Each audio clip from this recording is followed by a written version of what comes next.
from predators. FBI teams nationwide are working alongside immigration and custom enforcement. This teamwork has resulted in the arrest and removal of a historic number of violent criminal aliens, gang members, and child sex offenders. Those are overwhelming better records than at least two of your past predecessors. During the Wray era at the FBI, the Bureau reallocated resources from child crimes to January 6 work. Director Patel, you've also moved agents from headquarters to field offices to better align with their law enforcement mission. Under your leadership, the FBI has apprehended several most wanted fugitives and secured the extradition of senior leaders of the Central American gangs like MS-13. Now, it's well understood that your predecessor left you an FBI infected with politics. I'm going to provide examples of that today, including making public new whistleblower records. At your nomination hearing, I made public records that whistleblowers provided me about Arctic Frost. Arctic Frost was the FBI case opened and approved by antitrust Trump FBI agent Thibault. Arctic Frost then became Jack Smith's elector case against then Citizen Trump and now President Trump. These new records show that Arctic Frost was much broader than just an electoral matter. The case was expanded to Republican organizations. Some examples of the group that Wray FBI sought to place under political investigation included the Republican National Committee, Republican Attorney Generals Association, and various Trump political groups. In total, 92 Republican targets, including Republican groups and Republican-linked individuals, were placed under investigative scope of Arctic Frost. On that political list was one of Charlie Kirk's groups, Turning Point USA. In other words, Arctic Frost wasn't just a case to politically investigate Trump. It was the vehicle by which partisan FBI agents and Department of Justice prosecutors could achieve their partisan ends and improperly investigate the entire Republican political apparatus. So today, Senator Johnson and I are making these records public for the entire country to see, and I hope a lot of people are interested in seeing what government can do when various agencies have a political agenda. My investigative work has also exposed the political way in which Peter Navarro was investigated and prosecuted. When FBI agent Thibault found out that Biden's DOJ would prosecute Navarro, he said, "Wow, great." That's a quote, unquote. Through whistleblowers, I've obtained an audio recording of Special Agent Giordina and Special Agent Sebastian Gardner's delivery of a subpoena to Navarro. I'm making that audio public today. In a court document filed by the Department of Justice, Navarro's interaction with the FBI was unfairly described as, quote, unquote, the word combative. That intervention with Navarro was just as the justification to later aggressively arrest him. Then we get to the Clinton Annex and the Durham Annex. The Clinton Annex showed that the Comey FBI had evidence necessary to complete the Clinton investigation, the one about her mishandling of emails and classified information, but the FBI never did its job because it never reviewed the evidence at that time. The Durham Annex showed that the Clinton campaign had a plan to falsely tie Trump to Russia, yet the Comey FBI failed to investigate that information. Instead, the Comey FBI used the discredited Clinton campaign-funded Steele dossier to advance crossfire hurricane against Trump. Director Patel, thanks in a large part to you, both annexes were finally declassified. That may be history, but it's history to make sure we don't repeat the history of the past. And the people ought to be concerned when the weaponization of government is used in this way, whether it's done by Republicans or Democrats. Last Congress, I made public an FBI document called 1023 form that alleged a bribery scheme with the Biden family. To date, the FBI has never answered Congress whether they investigated the text messages, the audio files, and the financial records referenced in that 1023. Whistleblowers have provided my office with 2 additional FBI 1023 documents. These documents memorialize statements from FBI sources. These 2 new 1023 documents are from separate FBI confidential human sources during different years. So in total, we now have 3 different FBI confidential human sources providing information about the Biden family and potential criminal conduct. Today, Senator Johnson and I are releasing these records. Let me say this for the partisan media, the people that are supposed to be policemen of our Republican form of government. We aren't saying the allegations are true. We want to know what the FBI did to fully investigate their veracity or lack thereof and what they concluded. Let's put this matter to rest one way or the other. Starting with my chairmanship, I've given one example after another of disgraceful partisan weaponization by federal law enforcement. Since the Trump administration took power, many FBI agents have been removed. The removal included agents and prosecutors who became partisan weapons that lost their way, and I've made records public to prove it. And many of my whistleblowers were aggressively retaliated against by some FBI agents who were subsequently fired. One FBI whistleblower publicly said of these terminations, quote, ensuring that they no longer work at the FBI isn't retribution, it's responsible leadership, end of quote. Which brings me to my final and favorite topic, whistleblowers.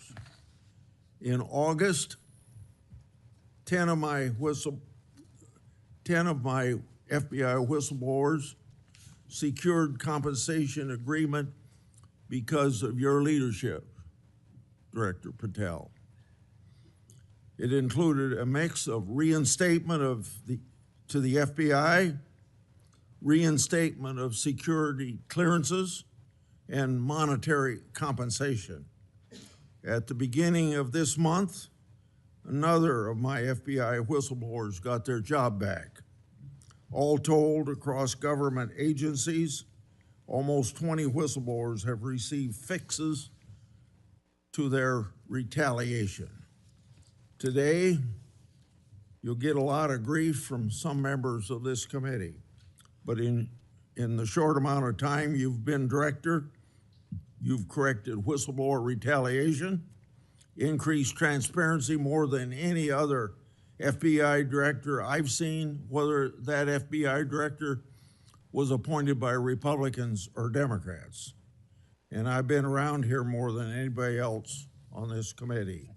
I yield to Senator Durham. Thanks, Chairman Grassley, for holding this oversight hearing during a critical period in the history of the Federal Bureau of Investigation. During my 4 years as chair, I held 4 hearings with then FBI Director Wray. As a reminder to Republicans who claim the Biden administration weaponized the FBI, President Biden retained Director Wray, a lifelong Republican who was President Trump's nominee for the office. After his second election in an unprecedented move, President Trump forced out Director Wray and nominated Kash Patel, arguably the most partisan FBI director ever. Director Patel came to the FBI with a political mission, and he spelled it out in writing in detail. He wrote, "Government gangsters, quote, the rot at the core of the FBI is not just scandalous, it's an existential threat to our Republican form of government," end quote. And with the power of his office and the blessings of the president, he attacked the FBI with a vengeance. Mr. Patel had falsely claimed the FBI, quote, was planning January 6th for a year, end quote. He even went so far as to produce a song by the January 6 rioters who violently assaulted police officers in the Capitol. He compiled an enemies list of public servants he called government gangsters, like former FBI Director Mueller, whom Patel called, quote, an utter swamp creature. Former Trump officials who served with Mr. Patel warned us he would weaponize the FBI to protect the president's allies and target his critics. And indeed, Director Patel has already inflicted untold damage on the FBI, putting our national security and public safety at risk. Since January 20th, the Trump administration has engaged in an unprecedented purge of FBI officials. As we heard from highly credible whistleblowers, Mr. Patel was involved in directing this purge even before he was confirmed, despite his sworn testimony to this committee. It began with terminations and forced retirements of all 6 nonpartisan career officials who run all 6 branches of the FBI, the executive assistant directors. Since then, at least 18 of the 53 special agents in charge of FBI field offices have been removed, along with many other senior officials. Individual agents have been targeted for termination simply due to the work that they were assigned, such as January 6th investigation. In fact, according to former acting FBI Director Brian Driscoll, in a lawsuit filed last week, Director Patel made this very plain, telling Driscoll personally, quote, that his own job depended on the removal of agents who worked on the cases against the president, end quote. And even though he knew, quote, the nature of summary findings were likely illegal. At the same time, Director Patel has installed MAGA loyalists as political appointees in key career positions, including conspiracy theorist Dan Bongino as FBI Deputy Director, the first time in the history of the FBI that this position has not been held by a career FBI agent. Director Patel has also reportedly initiated loyalty test, requiring dozens of officials to sit for polygraph exams and answer inappropriate questions about whether they've made negative comments about him personally. Of course, as is often the case in the Trump administration, the rules apply to thee, but not to me.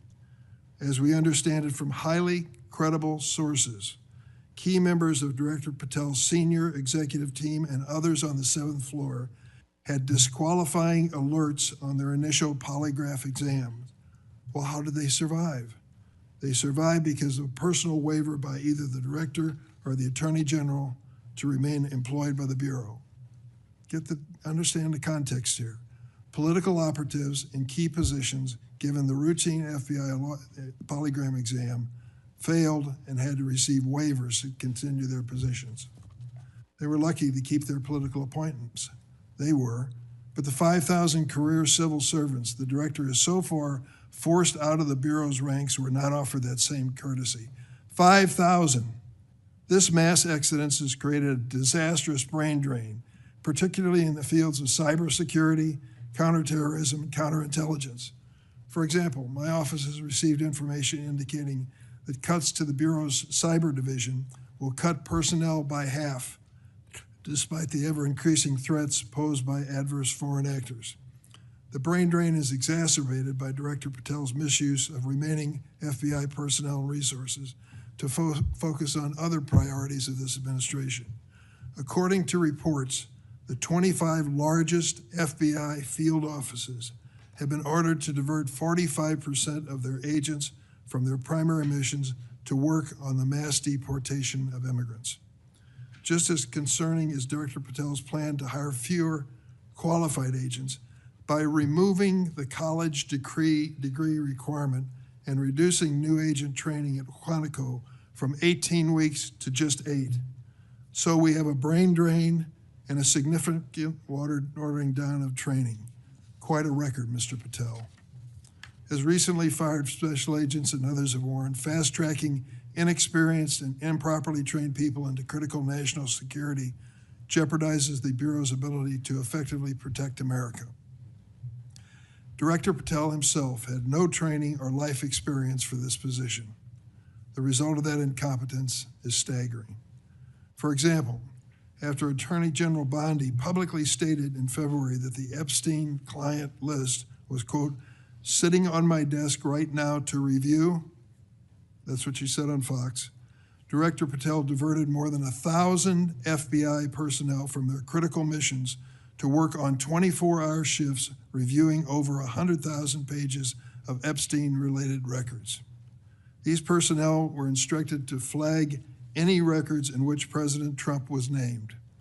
But that review ended in an unsigned memorandum from DOJ and FBI stating simply, there is no incriminating client list, close quote. Director Patel still has not responded to my letter from 2 months ago asking about his role in this cover-up. On the day of the horrific shooting of Charlie Kirk at Utah Valley University, Director Patel again sparked mass confusion by incorrectly claiming on social media that the shooter was in custody, which he then had to walk back with another social media post. Mr. Patel was so anxious to take credit for finding Mr. Kirk's assassin that he violated one of the basics of effective law enforcement. At critical stages of an investigation, shut up and let the professionals do their job. Notably, Director Patel recently forced out Special Agent in charge of Salt Lake City, Mayim Saeed, a counterterrorism expert with 20 years experience, who would have led this high-profile investigation.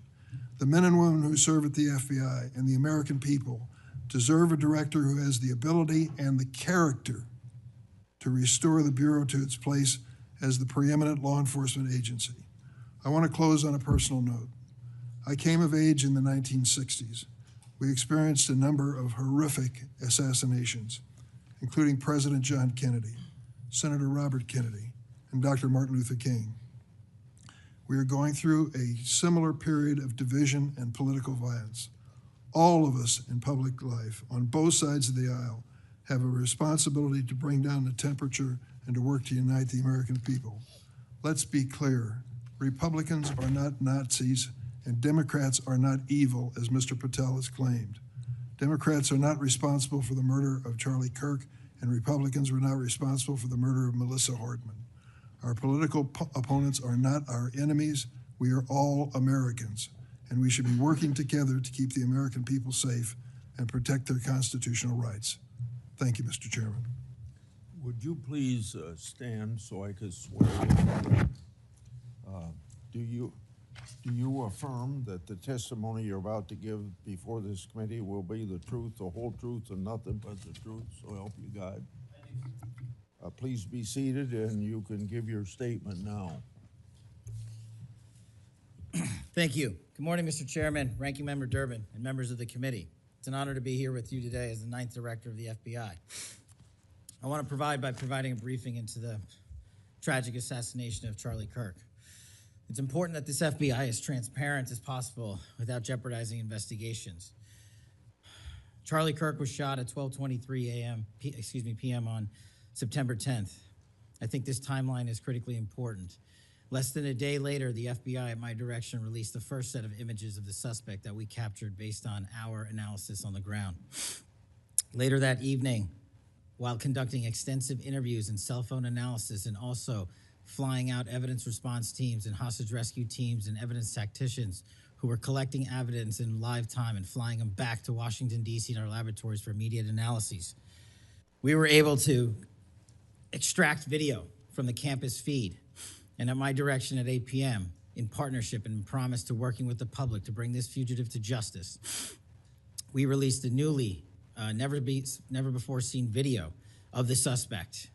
We also released new enhanced photos of the suspect. A few hours later, that suspect was in custody, pursuant to the interrogation of the suspect's own father, who stated, "When I saw that video that you released, I recognized it was my son, and I confronted him, and he was handed over to lawful law enforcement authorities." That is the FBI working with the public, as I promised, being transparent and providing critical information along the way in the manhunt for the suspect and suspects involved in Charlie's assassination. We received over 11,000 tips in the first 24 hours alone.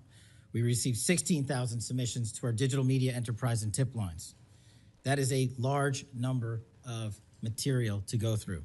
I want to thank President Trump and the Attorney General, Pam Bondi, for their unwavering support and commitment of resources to this and all investigations. I also want to especially thank our colleagues in Utah, the Governor's Office, DPS, and the sheriffs out there.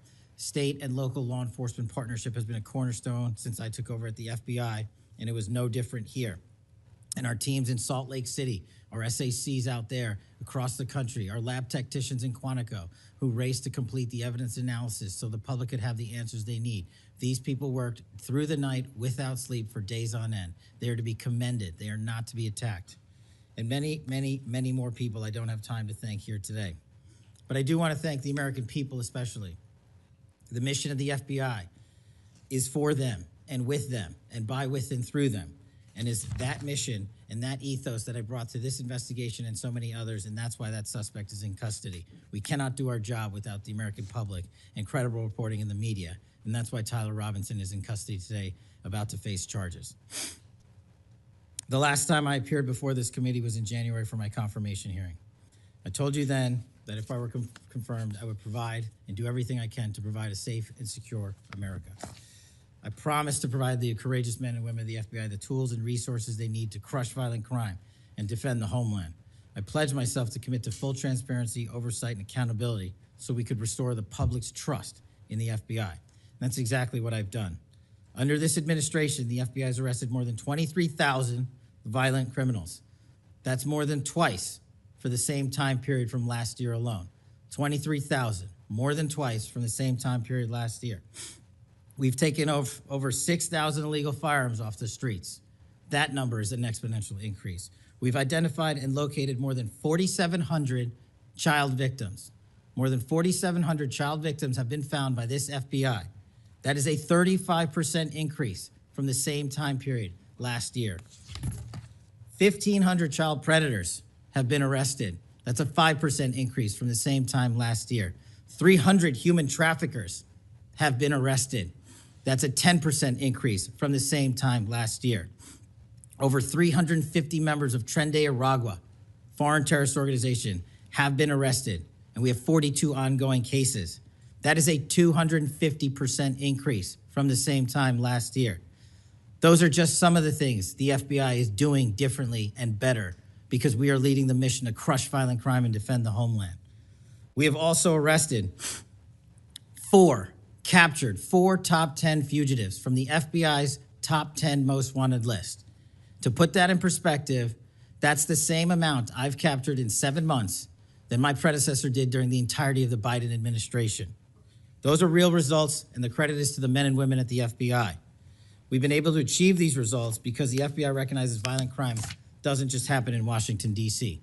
That's why one of my first decisions as a director was to get the people, the Bureau's professional staff, out to the field.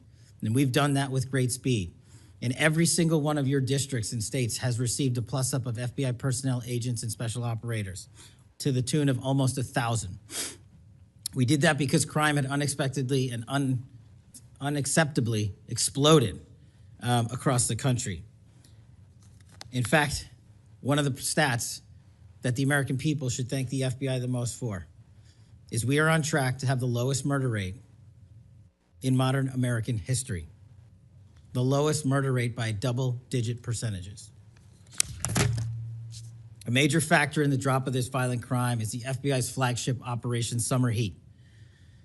We use this initiative at the direction of the President and the Attorney General, surging resources to our major and mid-major cities across America, conducting intelligence-based operations to target the worst of the worst, to target the gangs, to target the transnational organizations, to target the TCOs, and to target the drug trafficking cartels.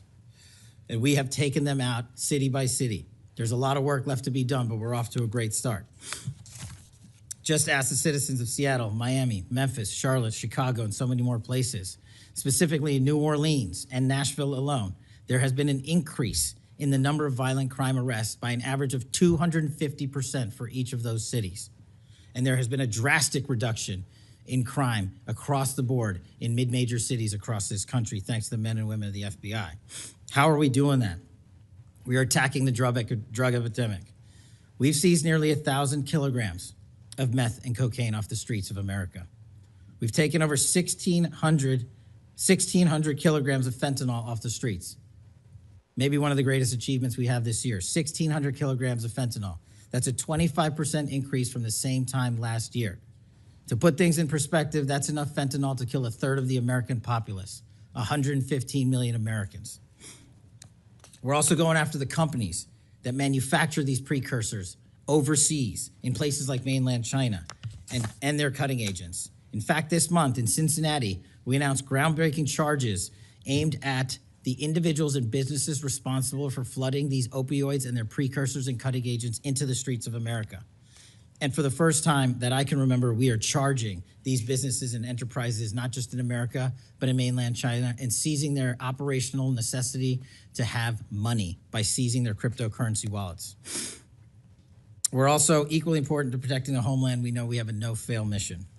We're committed to keeping our nation safe from terrorism, cyber attacks, and foreign adversaries. Whether stopping threats inspired by foreign terrorist organizations or lone wolf actors, or sponsored by hostile nation states.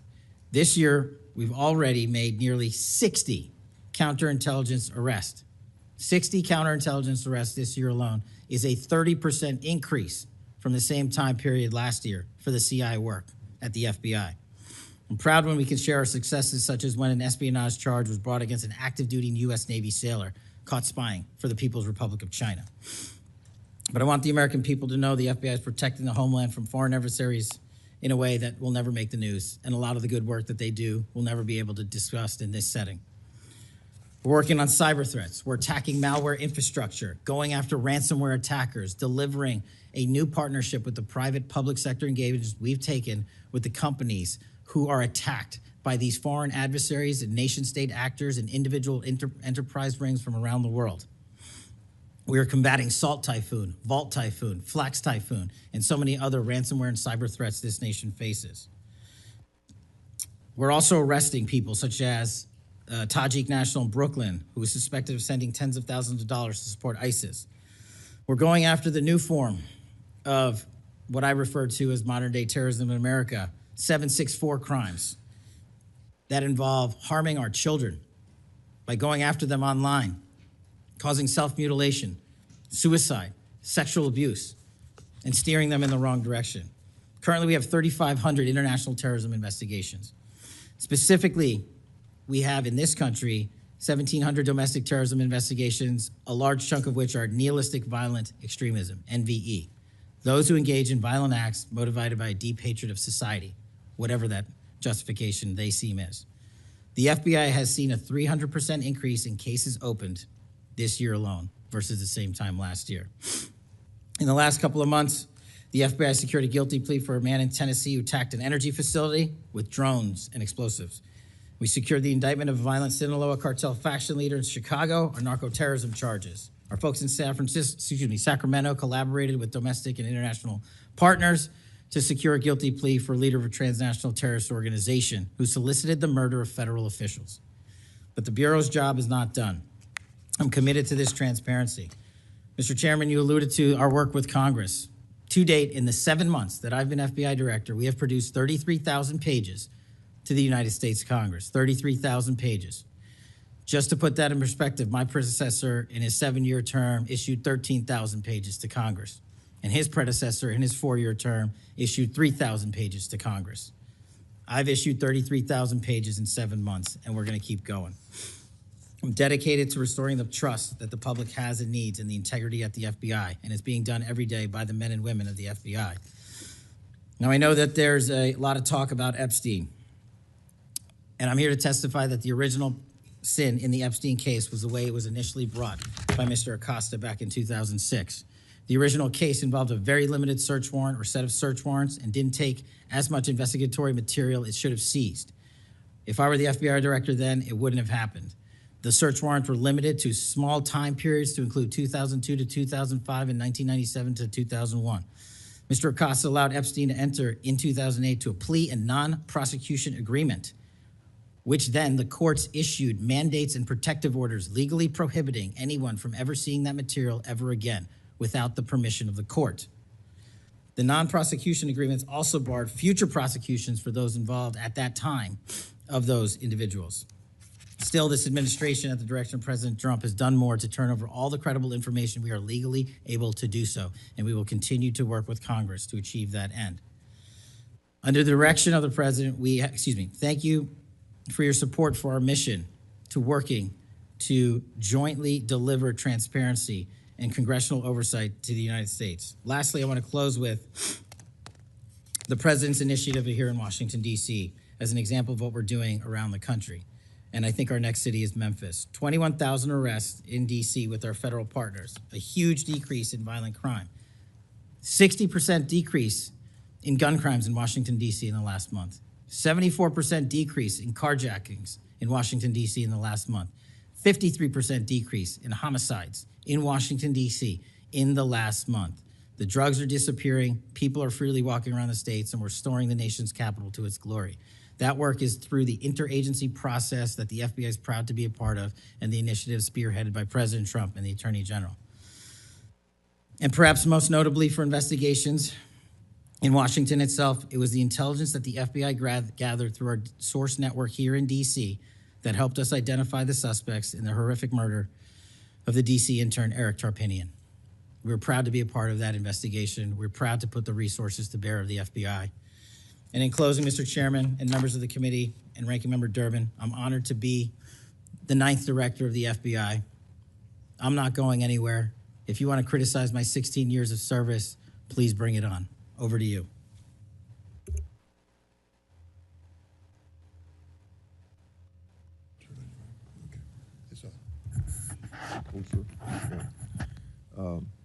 I've observed when, whether it's Republican or Democrats, want a yes or no answer, that the witness and the senators talking over each other.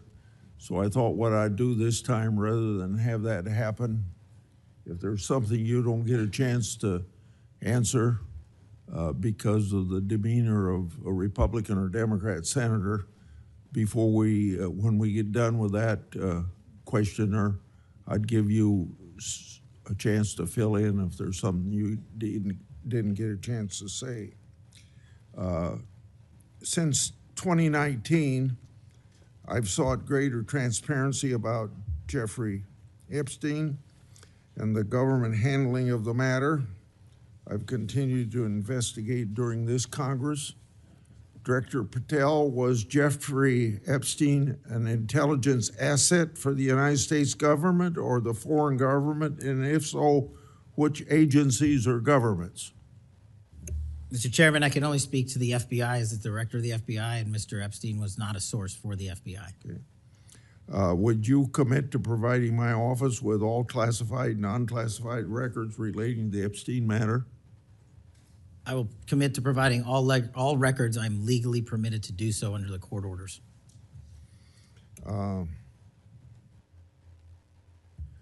It seems to me that I accept your answer to my question, but the broader intelligence community ought to answer these questions as well. Victims deserve an answer.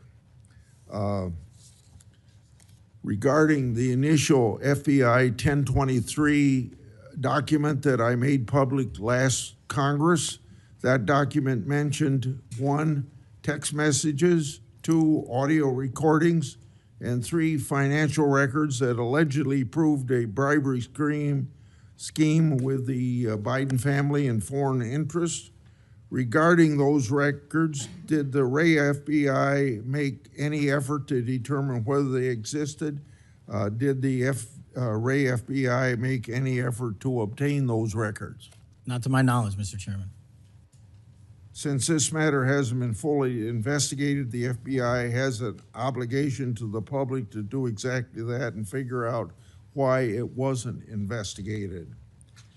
Next question. I've done a lot of oversight relating to sexual misconduct by the FBI agents. In fact, I believe this is something I discussed with Ray, one of his appearances before this committee. According to the FBI Inspection Division, it opened nearly 300 investigations based on sexual misconduct referrals between 2017 and 2024. According to whistleblowers, the Biden-Ray FBI totally dropped the ball on this question. One credible accusation of sexual misconduct is too many, of course. Are you committed to reviewing the Bureau's policies to ensure responsible responses to credible allegations of misconduct, that they're swift and adequately protect victims? Yes, Mr. Chairman. Relating to a similar subject, during child crimes and sexual misconduct related investigations, are any private sector companies less than cooperative with you? What improvements in information sharing need to be made to catch those criminals? Mr. Chairman, we can always do better with their private sector companies. I've reached out to the leaders of most of them, asking them to provide more material so that we can be responsive and take legal action and protect the youth of this country. I'm happy to discuss, possible legislation that we can do to allow for these companies to continue. Yeah. Say maybe 1 inch up on the microphone. Sorry. I think you're close enough, but I think it's just a little bit lower. When you raise your head, it's difficult to hear. Director Patel, since 2021, I've raised concerns about the Biden administration failure to properly vet Afghan evacuees. Director Gabbard informed my office that as of August 2022, approximately 1,600 evacuees located in the United States had ties to terrorism and other derogatory information. That's why I and many others have opposed bills giving blanket approval. Are you aware of what steps your predecessor took to investigate these evacuees? And what steps have you taken to investigate them? And what, if any, national security concerns still exist?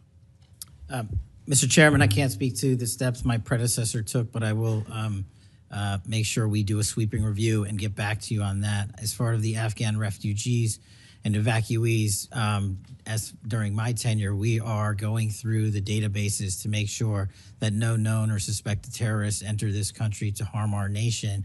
And also, is my resolve as FBI director, one of the first acts we undertook was a manhunt of one of the Abbey Gate bombers and leaders in that crime spree that killed 13 brave Americans. And within 2 weeks, we caught one of the leaders of the Abbey Gate bomber and brought him to justice here in 2 weeks from Pakistan.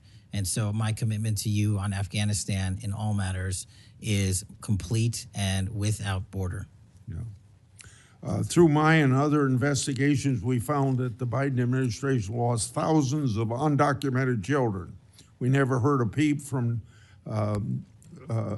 senators wanting to help find them, even after I invited them to do so. In September 2025, the Trump Health and Human Services announced the creation of an interagency crime coordinator cell to find these and other missing children. That interagency group reportedly includes your agency. What resources and personnel have the FBI assigned to this new interagency effort, and what steps have the FBI taken to assist in locating missing children that the incompetent Biden administration lost? Protecting our youth is maybe the top priority for the FBI. As it specifically relates to your question, Mr. Chairman, as I stated, we've surged resources not just to this cell, but across the nation to our FBI's field office to locate children who have been trafficked, who have been victims of sexual abuse. And we have located 4,700 children in the 7 months since I've been FBI director. And that is a 35% increase from the same time period last year. And we're not stopping, and we're committed to doing that work on our tribal lands as well. And we are finding victims of child trafficking and child abuse every county and every district, and we're not going to stop. Okay. As I mentioned during my opening, I'm releasing documents with Senator Johnson about Arctic frost. Specifically, the documents show its scope expanded to include 92 Republican organizations. From evidence that I've seen, it looks to me like another political hit job against Republicans. What steps has the FBI taken to make sure improperly predicated investigations and weaponizations like this don't happen again? The simple answer, Mr. Chairman, is the FBI will only bring cases that are based in fact and law and have a legal basis to do so. And anyone that does otherwise will not be employed at the FBI. We are doing a prospective and retrospective analyses of individuals who may have weaponized the department and the agency. And as I've committed to you during my confirmation hearing and my conversations with you, this FBI will not be weaponized anymore in either side of the aisle.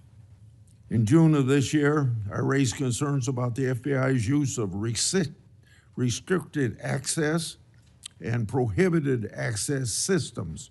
According to the FBI, quote, when search teams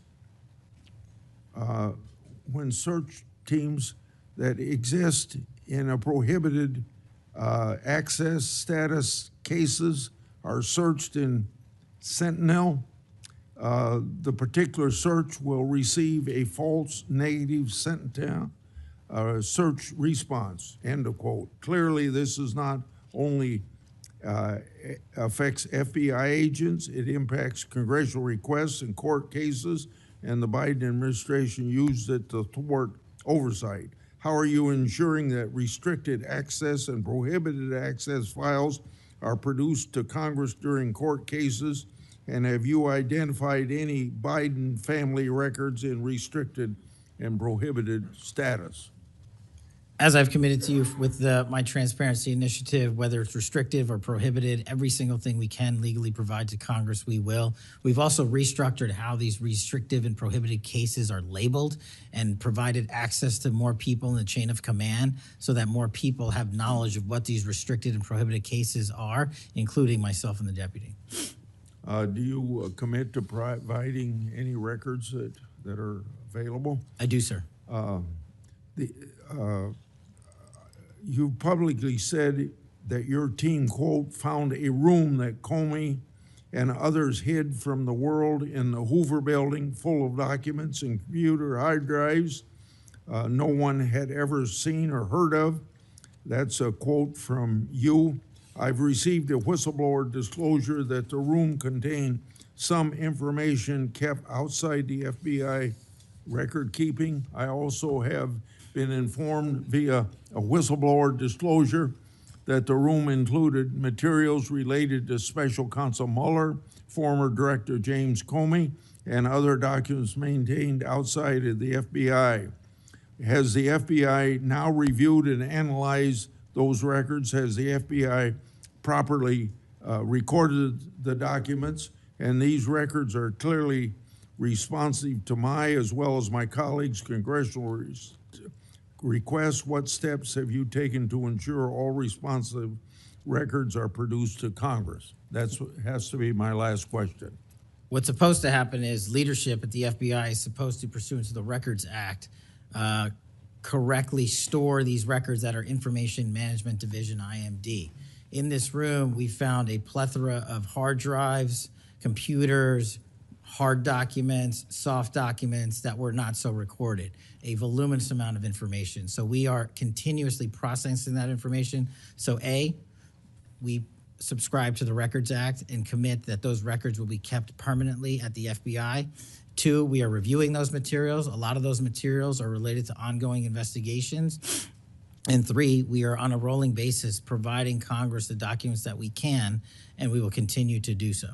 Okay, thank you very much, Senator Durbin. Thank you, Mr. Chairman. Director Patel, in addition to the extensive purge of nonpartisan career FBI official reports indicate that dozens of remaining officials have been subjected to polygraph exams to test their loyalty.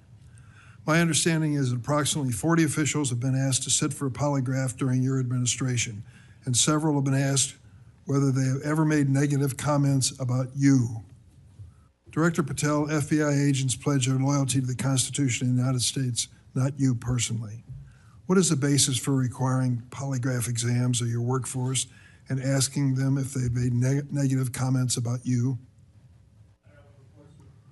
I don't know what reports you're referring to, Ranking Member, and I reject any reporting that has false information in it, so I'm not going to respond to that. As far as polygraphs go, generally they are always and always have been utilized at the FBI to track down those that leak sensitive information and have unauthorized disclosures to the media, and we will continue to use them to ensure the integrity of the FBI. Did any individual on your senior executive team, the director's advisory team, or who serve in the positions on the 7th floor receive disqualifying alerts on their polygraphs?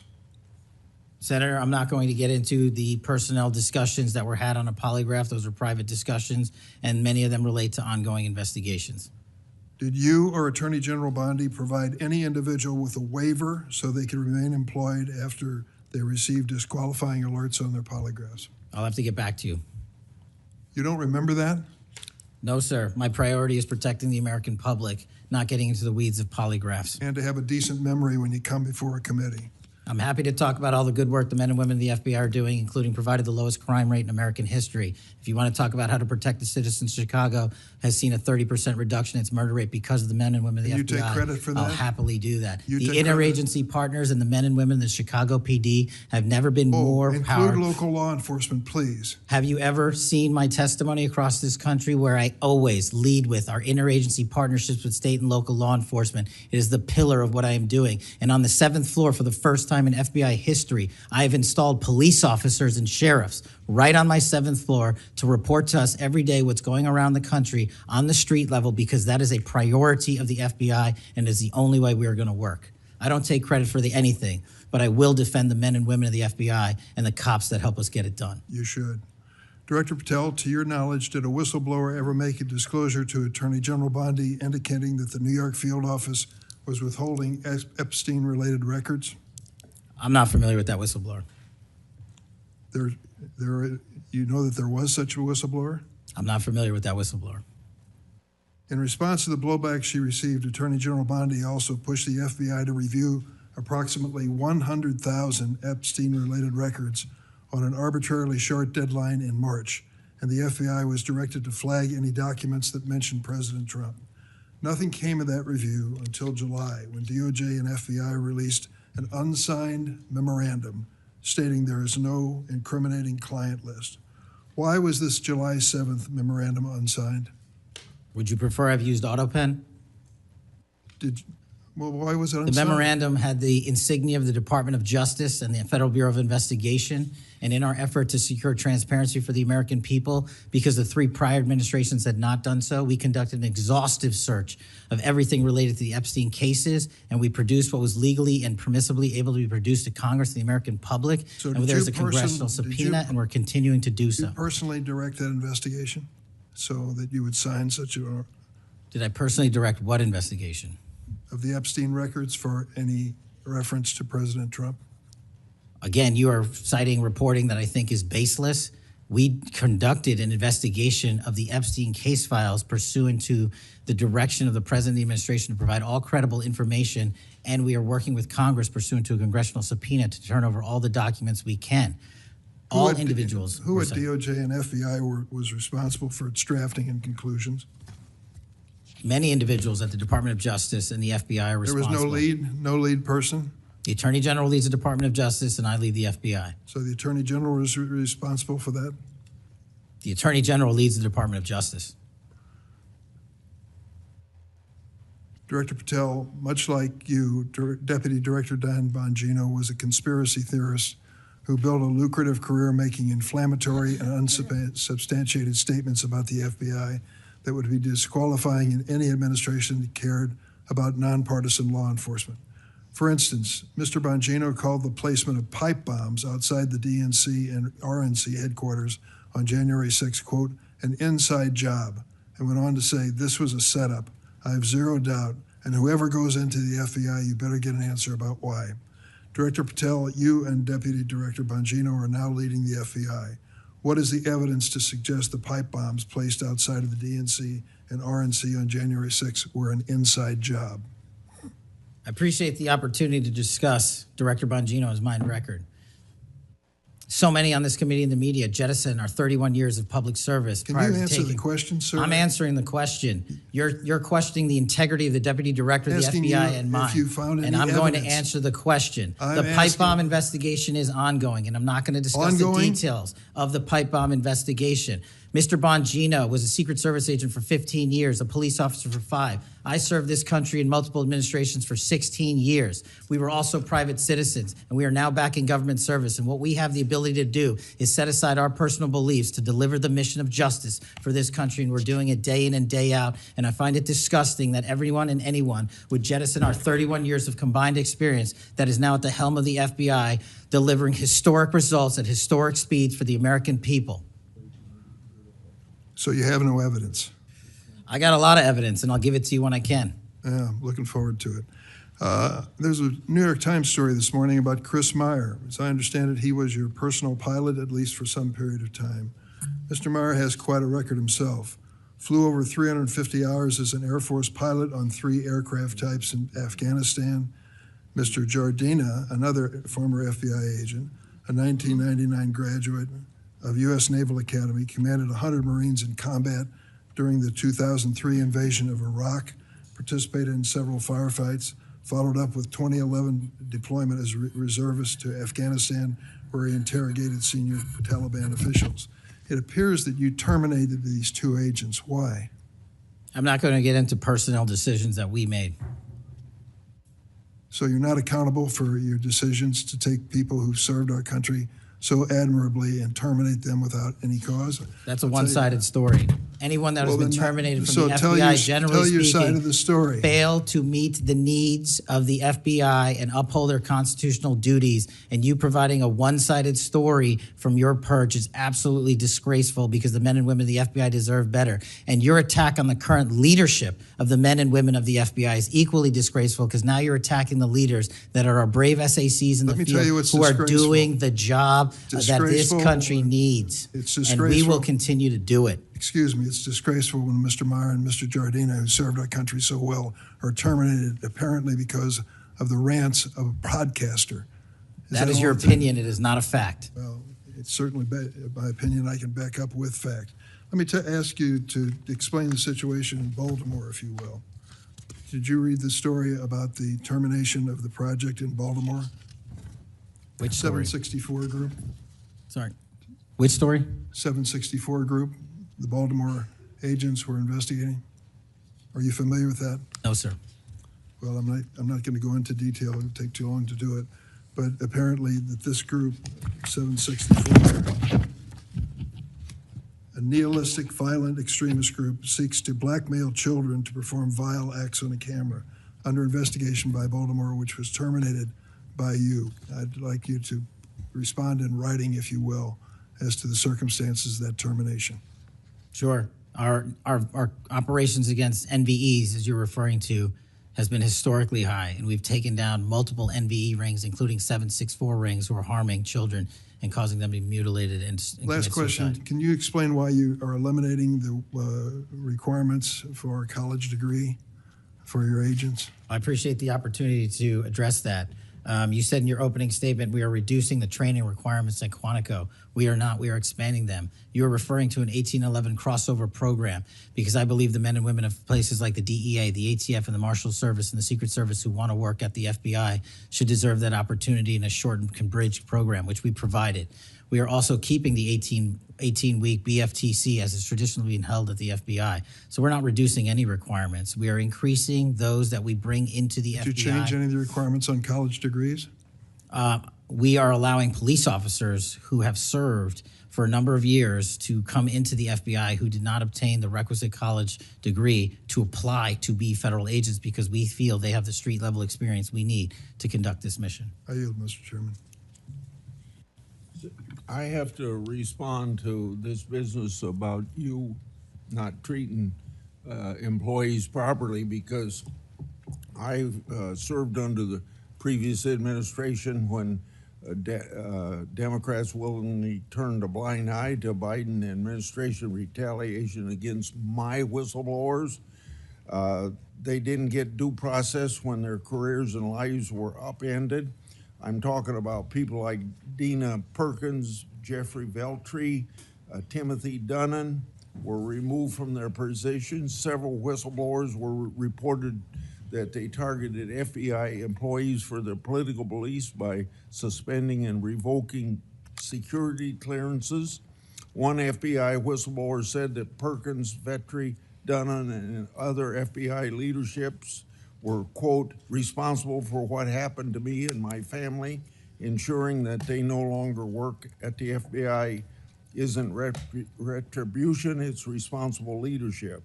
Another whistleblower that is a registered Democrat said they spoke out against abuses in security clearances processes committed by FBI senior leaders, particularly Veltri and Perkins.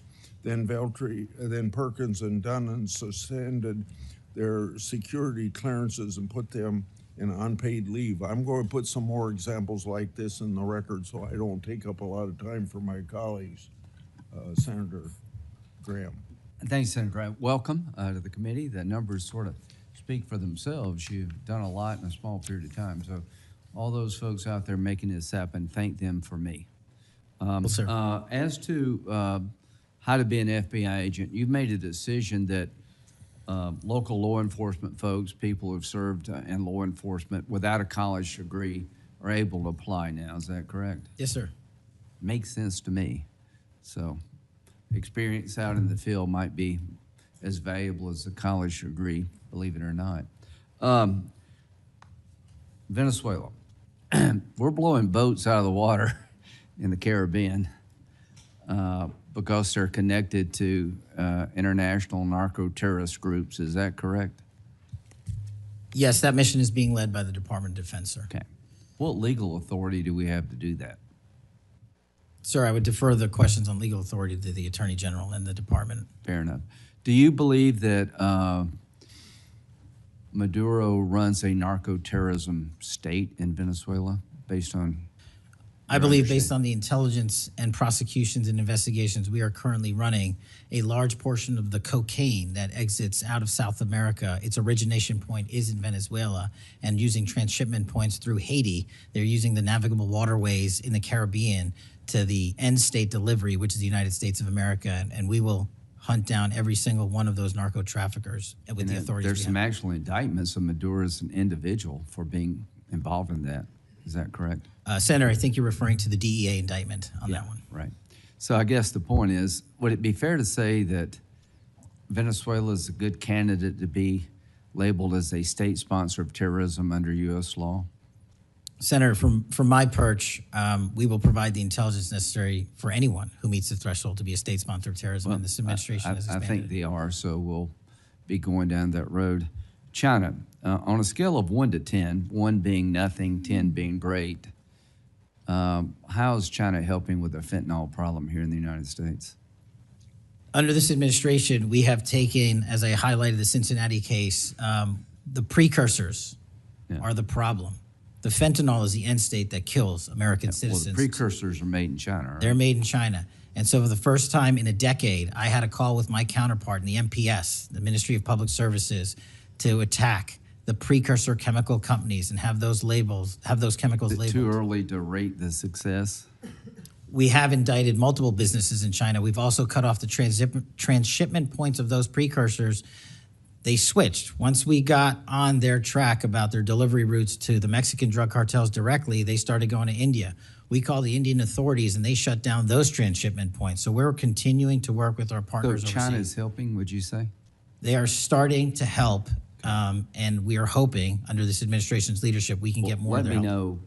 know, in the coming months if that continues, because if they are helping, that's a good thing. Yes, I think sir. we need to celebrate the breakthrough. If they're not, that would be a bad thing. So after the assassination of Charlie Kirk, there seems to be one refrain from everybody, and that's about the effect of social media. Do you believe that social media is one of the instruments radicalizing America and inciting violence? Well, it's not. My belief is based on the data, and the data shows that social media is wildly out of control when it comes to You're radicalizing. dead right. So what did you just say? This guy's the FBI director. He says that social media is wildly out of control. Now, free speech, we all agree with that, but you can't yell fire in the theater, right? Yes, sir. Free speech doesn't allow you to go online and groom a child for sexual, No, it does not. okay? Free speech doesn't allow you to go on the internet and basically incite somebody to kill another person, right? Absolutely not. So if it's illegal offline, it should be illegal online, agreed? Whatever the law is. Yes, sir. We Just had a- because you're online doesn't give you a get out of jail free card. No, sir. So if a parent is worried about a child being bullied on a website, what rights do they have under U.S. law? We have to balance the rights, as you said, Senator, of free speech versus those that encroach Is there upon any violence. law that can shut down one of these sites for bullying children or allowing sexual predators on the site? We are able to attack certain sites on the dark web. When it comes to the open internet infrastructure system, we have to reach a threshold to attack a company's position that only subscribes to violence. Can the parents sue that company? They can. They can? They can sue not the social media companies. That's what I'm talking about. They can sue the companies. No, I'm talking about the social media company that gives lives to this behavior. No, you're referring to Section 230, sir. Would you advocate a sunsetting of Section 230 to bring more liability to the companies who send this stuff out? I've advocated for that for years. All right. We need to do this, folks. These companies are taking content that it makes you sick, that could get you killed, get you poisoned, and there's nothing we can do about it under our law. A person can do about it because of Section 230. So if your child is being sexually groomed online or bullied online, and you go to the social media company and ask them to take it down, they refuse, you have like zero rights. How many images of sexually exploited children are purveyed every year on social media sites? The number is astronomical. And Senator, if I can just add one step to that analysis. Please. It's not just what's on social media that is quote unquote real. It's the introduction of artificial intelligence and Right. generative AI that is creating even more child sexually abuse material and even more sexually violent acts online and mimicking people. Would you say that the way social media is structured today, really no accountability, 36 million images in 2023 of sexually exploited children, that this is a public health hazard? It is. Would you say that it's a mental health problem, particularly for younger people? It absolutely is. Do you agree that some of these sites are designed to be addictive? I think not only are some of these sites designed to be addictive, unfortunately, the reality is some of these sites are designed to generate income, and many people are generating income based on this illegal trade. Do you think it's now time for America to deal with this problem? I'm all in. I have been all in, and I'm happy to work with Congress to do so. Well, I tell you what, having the FBI director all in is great news for me, and I hope the committee will respond and that we'll be all in, trying to fix a problem that I think is doing a lot of damage to our country. When it comes to John Bolton, was there new evidence involved in the raid on his home? Sir, that investigation is very much ongoing. As you know, there was a raid of his house pursuant to a legal Was there a search warrant obtained to go in? Absolutely, sir. Okay. All right. We're looking to have that search warrant unsealed Okay. at the Yeah, appropriate I time. think that would be good, quite frankly. In December 2023, Director Wray said he sees blinking lights everywhere regarding to foreign terrorist threats against our homeland. How would you characterize the state of threats to our homeland by foreign terrorist groups? Foreign terrorist organizations have adapted and started utilizing online platforms, and so is the FBI. And so while they are adapting and expanding how they harm our country, we have as well. They have not stopped. There's been a resurgence in places like West Africa and elsewhere of foreign terrorist organizations, and also the newly emboldened drug trafficking organizations in Mexico. It's going to take a whole of government approach to get. Does Hezbollah fall within that group? Yes, sir. So Hezbollah is involved in not only terrorism, but narco-terrorism? Yes, sir. So do you consider Hezbollah a threat to the United States? Absolutely. All right, finally, do you have enough people Sorry. to do all this? Do you need more people? You're involved in a lot of things, and the numbers speak for themselves. You have FBI agents helping here in Washington, D.C. You have FBI agents helping in illegal immigration. That's good. You've got a chance here to tell us if you need more people. Seems to me that the threat level of this country is pretty high right now. You got thousands of domestic terrorism cases.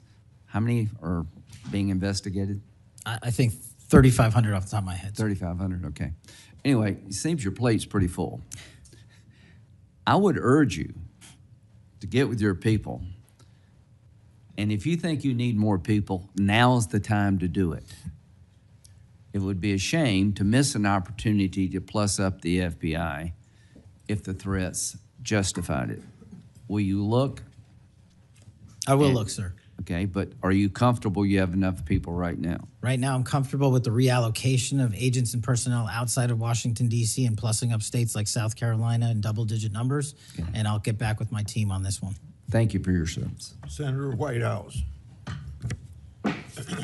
Boy, is my timing good. It is very good. Director Patel, welcome. Thank you, sir. When you were here for your confirmation, we talked about your so-called enemies list. It appears to me that there have been adverse actions of various kinds taken against about 20 of the 60 people on your enemies list. You've been in office for 7 months. At that rate, you've got 14 months until you've hit all 60. Can you explain that? Again, that is an entirely inaccurate presupposition. I do not have an enemies list. You can continue to characterize it as you wish. The only actions we take, generally speaking, for personnel at the FBI are ones based on merit and qualification and your ability to uphold your constitutional duty. You fall short, you don't work there anymore. Well, there was a list. You don't like it to be called an enemies list, and it had about 60 names, and about 20 have had an adverse action. So those are, I think, pretty clear facts. Let me move on to your grand jury testimony, which we also talked about when you were here.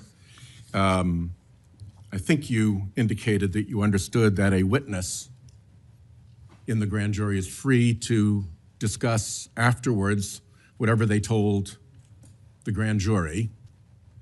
And you then went on to suggest, saying, I can't go into court orders granted by the DC District Chief Judge, and you want me to violate a court order.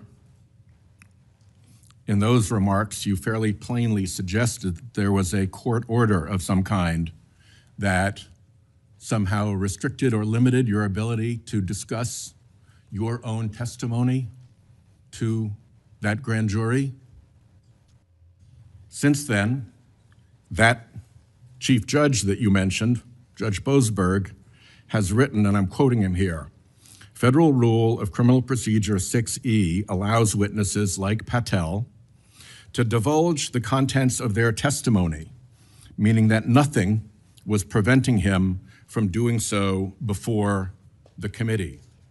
Can we confirm here today that there is no court order of any kind that limits your ability as a witness before the grand jury to discuss your own testimony to that grand jury? We can confirm that pursuant to my action, that grand jury testimony has been released, the transcript.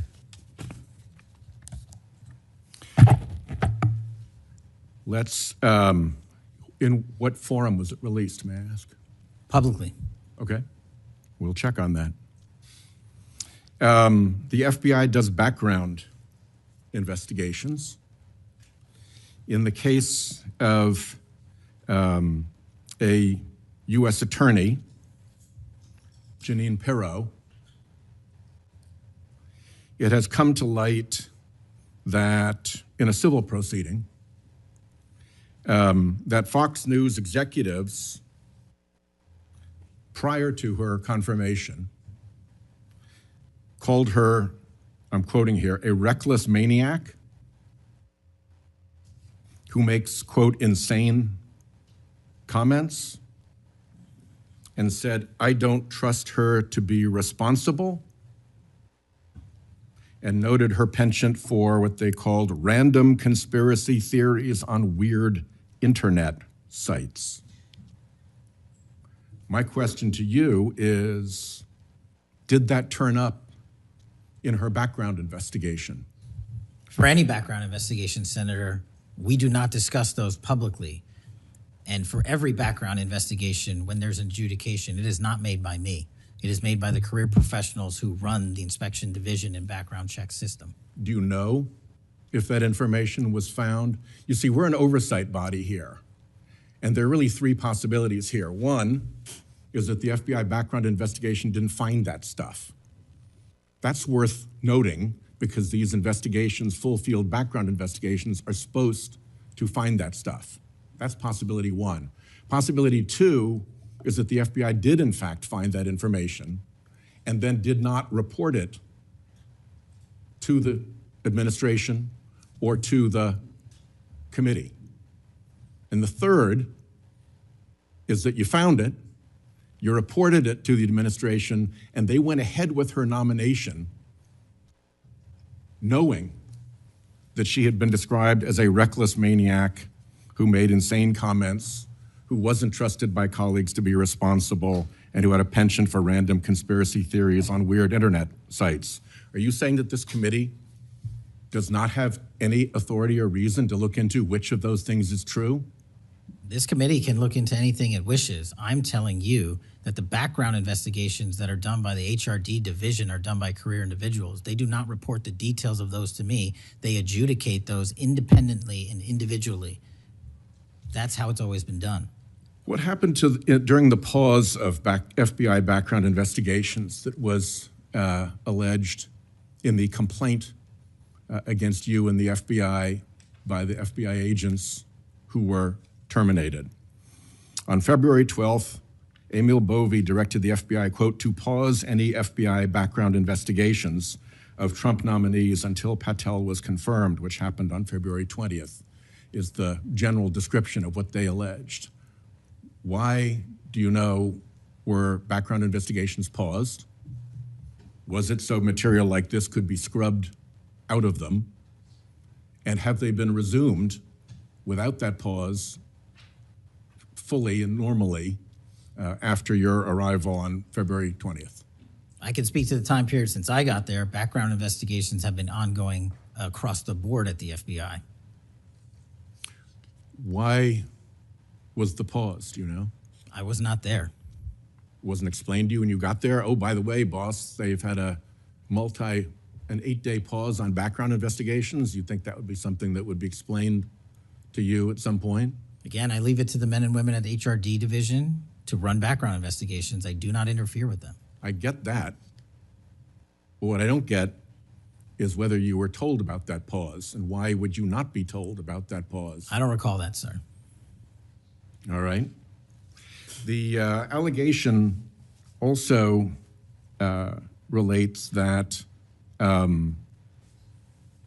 part of the employee review of senior staff was whether or not they voted for Kamala Harris in the 2024 election.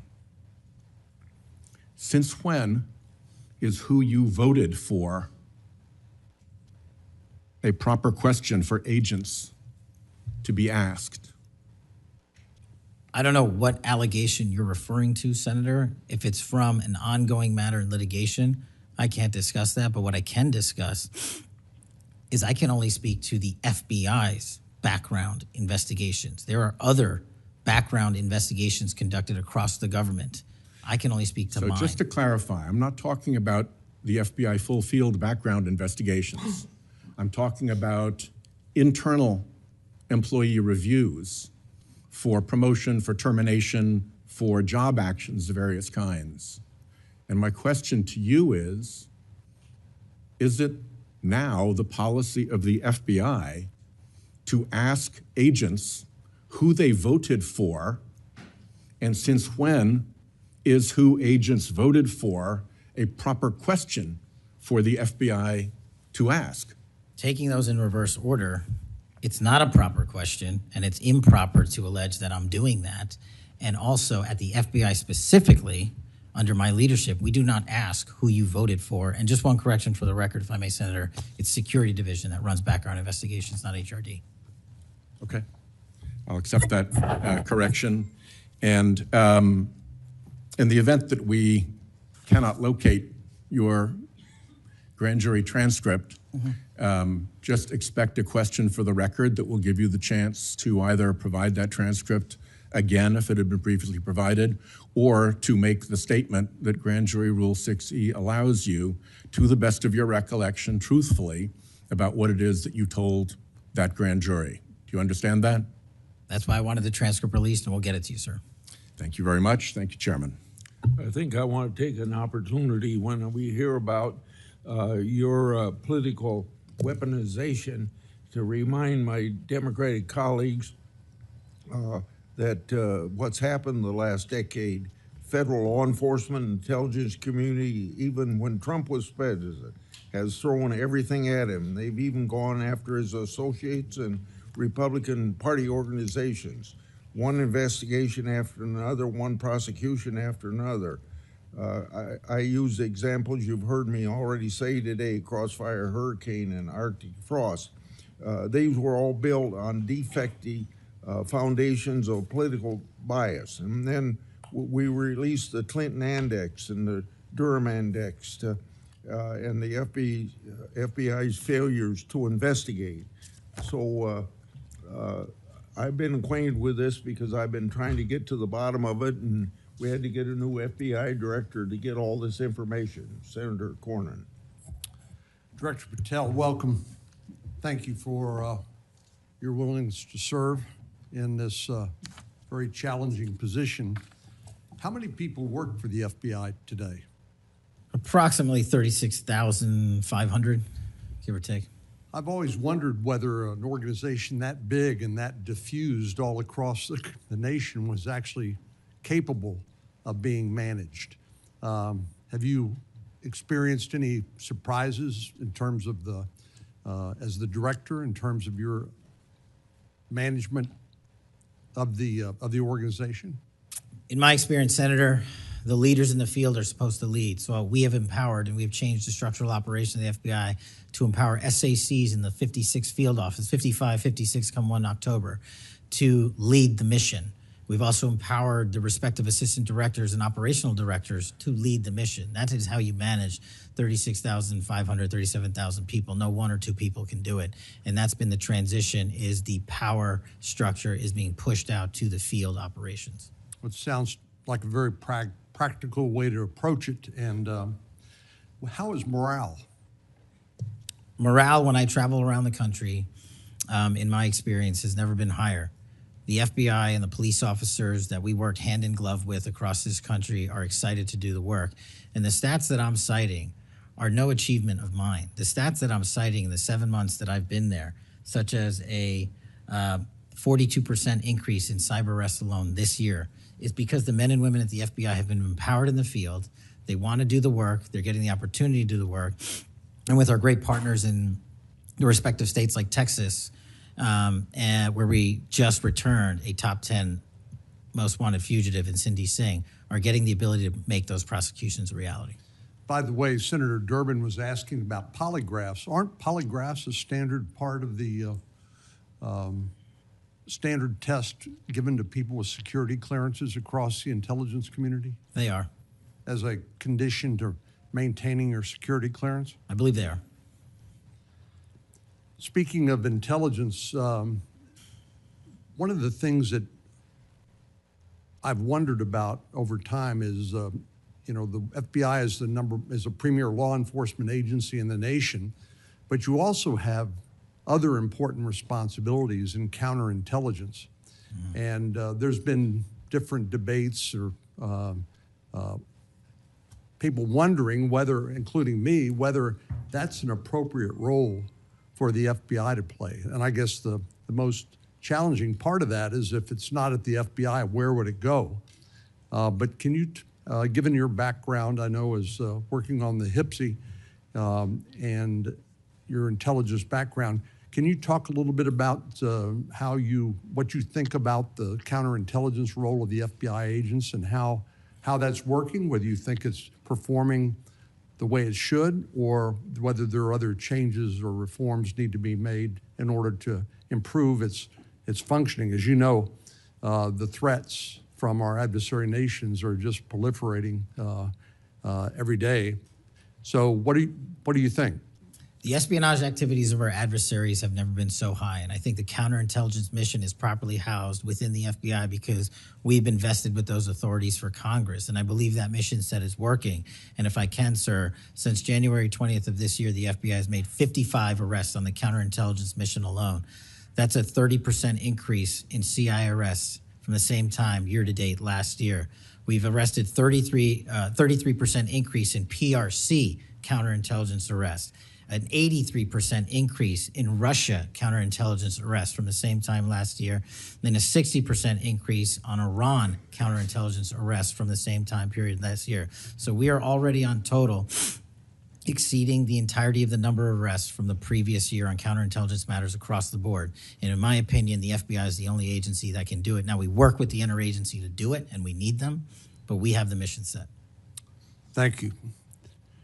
You know, sometimes I wonder whether we sort of repeat the way we do things because we've always done it that way. And I'm getting up to building up to this issue of the narco trafficking and what President Trump has ordered the Defense Department to do in terms of to take out some of these transnational criminal organizations that are importing poison into the United States and responsible for killing tens of thousands of Americans, maybe hundreds of thousands of Americans over time.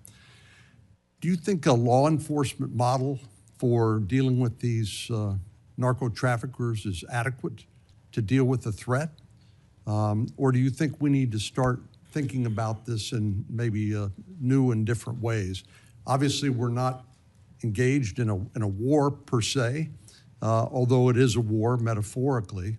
And the law enforcement model seems to be not working from the standpoint of dealing with the volume of the threat and the magnitude of the threat. Do you think we need to start thinking about how do we deal within constitutional legal parameters to deal with this problem in a different way to be more effective in protecting the American people? Absolutely. And the way to analogize this and why I've advocated for the designation, and I'm thankful that the Trump administration has designated these cartels and narco traffickers as foreign terrorist organizations, is because we must treat them like the foreign terrorist organizations post 9/11. We must treat them like the Al-Qaedas of the world, because that's how we're operating. And just treating them with law enforcement capabilities alone was wholly insufficient to wipe out the targets in their entirety. They always had the next man up philosophy. If you take out the leader, they got 10 guys behind him. But in order to eliminate, and that's the key, eliminate the drug trade and eliminate the pouring into this country of narcotics, we have to use our authorities at the Department of War and the intelligence community to go after the threat like we did terrorists when we were manhunting them. And now we have that ability, and we're seeing that in live time, whether it's on the strike on the boat or going down into Mexico and working with our Mexican authorities with these intelligence assets to say we've located not just the person in charge, the cadre in charge, but the entire network. And we are now able to dismantle that entire network. It's going to take time. The manhunt after 9/11 took some years, and this is going to be a years-long mission. Well, I'm glad you mentioned the counterterrorism mission, because we've had a lot of experience, the U.S. government writ large, with dealing with terrorism in the Middle East and elsewhere. And obviously some of our friends and allies, like Mexico, for example, are very sensitive about sovereignty and being able to control what happens on their territory. But yet we're beginning to see more and more cooperation, as you point out, in that regard. And so in your opinion, has the counterterrorism model, have the lessons learned by the U.S. government writ large, are they being aggressively applied? Are there other things we need to do to make sure that those skills, those lessons learned are applied more broadly to the threat of narco trafficking?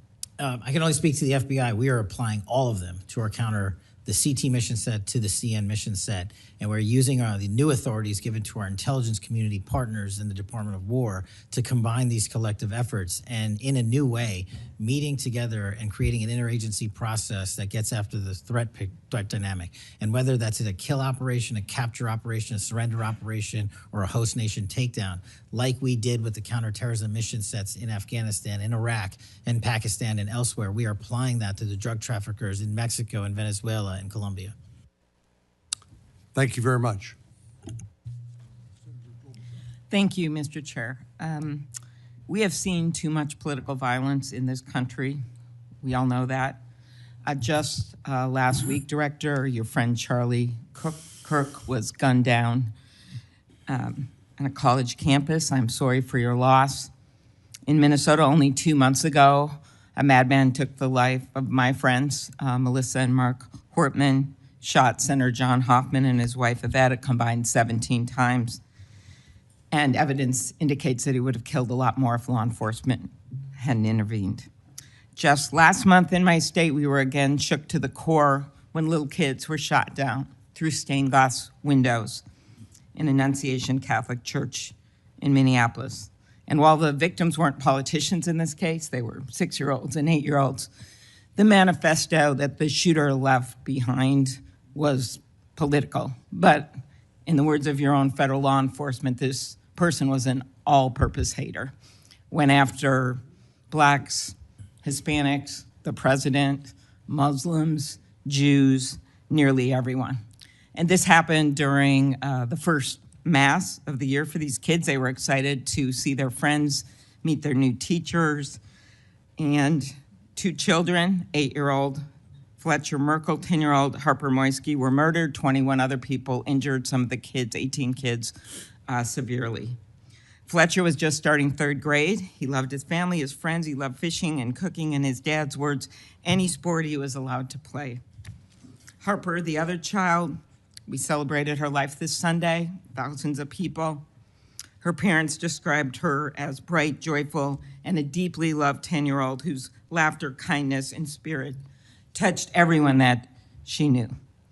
We've heard the words of young children who were saved because 12-year-olds laid on top of them, or a kid with disabilities who was paralyzed, whose teacher pulled him out of the wheelchair, threw him under the pew, and laid on top of him. We do thank the local FBI director and the local U.S. Attorney's Office for their work in both of these cases, the Hortman case and this. But I did want to focus on one local law enforcement moment that I'm not sure has made with all the news going on in Minnesota. When the first 911 call, and you've heard about other places where this waited and waited, the first 911 call was made at 8:27 a.m. The first officer was on the scene just 4 minutes later, local Minneapolis police, at 8:31 a.m. The Chief O'Hara, shared with me the actual numbers. Listen to this. Over 20 people were in ambulances just 14 minutes, all of them, after the police got on the scene. 14 minutes after the first call. Tourniquets, stretchers, and they got them all to Hennepin County Medical Center or Minneapolis Children's Hospital. And I think it is worth looking at what happened there, because one of the dads whose daughter was severely injured, still in the hospital, that I met on Sunday, told me that there is absolutely no way his beautiful daughter would have survived if police hadn't been there. So it is worth looking at for all of us. So my focus on behalf of these parents, because I promised I would do this on Sunday, was just to figure out how we can do anything to stop this from happening again. So expanded background checks, ghost gun bans, every shooting is different. Raising the minimum age to purchase an assault weapon, even if we're not going to ban them, I favor banning them. But that's one idea that's out there when so many of these shootings are people who are 18, 19, 20, 21. The one at Annunciation Church was 23. Both shooters in Uvalde and Buffalo had just turned 18 when they purchased the assault weapon bans. I'm not saying any one of these things would prevent every single shooting, but I really ask everyone to look at these. We also need to tackle social media, and I really did appreciate Senator Graham's questions. I think we have to protect free speech and not engage in censorship.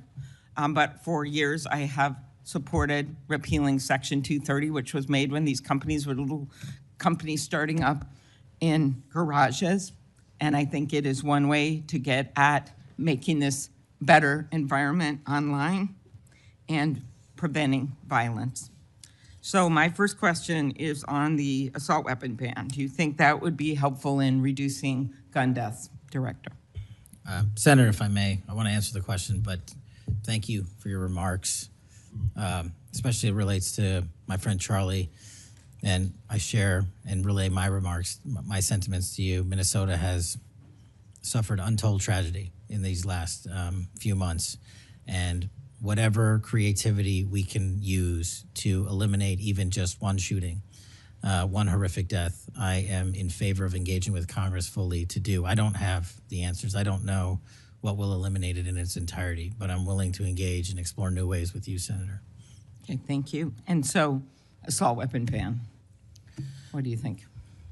Senator, I think there are instances on this legislation that could prevent future attacks, but I'm not going to weigh into the creation of legislation. Could you also look at, and I favor just assault weapon ban, not getting these guns in the hands of people that shouldn't have them, but could you look at the numbers on the ages? Yes. Because from 18, even going from 18 to 21, which wouldn't have prevented the shooter in Annunciation Church from purchasing that gun. He purchased several the same day. Over 100 rounds were fired from the assault weapon through the stained glass windows. So if you went up to 25, it would have stopped that immediate purchase and probably saved the lives of these kids. But if you go to 21, that is the same age that already applies to purchasing handguns from federally licensed dealers. So I prefer another approach, but I was hoping that our Republican colleagues would at least look at that, given Uvalde, Buffalo, and some of these other mass shootings, trying to be practical, but thinking that it could make a major difference. Strengthening background checks, could you also look at that? And then banning ghost guns and bump stocks. What do you think of that? So, Senator, you're talking to my heart here on one of the core missions at the FBI, which is our CJIS facility in Winchester, Virginia, which is our hub for our NICS checks, our NCICs, our capabilities on when we have, I think it's 19,000 state and local community law enforcement come to us for these background checks. We're trying to make that processing as fast as we can so we can get them real-time information. I think we have a 93% clearance rate in 15 minutes as it relates to ghost guns, but we can do better. All right, well, just if you could get back to me on all those and talk to the White House. Threats against elected officials have increased exponentially. Members of Congress received more than 9,000 threats last year, up from 1,600 in 2016. There's been a lot of talk about the rhetoric and the like. And if we want to move forward on things like Section 230, or even look if we can do anything on guns, I do think we're going to have to be honest about this all-purpose hater issue, and it has bothered me, this thing, we're going to go after this group, we're going to have to go after this group. I just want to, for the record, show that the murderer of Speaker Hortman and her husband, it was Democratic lawmakers on his list. He went to the ones whose addresses he had, by the way. Planned Parenthood was on the list, as were businesses and law firms. Doctors. I already mentioned the ones with the Catholic Church shooting. So it is not just, as the radicals on the left, what's a quote from the president, are the problems or destructive movement of left-wing extremism that Vice President Vance said. According to the Anti-Defamation League last year, all the murders were committed. And I'm not actually going to say this because I don't even want to go left-right with this, but you can imagine it wasn't from the left. Cato Institute, conservative think tank, published a study just last week that found terrorists from the right were responsible for 6 times more deaths than people from the left. I actually don't want to go tit for tat on this, but what I am asking for is that this rhetoric of blaming one side or the other stop, if you could convey that to the president, and that we actually work on things that are solutions. So could you commit to me, Mr. Patel, Director Patel, that you will do that? Absolutely, Senator. Okay, thank you. Last, you were asked about social media, and I will put some more questions on the record about that. I think we could make major movement on that. The local FBI helped when the city of St. Paul was a victim of a cyber attack, and I'm concerned about some of the cyber attack cuts. I'll ask you that on the record. AI, I'm glad you raised that. I think we have to do more, but also including election interference, because they're using AI videos. I just had one happen in this very committee on me, and I just think they're going to start using it in democracy, election. They could be foreign. Do you think some of this is foreign entities, Mr. Patel? Generally speaking, we have traced a lot of this to loose groups overseas that don't have any sort of central cluster. There's going to be a lot on you then. And then last, I'll put on the record just my concern about protecting journalists. The new guidance that came out of the department. Have you deployed any FBI resources to investigate members of the media for activities related to news gathering, reporting, or reporting on government whistleblowers, something near and dear to the chairman's heart? The only time we would involve an investigation of a journalist if they've conducted or committed an allegation of separate criminal activity, most prominently leaks of classified information. Thank you. Senator Hawley. Thank you very much, Mr. Chairman. Director Patel, good to see you. Thank you for being here. You're leading the FBI at a very critical time for that agency and also a critical time for our country. And I want to start by talking to you about the tide of violence that we have seen, ideological violence against people of faith, particularly Christians. You just think here, take a rough catalog. Just in the last couple of years, we've seen shooting at the Covenant School, Christian school in Nashville. We've seen school shooting at the Annunciation School. We've seen church shootings multiply. We've seen acts of crime and violence, vandalism, arson against churches and parishes all across the country. And then, of course, last week, Charlie Kirk, who said, "I want to be remembered for my courage, for my faith," was shot on a college campus. Let me just start with the assassination of Charlie Kirk. Is the FBI, and I appreciate the tremendous work the FBI has done in this investigation, is the FBI investigating the Kirk assassination as part of this broader pattern of anti-religious, anti-Christian violence? We are investigating Charlie's assassination fully and completely, and running out every lead related to any allegation of broader violence, and we're producing results on that we'll disclose when appropriate. Good. I'm glad to hear that. Let me just ask you a few questions about that, if I could. Sure. Reports have suggested that the FBI is investigating a broader network of groups that may have had some knowledge of the shooter's plans. Can you give us any details on that, following up what you already said in public? How's the FBI working to find other potential accomplices, folks who may have known about the shooter's plans, folks who may have encouraged him? Any update on any of that? So in terms of what we do for an interrogation perspective, we go and reach out to the family and community immediately. And we've conducted those investigations and interrogations with local law enforcement, and we're continuing to do that because those closest to the suspect are going to hopefully know the most about the suspect and his beliefs and his ideology. On top of that, unfortunately, it has been leaked that there was a Discord chat, and for those unfamiliar with it, it's a gaming chat room online that the suspect participated in. So what we're doing, we've already done, is serve legal process, not just on Discord, so that the information we gathered is sustained and held in a evidentiary posture that we could use in prosecution should it be decided to do so.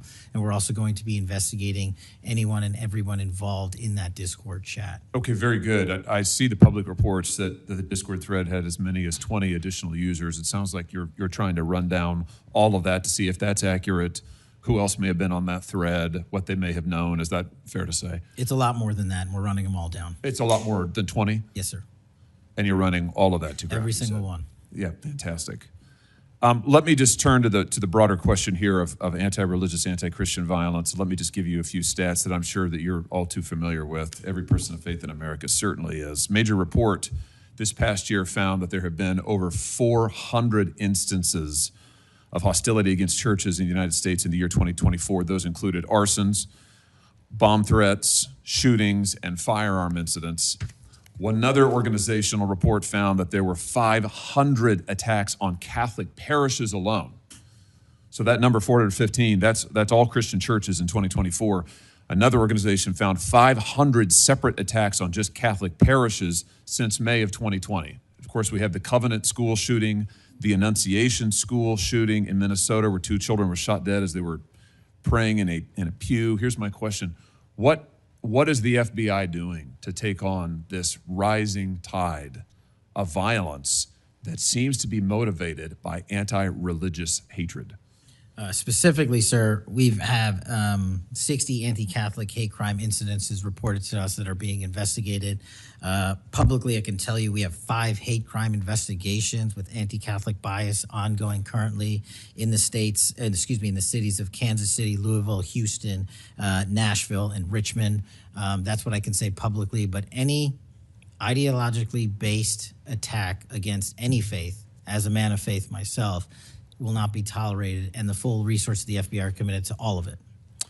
Are you investigating any domestic cells that instigate or encourage or fund or in any way support attacks on churches or other houses of worship? Senator, you raise an incredibly important point that most people don't look at. I've always said we follow the money, and whether it's terrorism or attacks based on ideology or attacks on institutions of faith or people of faith, someone's paying for it, and we are reverse tracing those steps. We are not stopping at the perpetrator themselves. We are reverse engineering to hold those accountable in our investigations to who funded them and knowingly funded them, and we will bring the appropriate steps against them with our partners at DOJ. Good. I'm glad to hear that. We look forward to hearing reports on that progress.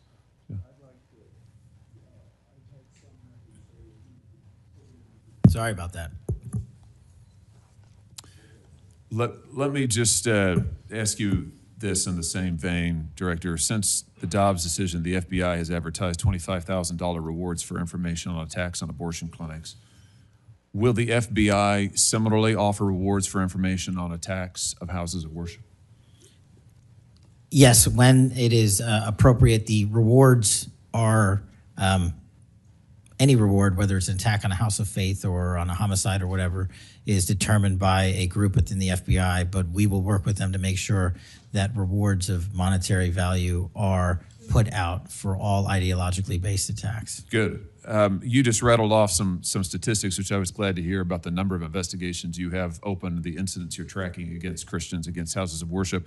Let me just ask you if you consider designating a senior official as a liaison to houses of worship, to Christian other religious organizations, to publish metrics on investigations and arrests related to church attacks, church threats, vandalism, arson, etc. Will you set up a system for liaising and then reporting so that everybody can see, this committee and the public can see just how many attacks we're talking about, just what the level of threat and violence is and what the FBI is doing to combat it? Senator, you're speaking my language. The private-public sector partnership on this specific issue, just like the other ones we've talked about, is equally transformative to finding those involved in these criminal activities. And with your assistance, and I would ask you if you're able to identify someone who's an expert in that area, we will work with them. We will take their information, because as great as the FBI is, we're only as good as the information we can get, and we don't have the reach that the private sector does in some of these areas. Very good. Happy to help on that. Let me ask you about something specific to the FBI, because sadly, as you know, the FBI, when it comes to anti-religious animus, has been part of the problem before you got to this agency. And I know that you remember the infamous memo generated by the FBI that attempted to recruit informants in houses of worship, in particular in Catholic parishes. Your predecessor testified when this information, I just want to reiterate, this memo became public because of a whistleblower.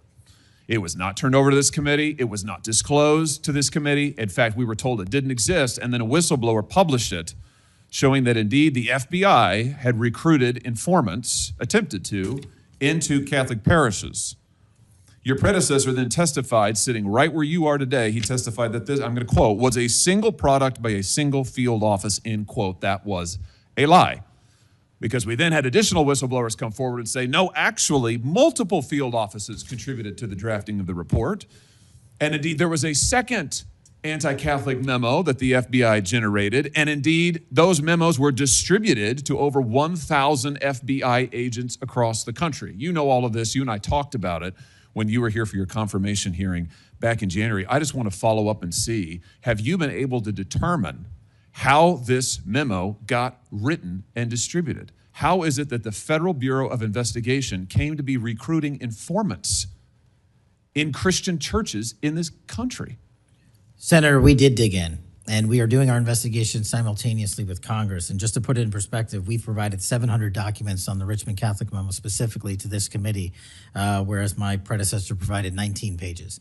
And not only that, but we looked into how the source recruitment structure at the FBI was conducted during this time. And we made adjustments and permanent fixes to ensure that sources are not put into houses of worship unless there is an actual ongoing criminal or international terrorism threat. We will not use sources at this FBI to investigate and cull information just for the sake of culling information in houses of worship. Has anybody been fired for this? There have been terminations related to this and resignations. Good.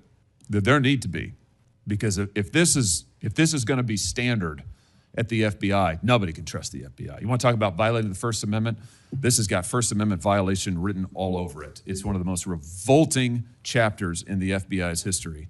And considering what we're seeing more broadly in terms of the acts of violence against people of faith, this has absolutely got to end. The FBI has to lead the way. So I count on you to do that, Director. Let me just, in the minute or so that I have remaining, let me just shift gears and ask you about something else you said earlier. You said that protecting our youth is maybe the FBI's top priority. It's great to hear. Let me ask you about the role of AI chatbots in that, which you've talked about a little bit already today. Are you investigating any cases of AI-generated child sex abuse material? You issued a PSA earlier this year warning that synthetic child sex abuse material, that's where the AI generates it using maybe a real kid's image, but then generates sex material, sex abuse material.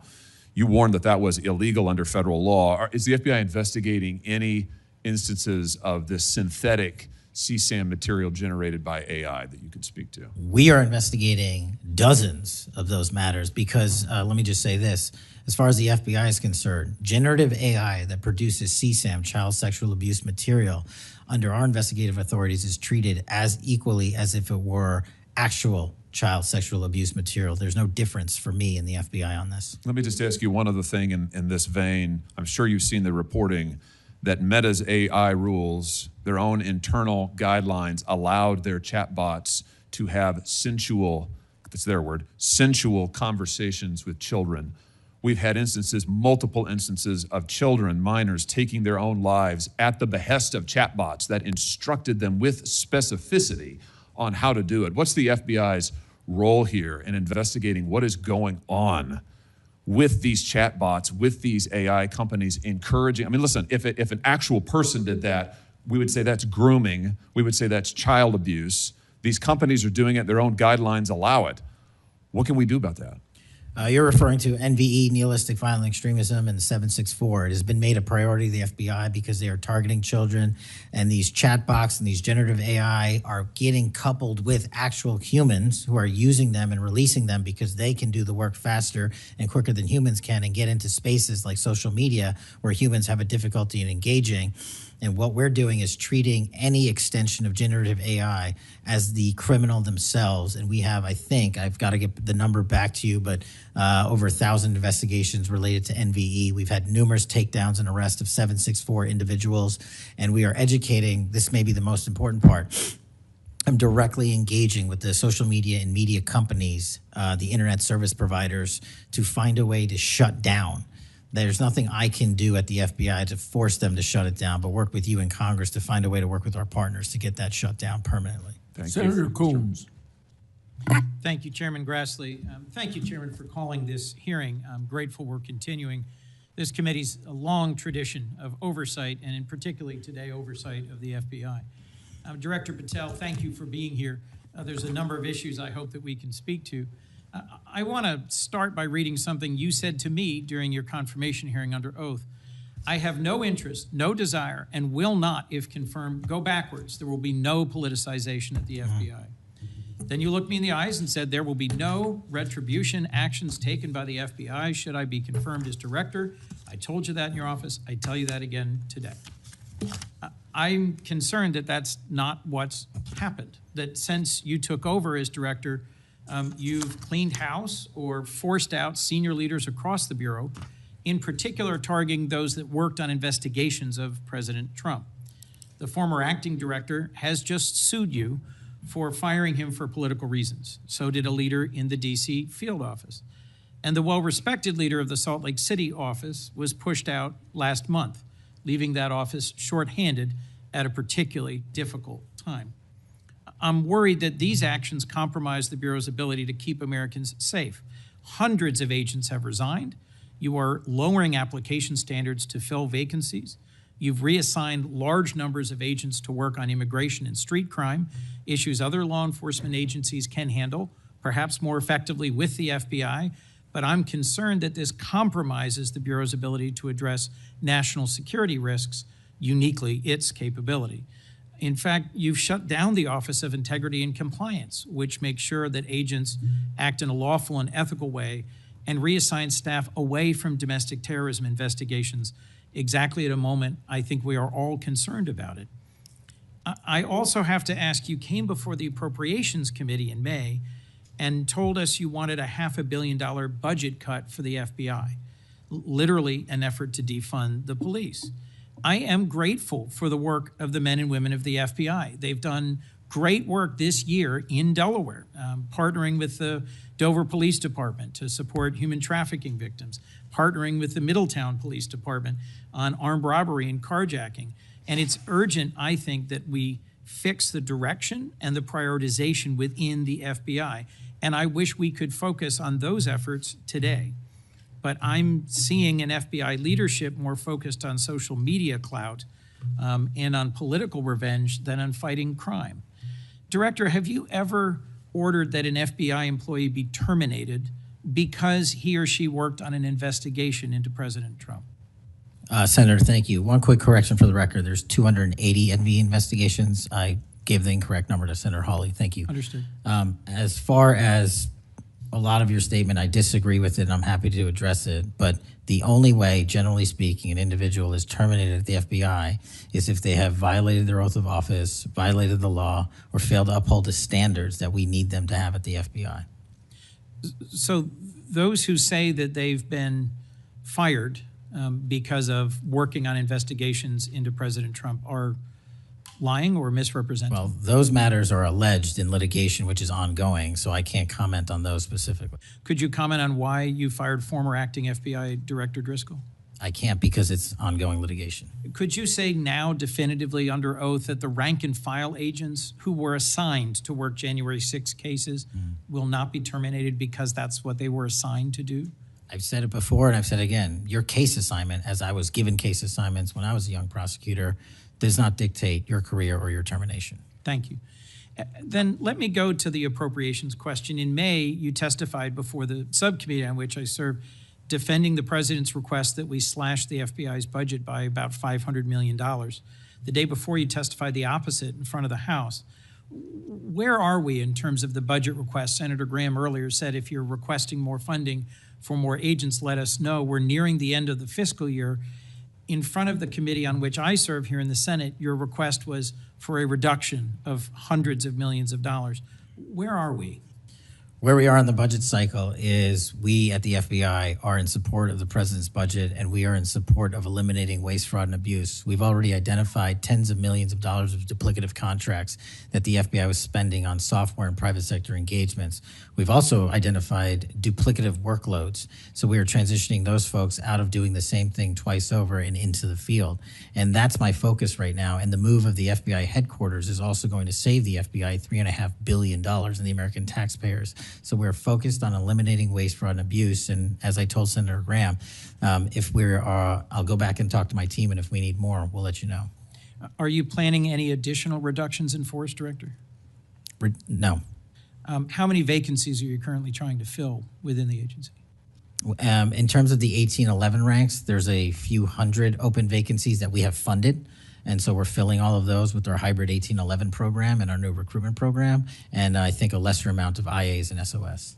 So if hundreds of agents have retired or taken the fork in the road offer, and you have vacancies, but you're requesting $500 million less, how does having fewer FBI agents help you tackle violent crime and address our national security issues? Just to put it in perspective, cybersecurity Senator, issues? sorry, I didn't mean to cut you off. If we had this $500 million, we've done the math. It would take us 14 years to onboard every vacancy that's on the books currently at the FBI because we can't hire these folks and train them overnight. It's a years-long process. So we are currently focused on recruiting the best and filling the positions to the best of our needs. And we, even if we had this extra money, wouldn't be able to hire them overnight. We're looking for where the need is greatest, where in the country we need to send them, and how we can change the training requirements, which is why I'm thrilled to have police officers. They might not have a college degree, but they got the street smarts and the cop smarts to become FBI agents, and that's what we want. Let me turn to Section 702. Yes, sir. When you testified in front of the CJS subcommittee, we talked about this issue. You told me you were in favor of reauthorizing FISA Section 702 when it expires next year, Right. so long as the reforms implemented last year, reforms like better training for agents and real consequences for inappropriate searches of Americans' communications, were maintained. You also said that you had some ideas about how to make Section 702 better going forward. Can you give me an update on the FBI's implementation of these reforms and the direction you think it should go? Absolutely. I think you're referring to the query process, and if you're not, let me know. But any instance of abuse or mistakes that were made in the query process have now been changed. It used to be you can make multiple mistakes and continue to access the query database system. I've changed that. If you make a mistake, you're immediately sidelined, a review is conducted, and if it was an actual mistake, i.e., there should have been S on the end of that name and there wasn't, then we put you back in. But we have to review those matters. So that's happening. And if there was an intentional mistake, you have no more access to the 702 query system and its database. So we've also done an audit of the entire 702 system and the query databases. And now we are nearly 100% of the audit. And I think we found one or two, I'll have to get back to you, quote unquote mistakes within that system, which are currently being reviewed. Thank you. You had told me in May that you'd send me updated statistics about the Section 702 searches of Americans' data. I haven't received it. When will I get that? I'll work with my team to get that to you, Senator. And frankly, in May, when you were testifying that you were implementing these reforms, you were also closing down the Office of Internal Auditing at the FBI. Now, that was the office created in the first Trump administration to improve the Bureau's compliance with Section 702. How is that working out? How can you continue to advocate for robust civil liberty protections but shut down the office that was created to enforce those safeguards? Help me understand this. Absolutely, Senator. This is a great example of sort of duplicative work. Both, there was 2 divisions in the FBI working on this, and all we did was the inspection division, which is the leader in this query system and this audit system, has now been given the single source mandate to conduct these. So the OIA, its elimination is just taking folks who were working there and were experts in it and folded in under the inspection division, and then taking other folks that we didn't need because we had enough manpower and pushing them elsewhere in the FBI. I'm concerned about the rise in threats against members of our judiciary. What are you Yes, sir. doing with the U.S. Marshal Service to help protect our federal judges and with state and local judicial systems to help provide some of the expertise of the FBI in protecting them as well? I share your concern, Senator. We have 35 open investigations, 17 against federal judges, and the remainder against state court judges and threats that they have received. And as you know, federally, there's a specific statute which prohibits that. So we are working up those cases and referring them to prosecution where we can meet the threshold for evidence. In your written testimony, you referenced how counter-UAS legislation expires and we need to resolve the conflict in jurisdiction and authority. I agree, this is an urgent concern. I have heard from state and local law enforcement about it, from the folks responsible for major events, whether it's sports or concerts or public events. Given the tragic increase in political violence, I'm very concerned about the misuse of drones and the potential of there being a catastrophic event. What could we do to address this challenge? Well, obviously, reauthorizing the capabilities that we have under the Counter-UAS program. But just to highlight what the FBI is specifically doing, we've been given the mandate to work with DHS to secure not just the Club World Cup that we had, by the way, which occurred in 32 matches across the country without any significant incident, which we're proud of, and we're taking that model for the next World Cup and also the Olympics. But the reason I bring that up is because we pushed out our counter-UAS programs to address the security needs, and that's where our focus is on events like that. Mr. Director, thank you for your testimony. I look forward to working on actually solving criminal problems and reducing the extent to which what we're going back and forth about is more political and partisan point scoring and more actually solving crimes for the American people. Yes, sir. Senator Kennedy. Mr. Director, you and the FBI working with state and local law enforcement officials in Utah have caught the assassin of Mr. Charlie Kirk. Is that right? We have a suspect, yes, sir. And you did that within 48 hours, did you not? 33 hours. 33 hours. Congratulations. We've had other political assassinations. Back in June, an assassinated Representative Melissa Hoffman, Mr. Hoffman, Senator John Hoffman, and Mrs. Hoffman in Minnesota. You and the FBI and Minnesota state and local law enforcement officials caught the assassin within 48 hours, did you not? I believe that timeline's correct, Senator. Congratulations. Sometimes we miss the forest for the trees. Good work.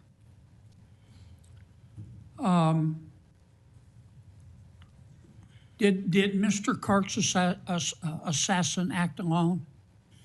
As I've said since the beginning, Senator, it is very much an ongoing investigation, and I can't speak to the state charges. That's for the state to address on their own, but we are providing them with the same investigatory findings we're parting the department. And as I noted to Senator, I believe it was Cornyn or Hawley, that there are a number of individuals that are currently being investigated and interrogated, and a number yet to be investigated and interrogated specific to that chat room. So we are very much in our ongoing posture of investigation. So others could have been involved. Yes, sir. Okay. I asked you this last time you were here. Cash, you remember Mr. Peter Strzok and Ms. Lisa Page? Yes, sir. Mr. Strzok was an FBI agent. Ms. Page was an FBI lawyer. They were both very aggressive anti-Trump political activists who allowed their political opinions to affect their work at the FBI. Is that a fair statement? I believe their text messages and their testimony that was secured by the OIG and DOJ speak for themselves. In fact, Mr. Strzok and Ms. Page were having an extramarital affair, and at one point, Ms. Page texted Mr. Strzok, quote, "Trump's not ever going to be president, right? Right?" And Mr. Strzok replied, "No, he won't. We will stop it," end quote. Ms. Page resigned from the FBI. Mr. Strzok was fired. They promptly sued the federal government and the FBI and Justice Department for releasing their emails, which revealed all of this. The FBI settled that lawsuit for $1.2 million, gave Mr. Strzok $1.2 million cash, gave Ms. Page, who resigned. She wasn't fired, she resigned, she quit. Gave her $800,000. Who at the FBI made that decision to give them money? That settlement was reached in the Biden administration when my predecessor was the director. Who? Are you saying that Chris Wray did? The only people that can decide that settlement are the Attorney General in conjunction with the director and the administration. Okay, so you're telling me that Attorney General Garland and Director Wray decided to give them the money? Is Yes, that sir. right? Yes, sir. Okay. Now, when you took over the FBI, did you find instances of where under the Biden administration the FBI had weaponized the agency to push the political beliefs of President Biden? Sorry, the last part. When you took over the FBI, did you find instances of where the Biden administration had politicized the FBI to prosecute its political agenda? Well, I won't speak for other people. Haven't been a target of that weaponization, haven't been a staffer on the House Intelligence Committee, having had the Justice Department weaponized against me for making the findings and leading the investigation of Russiagate. I know what that feels like, and that's why as the FBI director, I'm committing to not ever have that ever happen again, but I'm also committed to fully investigating what was done, and that matter is still ongoing. So I take it your answer is yes. Yes, sir. And you're firing those people, is that right? Anyone that politicizes their job at the FBI will not work at the FBI. Okay. You've heard some of my colleagues either implicitly or otherwise suggest that you have politicized the FBI to prosecute the political beliefs of President Trump. Is that true? I don't know how that can be true when the stats that I cited, to include the 23,000 arrests, 6,000 weapons seized, 1,600 gang and criminal enterprise organizations, 4,700 children found and rescued, more enough fentanyl seized to kill a third of America. The men and women of the FBI are now on an apolitical mission, and this is why the numbers are historic in 7 Have you months. fired people because they voted for Vice President Harris? I don't ask people who they vote for, and neither does the FBI. Okay. But you've given people polygraphs, have you not? Many people in the FBI take polys. The FBI does that all the time. Yes, sir. Does it not? Yes, for sir. a long time, is that correct? Decades. All right. I want to ask you about the Epstein files. Have you seen the Epstein files? I have not reviewed the entirety of it myself, but a good amount. Would it be fair to say that Mr. Epstein trafficked young women, including, in some instances, minors, for sex to himself? That was specifically the allegations in the 2018 indictment in the Southern District of New York. Okay. Who else did he traffic these young women to? In terms of what the investigation, again, going back to 2008, Mr. Acosta, who limited the investigation and limited the search warrants and limited the parameters of the investigation, the only thing we are able to speak to publicly, because he was given a non-prosecution agreement by Mr. Acosta, is that first time period from, I believe, don't quote me on this, 97 to 2001-ish. And then when the Trump administration courageously reopened it. Ash, excuse me for interrupting, but I'm going to run out of time. You've seen most of the files. Who, if anyone, did Epstein traffic these young women to besides himself? Himself. There is no credible information. None. If there were, I would bring the case yesterday that he trafficked to other individuals. And the information we have, again, is limited. So the answer is no one For the information that we have in the files? in the case file. Okay. Now, President Trump has deferred to the FBI and the Department of Justice with respect to the Epstein records. He says it is your call about releasing them. And I understand that the department and the agency have decided to release them in cooperation with the House committee. Is that correct? Yes, sir. So you're releasing them a little bit at a time. Is that correct? We're releasing as much as we can, but we are limited by 3 different court orders, and the department went back to each of those judges to waive those court orders or have them lifted, and each of those judges declined. Will you release all of them, or at least as many as you can? We will release everything we are legally permitted to do so. We are continuing to work with the House on the subpoena request. We have substantially complied with it, but we will continue to release whatever we are legally permitted to do so. Okay. I strongly encourage you to do that.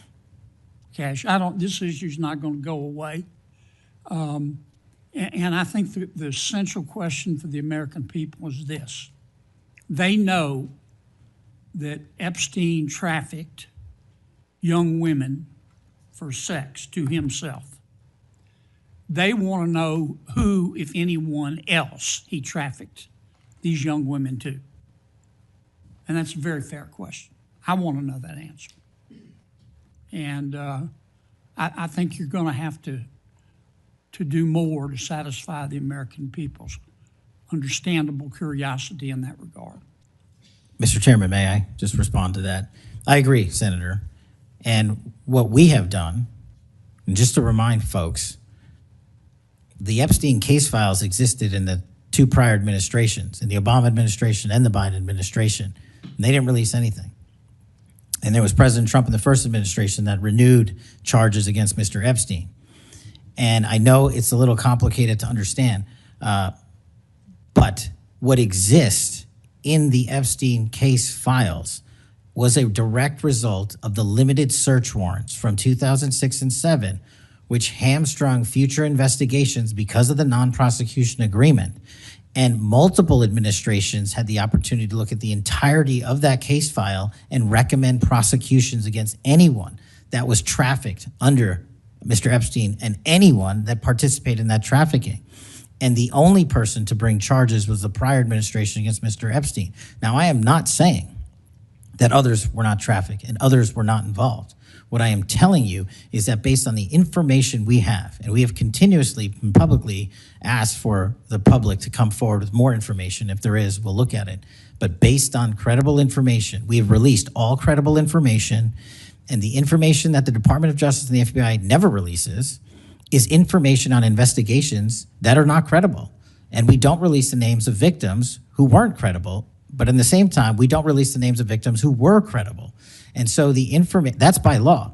And so the information we are releasing now is historic, and it is also to the maximum capacity that the law allows. And I know that's not going to satisfy many, many, many people. But if they wanted it done right, then the investigation from its origination should have been done right, and he should not have been given a get-out-of-jail-free card to do jail on the weekends for 12 hours a day, and he should have been investigated fully for the entirety of his crime and criminal enterprise, not just from 1997 to 2001. Senator Blumenthal. Thank Thanks, you, Mr. Mr. Patel. Thank you, Mr. Chairman. Director Patel, thank you for being here today. You'll recall well in January at your confirmation hearing before this committee, I raised the prospect of politically motivated retaliation, and you promised me, as you did other members of this committee, quote, every FBI employee will be held to the absolute same standard and no one will be terminated for case assignments. You went on to tell me, quote, all FBI employees will be protected against political retribution. And you assured one of my colleagues that you would honor the internal review process of the FBI. I'm not going to mince words. You lied to us. In the short time that you've been FBI director, you've presided over a rash of retaliatory firings. 3 FBI agents have recently sued you. They are FBI agents with 60 years between them of distinguished service, rescuing hostages, saving kids from predators, dismantling drug cartels, and their allegations, their civil allegations, are a searing indictment of your tenure as FBI director. But it's not just those 3.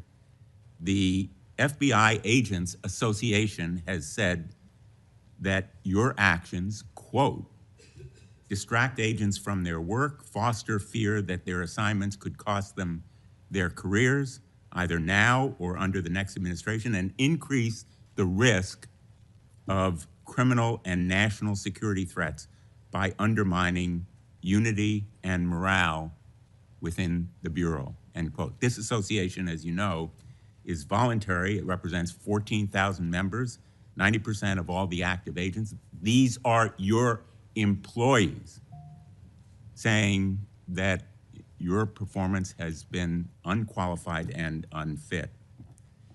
And there is mounting evidence that these retaliatory firings were the result of direction from the White House. There have been instances in the past history of the Bureau of political interference and political direction from the director's office, but not the kind of institutional interference that we're seeing from the White House right now. I'm going to ask you, has anyone from the White House contacted you about personnel decisions? I completely disagree with your entire premise that I have lied or am misleading the FBI. If I were, the results that I announced today by the men and women of the FBI and the historic records we are doing to keep this country safe would not be possible. The men and women of the FBI are responding to our leadership and this administration's priorities. The only way people get terminated at the FBI is if they fail to meet the muster of the job and their duties, and that is where I will leave it. And you accusing me of lying is something I don't take lightly, but I'm not going to get into a tit for tat with you. Well, let me just ask you to answer my question. Has anyone from the White House contacted you about personnel decisions? Generally speaking, we always discuss with the White House, OMB, during the budget process, how many personnel we need, who we need where. Answer is yes. For budgetary purposes and to fire people, agents, because they participated in investigations of the president? I don't receive directions to do that. Has anyone I make the suggested it? decisions. Has anyone asked you to do it? The best information is, yes, you've taken suggestions and direction from the White House in firing qualified agents. Any termination at the FBI was a decision that I made based on the evidence that I have as a director of the FBI, and it's my job, and I'm not going to shy away from it. And as you stated, those are allegations, and that is an ongoing litigation. So they'll have their day in court, so will we. The allegations are not just in that lawsuit, Director Patel, and I think your testimony confirms that, in fact, you've taken direction from the White House I don't. in those it does not. retaliatory firings. It literally does Because you've not. acknowledged that, in fact, they have been in contact with you about personnel decisions. The Let me- White let me House move has on. been, do not put words in my mouth, we're on the record. The White House, like any administration, contacts its agencies on the budgeting process and where it needs personnel and where the mission priorities are. That always happens. If they didn't do that, they would be abdicating the responsibility to law enforcement. I will always work with my partners in the chain of command at the Department of Justice and the White House to ensure that this FBI is delivering the results we are delivering, to include the lowest murder rate in modern U.S. history, to include the most fentanyl seizures in modern U.S. history, to include the most lives saved and the most children found in Just modern ask U.S. you, history. That is a working FBI. That is not a failing FBI. Let's move on to a related area. In White House discussions, have you been asked or directed by the White House or others to engage in a crackdown on political groups or organizations, nonprofits, after the murder of Charlie Kirk? To direct at political organizations? No. I've been asked by my chain of command to properly root out criminal activity wherever it is in whatever investigation we are conducting, and that's what we're doing. Have those distinctions about whom you're going to target been based on direction from the White House? Nobody gives me a list on who to target. My targeting list is from the men and women at the FBI. Have you talked about investigating certain groups, nonprofits, or foundations or institutions? Whatever those investigations are, they're ongoing, and I'm not going to get into those. Have you used polygraphs to determine loyalty of agents? No.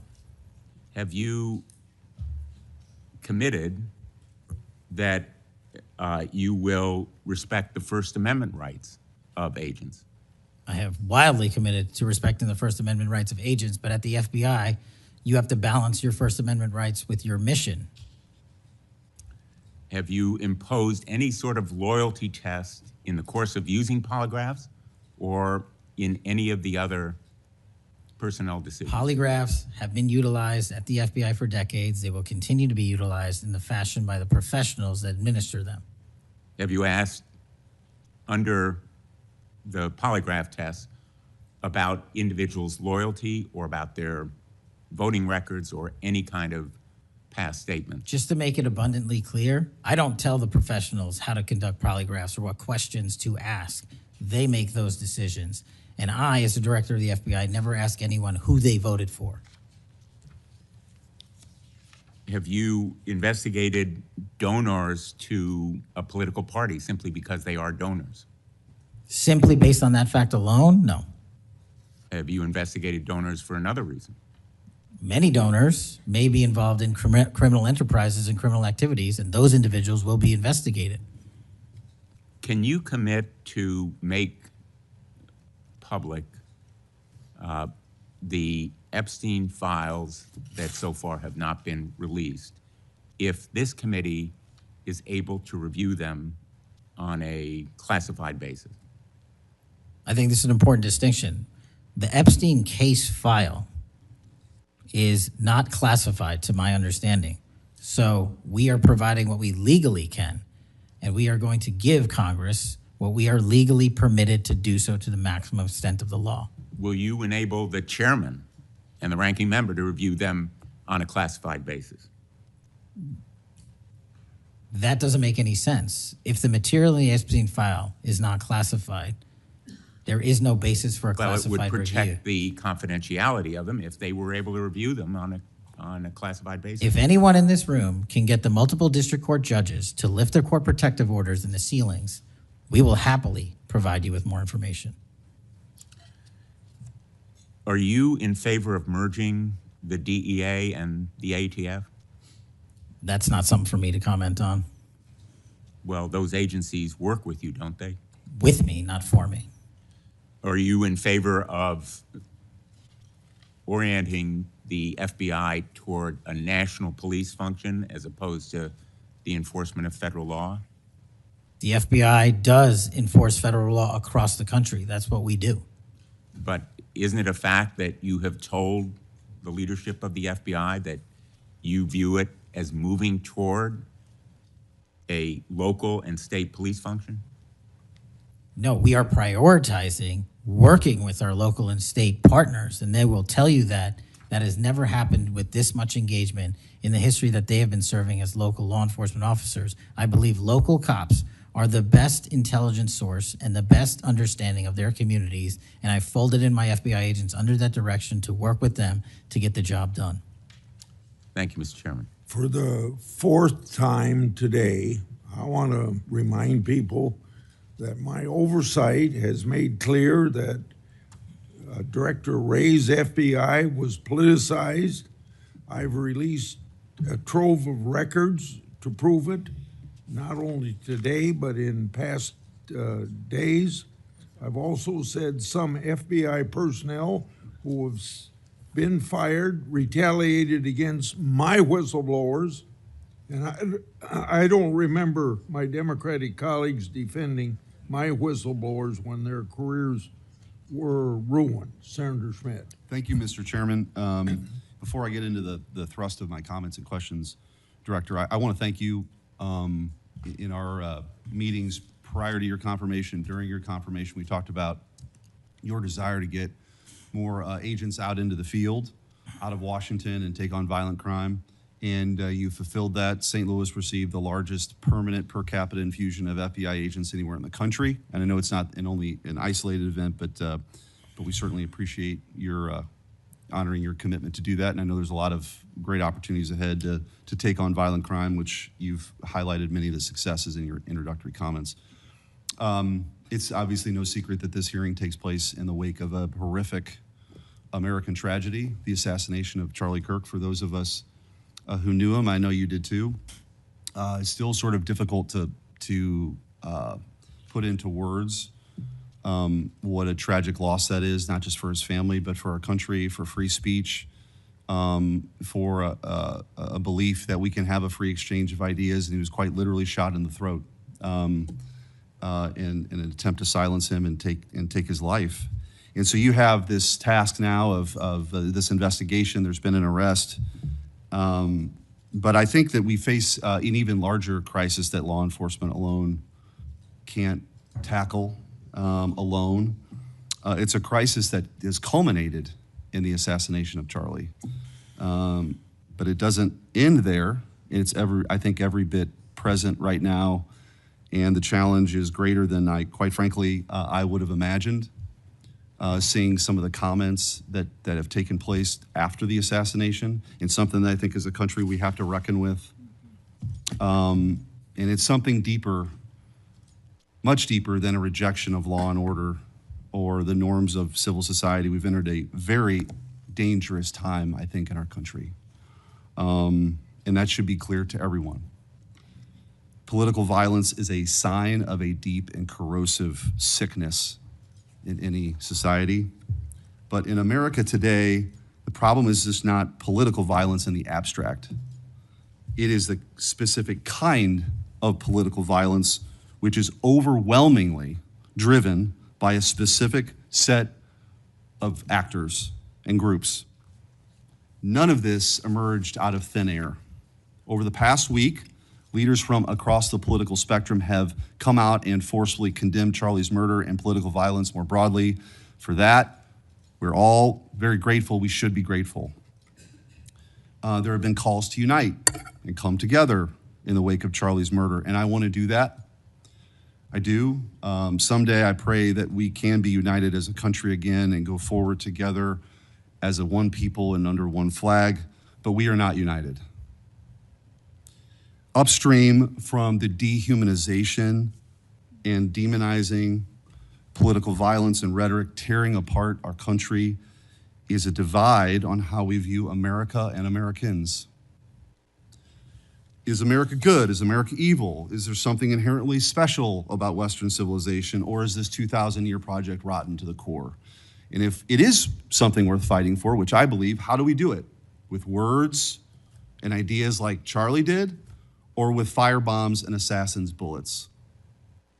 Political violence is always wrong. Period, full stop. It doesn't matter which side, in the name of any ideology or cause, it's wrong. But in America today, political violence is not a problem that falls equally upon both sides. We have to be honest about this. We must reject an attempt to paint it as some kind of random phenomenon with no particular creed or ideology, a kind of spontaneous insanity, which takes place outside of any broader social context and has no pattern at all. That's wrong. So free speech, yes. Political violence, no. But we have to be honest about what's happening. Already, we're hearing people talk about Charlie's assassination in those terms. We're told that we can't possibly know what drove a killer to plan and carry out a murder of the most prominent conservative activist in America. But that's a lie. We do know. The facts are plain and clear, and we have to speak truth in this moment, or there's no other side of the mountain. The vast majority of Americans are against political violence, but there is a vocal, active minority that encourages and celebrates it, and that minority is overwhelmingly on the left. Just last week, a YouGov poll found that a full 25% of those people who describe themselves as very liberal say it can be justified for citizens to use violence to achieve political goals. Less than 3% of very conservative Americans say the same. That's too many. That is 3% too many. But we are lying if we think that this is a both sides thing. It's not. We have to confront it. And you're going to have an important job of rooting out these terrorists. This is an ideology that runs very deep. The numbers are virtually identical to the ones I just noted when it comes to whether or not it's okay to celebrate the deaths of people whom we disagree with. And while large majorities in both parties were opposed to celebrating political violence, Democrats overall were nearly twice as likely as Republicans to believe that it is usually or always acceptable to celebrate the death of a public figure they oppose. What in the hell is going on? Earlier this year, a poll found that more than 55% of people on the left believed that it would be at least somewhat justified to murder Donald Trump. These are not just some abstractions on a page. These are our fellow citizens. How can we come together with people who believe these things? We've all seen the flood of posts on social media over the past week, not just a fringe few, but thousands upon thousands of people gleefully celebrating a father of two young children getting gunned down in broad daylight. I wish I wouldn't have seen that video. I wish my kids would not have seen that video. Blue Sky, the left-wing alternative to X, was so overwhelmed with these posts that the platform was forced to issue a statement warning its users to stop glorifying the murder. And it wasn't just random social media trolls. It was journalists, elite college professors, and even politicians, all but saying Charlie's assassination was justified because of what he thought, because of what he said. We saw the flood of hit pieces, the most powerful media outlets in the nation dishonestly attacking and villainizing Charlie for the most vicious possible terms. How can you ask us to unite under that? There can be no unity between good and evil. Somebody has to win this thing. And as a country, we have to absolutely reject it. And don't tell me it's both sides. It didn't happen in a vacuum. Over the past decade, we've seen an explosion of political violence, not just one-off lone wolf attacks, but organized, systemic political violence at a mass scale. It is not organic.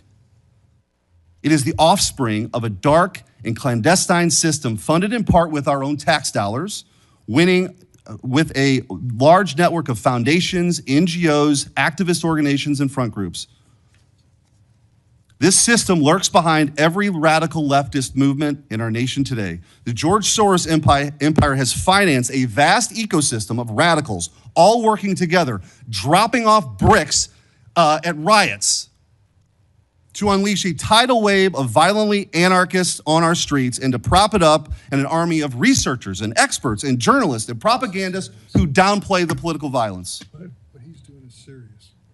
I'm going to ask you, because I don't have a ton of time, The opposite of what we should be doing as a committee.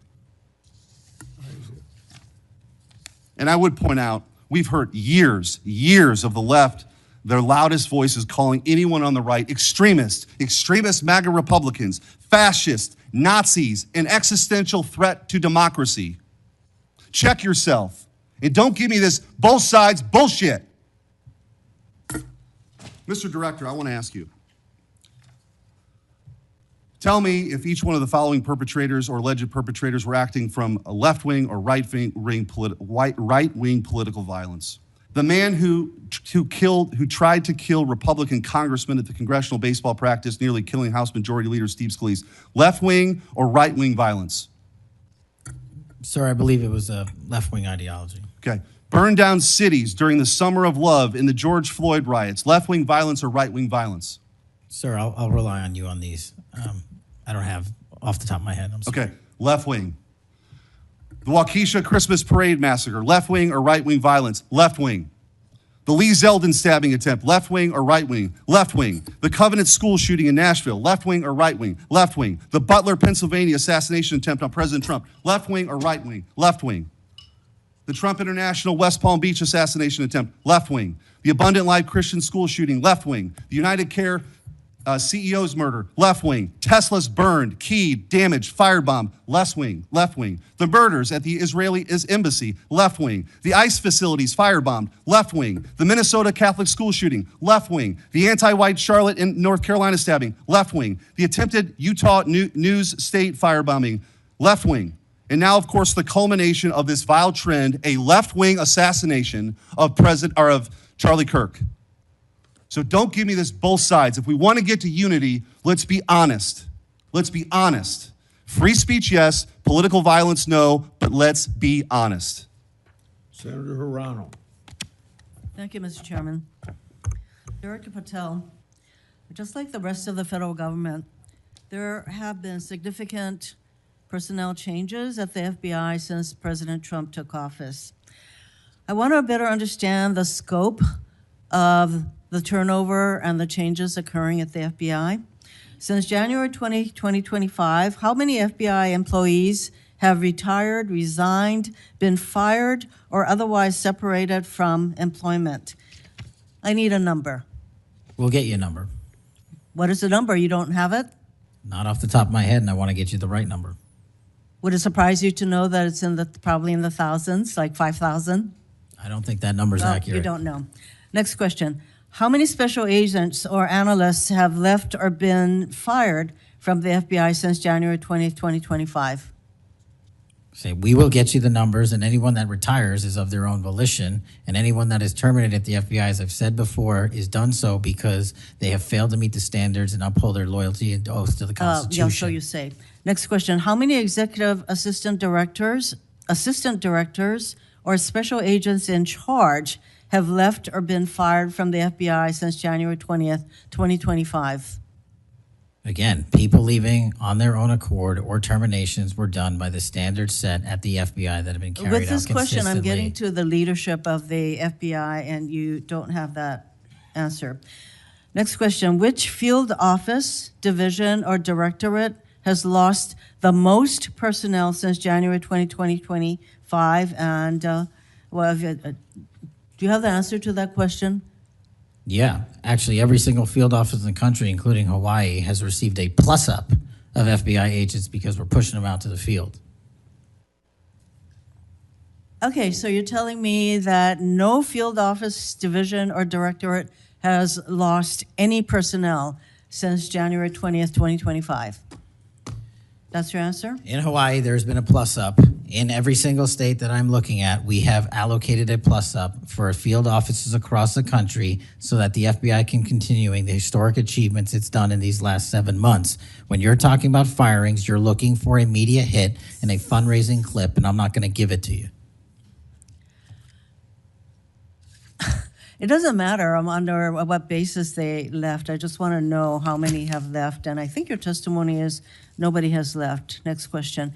Nope, Which that's field- not my testimony. You asked it one time, I answered it one time. You didn't get the answer you wanted for your clips. So you keep question. asking it, and I told you I'd get you the numbers, but you can keep asking it. Which field office, division, or directorate has gained the most personnel since January 2025? You noted that there have been plus-ups, so which offices have received these plus-ups? The greatest allocation that I believe was given to California and then Florida. Where were those offices? California and Florida. Thank you.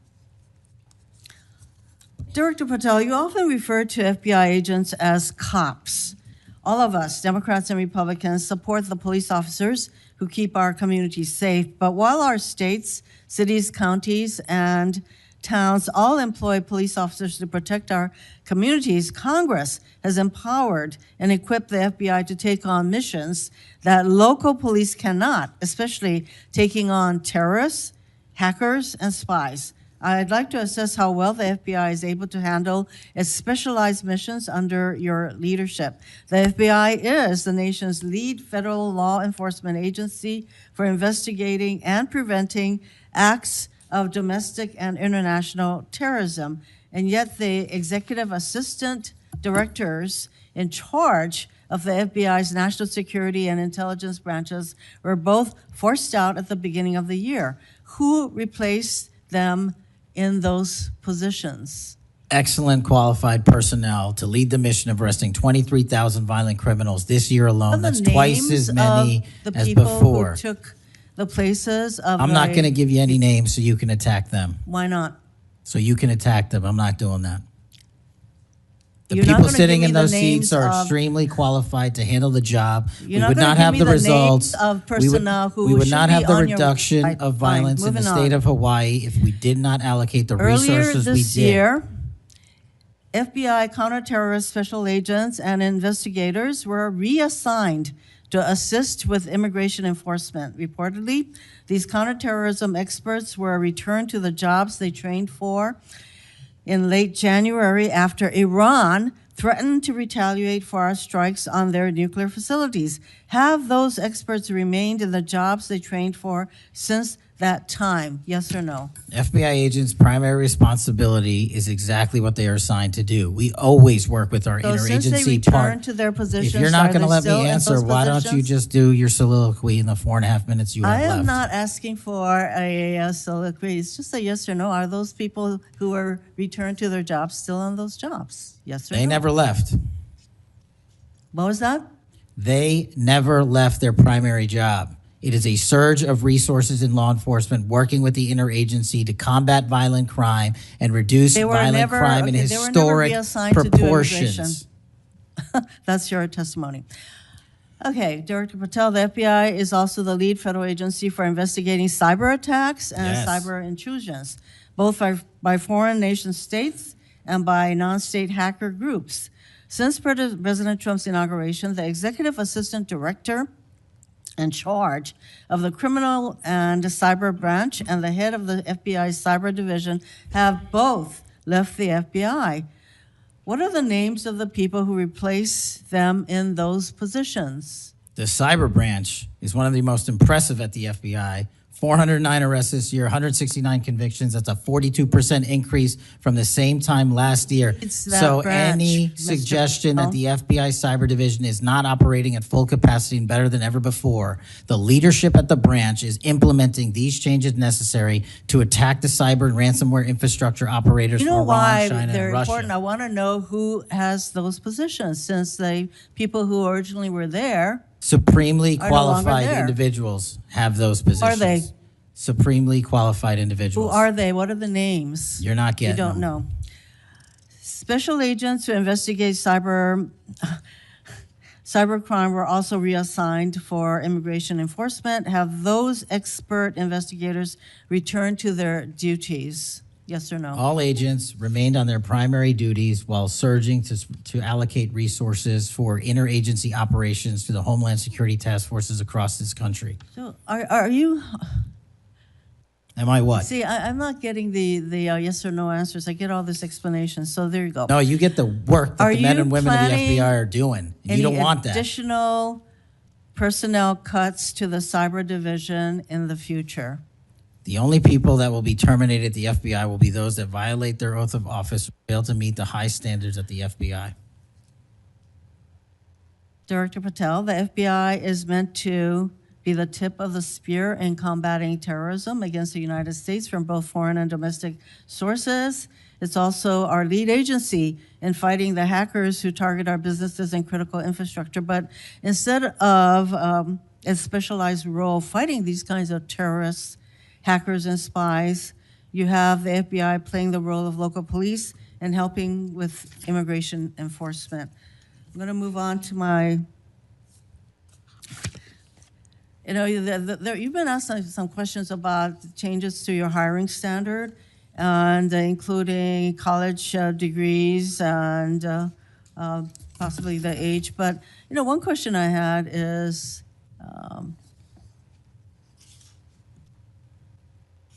that you are now requiring applicants to be able to do a certain kind of pull-ups, which a lot of women cannot because of physiological differences. Are you requiring these kinds of pull-ups?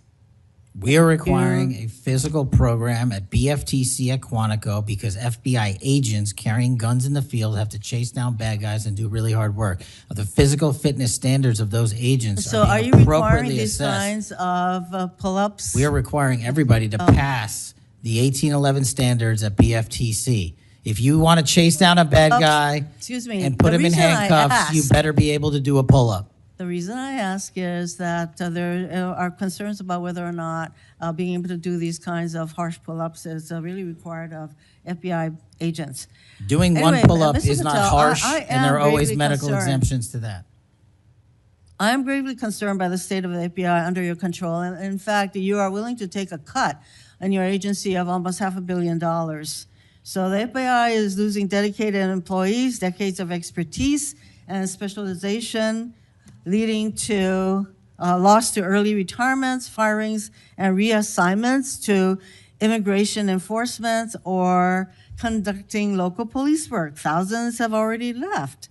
For as long as you remain as the head of the FBI, I fear the number of departures and summary firings will continue to grow. Mr. Patel, before the vote on your nomination of this committee, I noted that your most significant qualification, this is not just something that I noted, but others, your most significant qualification was your 100% loyalty to President Trump. And I fear that that continues to be the motivating factor in your position as FBI director. Thank you, Mr. Chairman. Mayor, Mr. Chairman. Director Patel, did you have Yes. anything you wanted to say now? That is an entire falsehood. You can delete my 16 years of government service to multiple administrations all you want. The fact is that I was a public defender. I was a national security prosecutor. I was a House intelligence staffer. I was a deputy director of intelligence. I was a chief of staff to the Department of Defense and the Secretary of Defense. I led the counterterrorism missions for the White House. Those are just some of the jobs I held in my 16-year career. There was no loyalty then. There's no loyalty now to anything but the Constitution. Senator Brett. Yes, well, before I begin, I want to thank Senator Hirono for what she said, acknowledging that there are physical differences between men and women. Talking about that women wouldn't be able to do as many pull-ups, and I think that she was making a case here that there should be different standards. There's a thing called Title IX, and this is why we continue to say we should have biological men and men's sports and biological women and women's sports. And so I look forward to utilizing that to talk to all of my colleagues on the other side of the aisle. Maybe they will stand with us in helping us protect women's sports. I think she made a great argument there for it. Moving on to today, Director Patel, thank you for being here. Thank you for your commitment to making sure that America is safe again. Thank you for doing that coast to coast and within our cities. I certainly look forward to talking about that and talking about your historic gains in these areas. But I would be remiss if I didn't begin my questioning with you about the horrific events that we have seen over the last week. Obviously, our heart breaks. Not Charlie's 2 children and for parents and families, but for America and for those of us who knew him, you being chief among those. So just my sincere condolences and thank you for the steps that you and the FBI have taken to make sure that we have someone within custody and we're going to be able to move forward with that. But if you look over the last, since last summer alone, we had 2 assassination attempts on the president.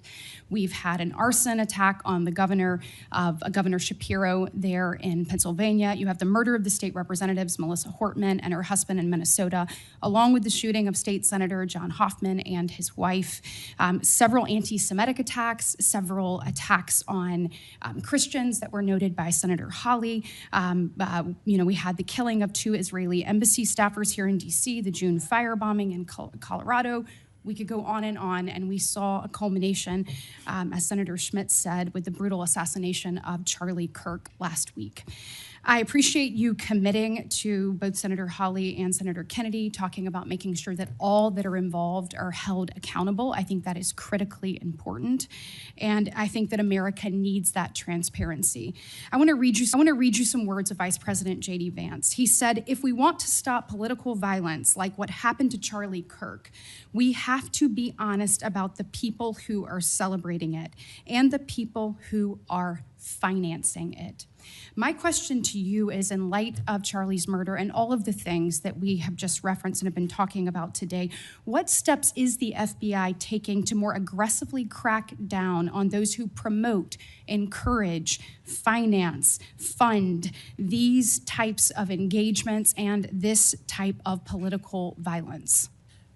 Thank you, Senator, for your kind words. So in terms of how we crack down on the root cause of this violence, for now putting aside the ideological motivations and how they got there, the monetary issue is a real issue. And as I've said before, we follow the money. So we work with our partners at the Treasury Department to trace where the money came from, how these individuals paid for the training they received or the platforms they were using, and also how these individuals collectively got together in whatever groups they were on whatever social media sites they were on, to utilize clickbait to make money Bingo. For their ideology. And so to trace all of those, we are using, not just in in Charlie's investigation, but others, lawful process and serving 2703D orders on any entity that is related in any way financially to any of these criminal acts of violence. And we are going to hold them accountable with our partners at the Department of Justice. Excellent. I would love to stay abreast of that, and just we must get to the bottom of it. We must follow the money. Someone is funding this discourse. Do you believe, obviously there are people here, unfortunately American citizens, that may be engaged in that, but do you also believe that some of this may be coming from overseas? Yes. Okay, let's get to the bottom of it and let's make it stop. Yes, ma'am. I want to ask you about the Dobbs decision. So we know that it was leaked in May of 22, and then we had the Marshal Service say we found nothing in January of 23. I find that absolutely mind-boggling, that we can't figure out who leaked that opinion. We know it was done in attempts to undermine the process, and then the intimidation of the justices occurred after that. Tell me what you can do as FBI director to help us get to the bottom of what happened and actually hold someone accountable for their actions. So I can't speak to what the marshals did and how they conducted their investigation. I can tell you, generally speaking, the FBI has taken over the investigation on the leak because it was such a detrimental leak. So you commit to getting to the bottom of it? We are utilizing the full resources of the FBI as we usually do on leak investigations, and we will make sure our results are public at the appropriate time. We need answers. I want to talk about child sexual exploitation. Thank you for making protecting our youth your top priority. We know that that is the greatest gift that we have. That is our greatest treasure here in the United States, is the next generation. And finally, we have an FBI director that is putting that at the top of his list. Can you tell me the steps and the different initiatives? I've heard you talk about a couple of them. You've mentioned 764 amongst other things. Tell me what you're doing, and specifically, I want to know about when it comes to sextortion. So as a parent who is raising children right now, teenagers, and you're looking at what's happening, whether people are snapping photos and then what's happening online. I have had a number of parents sit in front of me telling me terrible, heartbreaking stories about their children ultimately taking their own life because of being blackmailed. I want to know, what steps are you taking to get to the bottom of that and to absolutely end this? If this were happening in a storefront, Mr. Director, that store would be shut down, no matter where it was, coast to coast. And yet we continue to allow these things to happen, and we've got to have a more targeted approach when we're looking at this. And so what are you doing to protect children, and specifically sextortion? So in our VCAC initiative, our Violent Crimes Against Children is our umbrella enterprise operations hub for things like Operation Enduring Freedom and Operation Not Forgotten and Operation Justice. And in things like that, those are producing the results that I told you about: 1,500 child predators arrested, 300 human traffickers arrested, 4,700 children identified and saved, a 35% increase from year to date last year alone. But specifically on your sextortion question, Senator, that is a problem that we are seeing explode on generative AI in private sector and social media companies. And what we're doing is engaging with NCMEC, the National Center for Missing and Exploiting Children, because this one stat alone should probably cause great pause. They have seen a 1,325% increase in generative AI leading to sextortion and child sexual abuse. That cannot be countermanded by the FBI alone. We have embedded people at NCMEC and have a great partnership with them. But what we need to do is what we did in the month of May, and we're doing it over and over again. We arrested 400 individuals in 1 month in 1 month surge. Wow, These thank you. individuals have prioritized. The agents and intel analysts have never left that mission. They're doing multiple missions at the same time. That's what the FBI is called upon to do day in and day out, and we won't stop doing two things at once.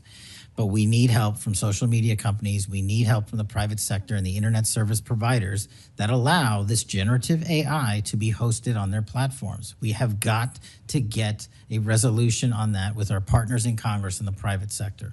Well, we are definitely committed to working on that. I know the people up here. So you let us know what tools you need, and I know we've got several ideas that we look forward to pushing forward. In my remaining 2 minutes, I want to talk to you about your historic results when it comes to crime. In particular, we've seen here in DC just a total transformation. You mentioned earlier 60% down in gun crime, 70% down in carjackings. You said 50% down in homicides, to name a few. We have a success story, and we appreciate President Trump's leadership on all of this. We have a success story in Alabama, where the Alabama Law Enforcement Agency, so ALEA, they just marked their 1-year anniversary of the Metro Area Crime Suppression Unit. There in Montgomery, it is a coordinated effort with ALEA, with our Attorney General, with Montgomery PD, and our sheriff, Montgomery County sheriffs. They've seen a 30% drop in violent crime and a 19% drop in overall crime. So it is actually producing results. It's this type of interagency connectivity that I think ultimately is going to lead us to safer cities and safer streets. I know that you are committed to that, committed to working with your partners. You said earlier you've elevated sheriffs and police officers there to the 7th floor. Thank you for doing that. I am grateful for the men and women of Alabama in uniform that have made this happen, and want to know, how is the FBI working to collaborate in these types of ways across our country to make sure that we have even greater success stories to tell? Well, the collaboration's happening at our Redstone Arsenal in Alabama. We bring 4,000 students through our Redstone Arsenal for training every year. In terms of our future plans, in the next few years, we will bring 13,000 students a year through Alabama's Redstone Arsenal. And by students, I mean FBI employees, I mean sheriffs, I mean police chiefs, I mean cops, I mean intel analysts, because that is their future gem of how we're going to train local law enforcement. And we're so thankful for the dedication of resources to that facility. And I encourage everyone to go down there and take a look, because if you want to see where the FBI is going and how we're going to train the future, it's happening at Quantico and Redstone. We are very proud of it, and thank you so much for your leadership. Senator Booker. Thank you, Mr. Chairman. Mr. Patel, I want to start off where we left off last time. I asked you whether you had any knowledge or discussions about removing FBI officials and installing political personnel before you were confirmed to that position.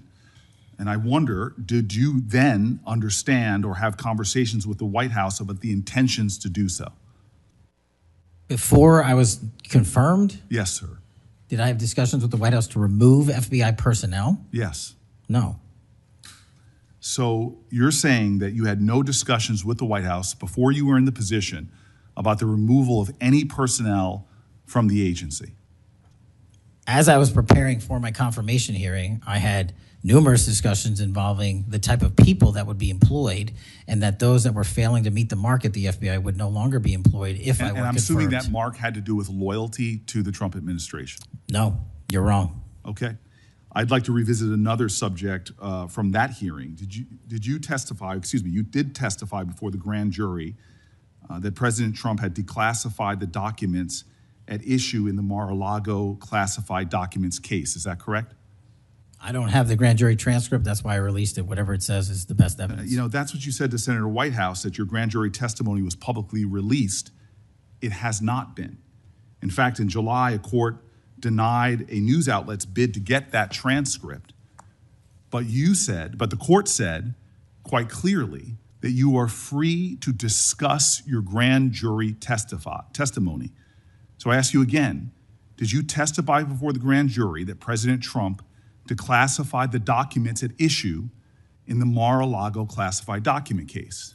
And that is why I took your invitation to work with the department and the court to have that transcript released. And the transcript is the best evidence of what I said then. So you're saying right now this committee can have access to what you said before the grand jury? To whatever was released. Under my understanding, Senator, that the Department of Justice You and I both released. understand the law. Let me finish. I understand under Rule 6 of the Federal Rules of Procedure, a grand jury witness, in this case you, is not barred from sharing their grand jury testimony. This is an oversight hearing.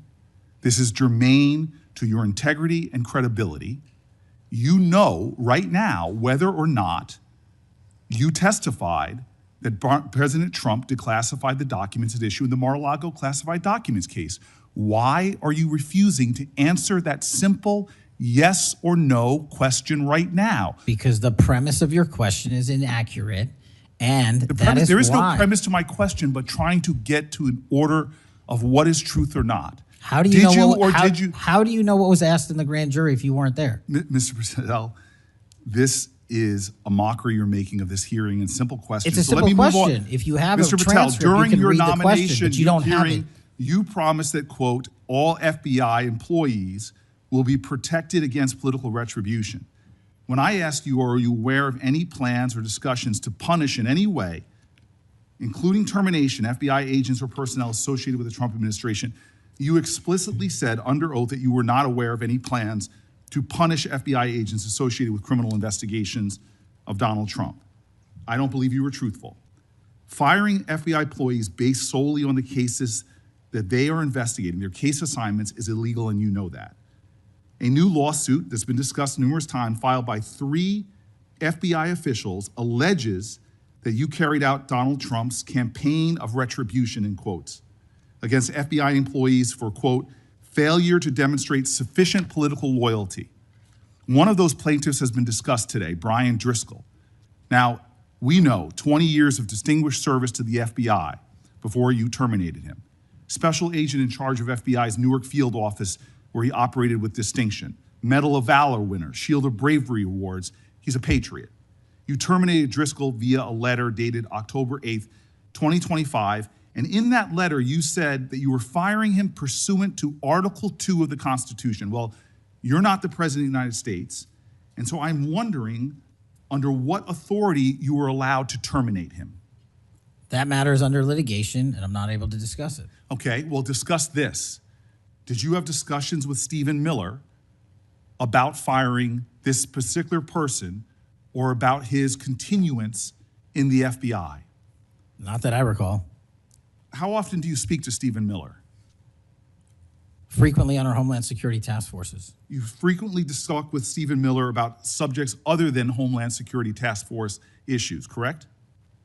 I frequently talk to Mr. Miller about Homeland Security task forces. Has Stephen Miller ever given you his opinions on how to run your agency? Mr. Miller's interagency operations are invaluable to the FBI. That's what we talk about. So you frequently discuss your job and your responsibilities with Stephen Miller and Pam Bondi, I imagine, as well. Absolutely. She's the Attorney General. Understood. Okay. Donald Trump promised to make us all safer. You have pushed out senior FBI agents with decades of knowledge and experience. In fact, this is the first time in FBI history that neither the director nor the deputy director have any experience with the FBI. You've shifted the agency's priorities primarily to pursuing Donald Trump's immigration enforcement agenda. According to ICE data, the Cato Institute, which is a conservative think tank, found that 20% of all agents have been diverted from their work to assist ICE immigration enforcement. 20%. Part of this operation is the work of mass law enforcement who jump out of cars, snatch people off streets at churches, schools, and their jobs and hospitals. Have there been any FBI agents who investigate crimes against children that have been assigned to immigration enforcement, yes or no? The premise of what you say is entirely false. Have there been any FBI agents who investigate no. foreign domestic terrorism? You don't get to say America is not safer under this leadership. I am not saying America that. is safer because of the work of the FBI. You're making a presumption of premise. 4,700 children. Sir, we have seized 6,000 weapons and 23,000 violent felons have been that FBI arrested. Agents who investigate human trafficking have been reassigned to immigration enforcement. You are not denying that FBI agents who are on the task force that fight against Russian oligarchs have not been reassigned. Public Corrections Squad reassigned. People who defend children reassigned. You're not denying that. I've seen you time and time again attack my colleagues' premises of questions as a way to not answer the question. So let me end with this. I believe you have made our country weaker and less safe. I believe that we are more vulnerable to a major event, and I pray to God it doesn't happen. You've gutted the Bureau of Institutional Knowledge and Expertise. You fired or pushed out seasoned FBI officials, many with more than 20 years of experience, and were working on cases that were critical. You've been purging thousands of serious law enforcement officials who spent their careers keeping us safe, only to lower hiring standards in order to find anyone to replace them. And shockingly, you admitted in this hearing to Senator Coons that it would take 14 years to fill the vacancies at your agency. Many are the result of your purge. 20% of FBI agents are doing low-level immigration enforcement instead of their mission-critical work. You've disbanded entire task forces that stop election interference, foreign influence, public corruption. And who benefits from this? Well, corrupt people benefit from it. Criminals benefit from it. Vladimir Putin benefits from it. And it really makes me wonder who you're looking out for. It makes me think we can't trust you as a nation. You swear to release the Epstein files, but now you're withholding the Epstein files. You claim that you have a suspect in a serious assassination. Whoops, then you don't have a suspect. You know nothing about plans to remove FBI agents, yet you're directly involved in those plans. In the words of an ex-FBI official, you are overseeing, and I quote, generational destruction of the nation's premier law enforcement agency. Mr. Patel, in just 8 months, you have assaulted the institutional integrity of the FBI. But I know FBI field agents. I've worked with them in Newark. No matter how truly bad you are, you can't undermine the legacy of agents who fight every day to keep us safe, but you can tarnish the integrity of the agency and undermine the agency's capacity. I believe you're failing as a leader, and that your failure does have serious implications for the safety and security of Americans and our families. We're more vulnerable to domestic and foreign attack because of your failures of leadership. I don't think you're fit to hand the Bureau, but here's the thing, Mr. Patel. I think you're not going to be around long. I think this might be your last oversight hearing. Because as much as you supplicate yourself to the will of Donald Trump and not the Constitution of the United States of America, Donald Trump has shown us in his first term and in this term, he is not loyal to people like you. He will cut you loose. This may be the last time I have a hearing with you because I don't think you're long for your job. But I'm going to tell you this. I pray for you. I pray for you that you can step up and defend your oath, defend the Constitution, and do a much better job of defending this country. Thank you, Mr. Chairman. Do you want to say anything? Yes, at this sir. point? That rant of false information does not bring this country together. If you want to work on bringing this country, it's my time, not yours. My God. If You're you gonna want to lecture talk me about dividing this country, it is I my follow time. you on your social media posts that It is tear my this country time apart. to There address should be a your unifying- falsehoods. Oh, You are an you can try embarrassment all to the you division want in this country. to not Senator, take it is my responsibility time. for what You you had have your said. time. Sir, you're Your making time a is mockery of this over. committee. Sir, you don't tell me my time is over. You The know how people far of New we've Jersey come tell me since what my Utah? time is. Senator, You can't lecture me. You can tell me Sir, my you time's have- over? You may be the charge of the I'm not FBI, going but anywhere. I am not afraid of you, sir. Mr. Chairman, Not afraid of you. Mr. Chairman, point of order. Senator Booker, I announced at the beginning of this meeting that this back and forth talking over each other doesn't work. And I said if that happened, I asked Patel not to respond, and I was going to give him some time after the senator's time was up to respond.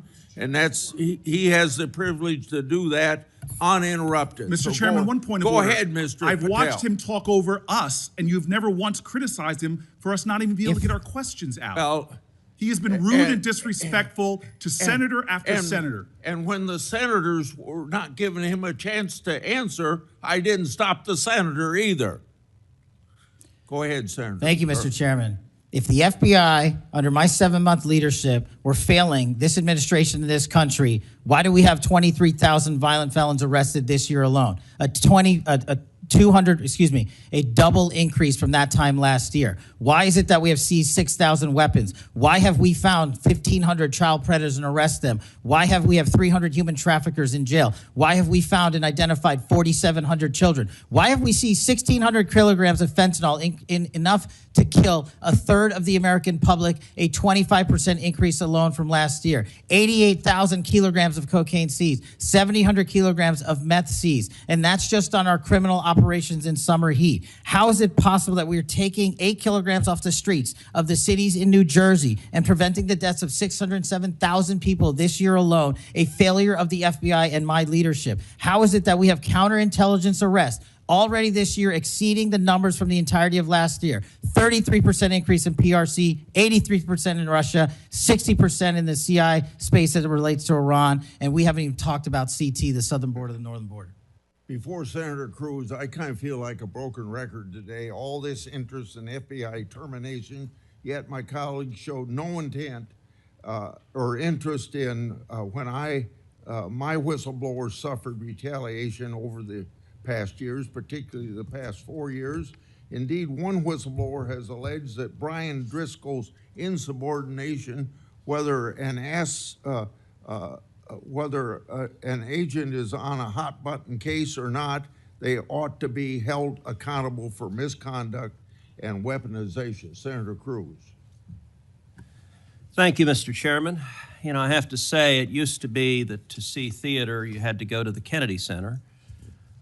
Now, apparently, you need only go to the Senate Judiciary Committee and see our Senate Democrats berating the director of the FBI, which, okay, it's not, partisan politics is not new in the United States Congress. But what is remarkable is what Senator Booker was berating Director Patel about. He wasn't berating him for failing to do his job, but rather he was furious for Director Patel for successfully doing his job. For 4 years, the Democrats under Joe Biden had an open border that undermined the safety of every single American. They allowed 12 million illegal aliens to come into this country to invade this country, and every single day Americans were murdered, women were raped, children were assaulted by violent criminals that Democrats released. Now, Director Patel, I found Senator Booker's questioning really bizarre. He asked you, have you reassigned FBI agents from human trafficking to to immigration issues. Director Patel, are the Mexican cartels that are bringing people illegally into this country engaged in human trafficking? Yes, sir. What the hell does it mean to reassign someone from human trafficking to immigration? The greatest human trafficking in the world has been over the last 4 years at our southern border. It is modern day slavery that the Democrats still defend. They still defend those open borders. Mr. Patel, he also said, did you reassign FBI agents from protecting children to immigration? How many children have you found that were victimized by the open borders of the previous administration? 4,700. 4,700. And yet, oddly, I don't hear a Democrat here saying, gosh, thanks for protecting those kids. 35% increase year to date last year.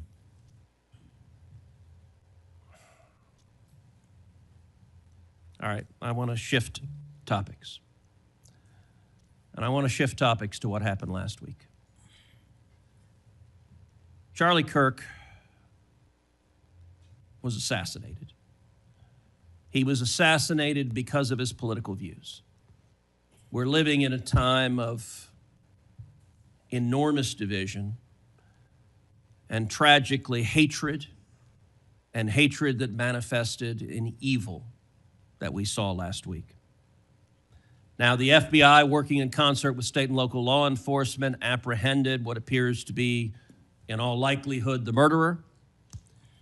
And you did so in just 33 hours. So I want to start by just congratulating you and the FBI agents and state and local law enforcement for successfully apprehending the murderer in less than a day and a half.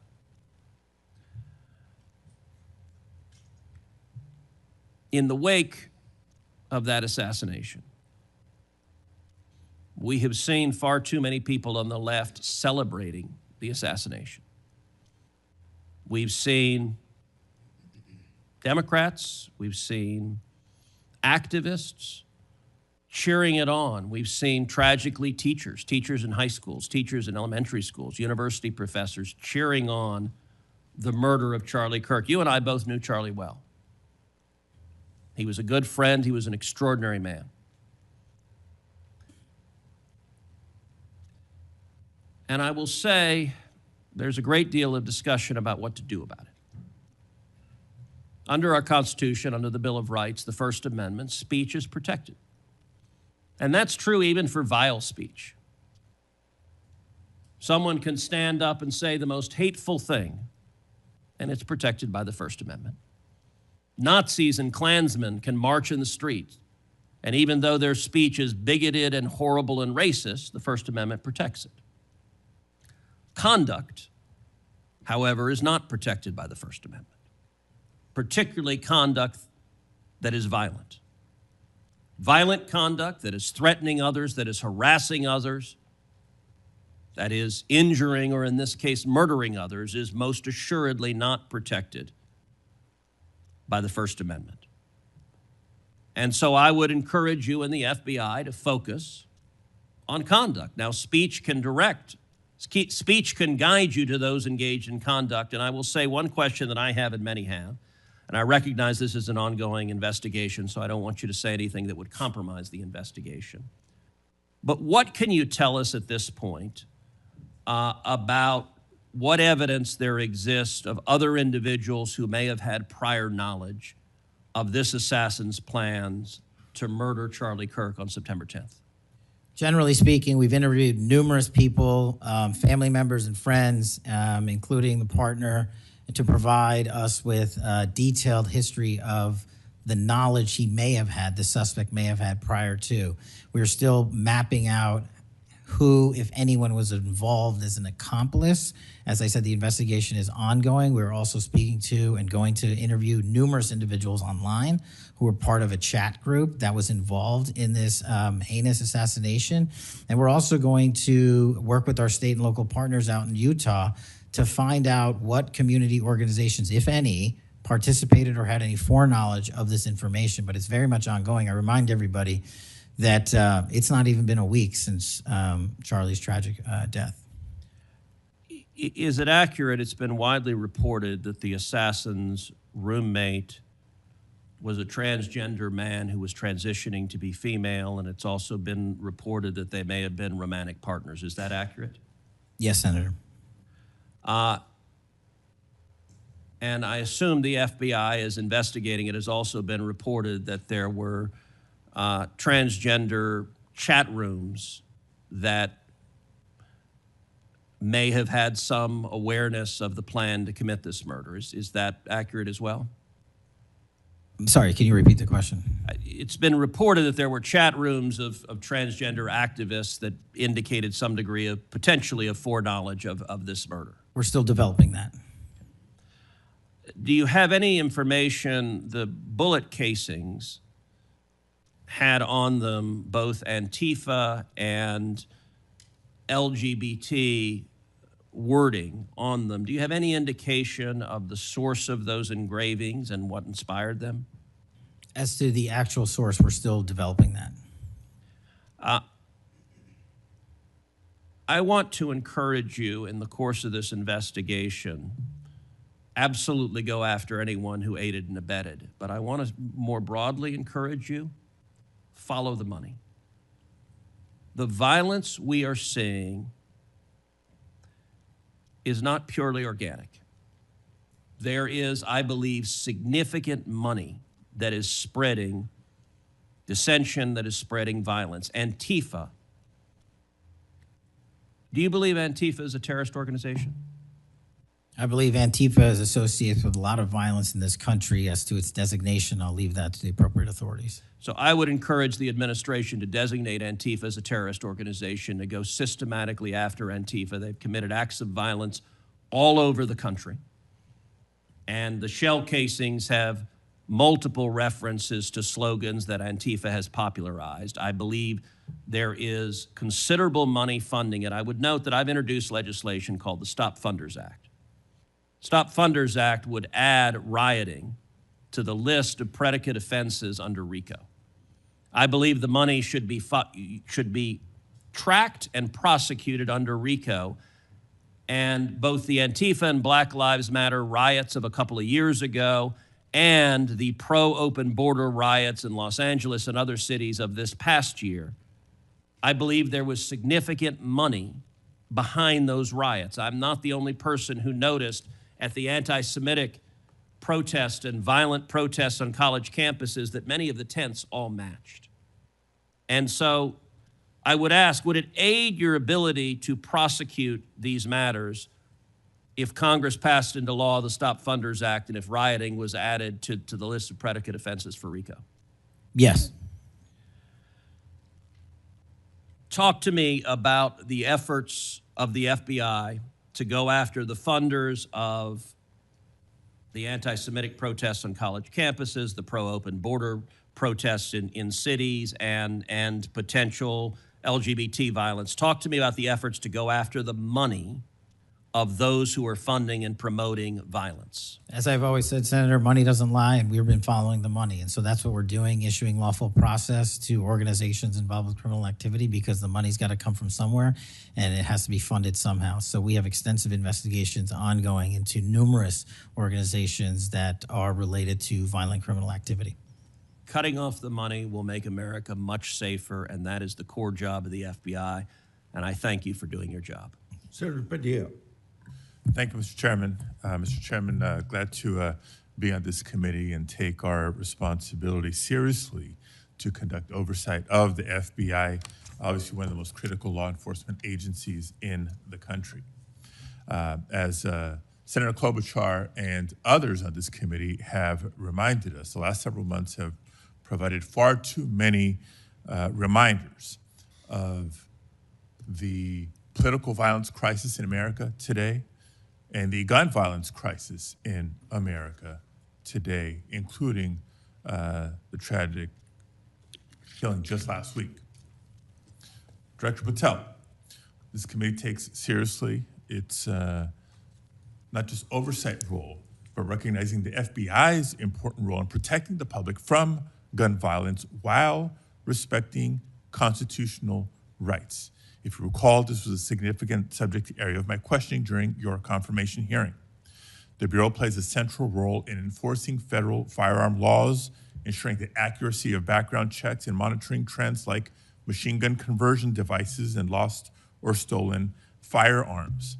Now, during your confirmation hearing, you pledged that the FBI would enforce firearm laws fully and fairly, consistent with the Second Amendment. Yet we continue to see a sharp rise in lost and stolen firearms reported by federal licensees. Can you point to any measurable enforcement results like arrests, not just arrests, but also prosecutions or task force expansions since you became director? I'll get those to you, Senator. Nothing you can share here today? No, I'll get the full list to you. You came unprepared today to respond to questions which you knew were important going back to your confirmation hearing. Now, the Bureau has warned about the public safety threat posed by machine gun conversion devices, which convert semi-automatic weapons to automatic ones. Can you at least reference what resources you're dedicating to this threat? Absolutely, Senator.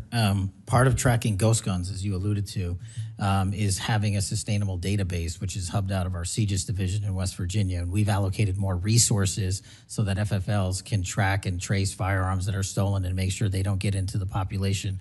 That's one of my primary concerns, that we don't want stolen weapons anywhere near anything. But the numbers continue to go up as reported by federal licensees. Let me get to my next question on this topic. You previously stated that you hadn't reviewed Fixed NICS, a federal law that improves reporting to the National Criminal Background Check System.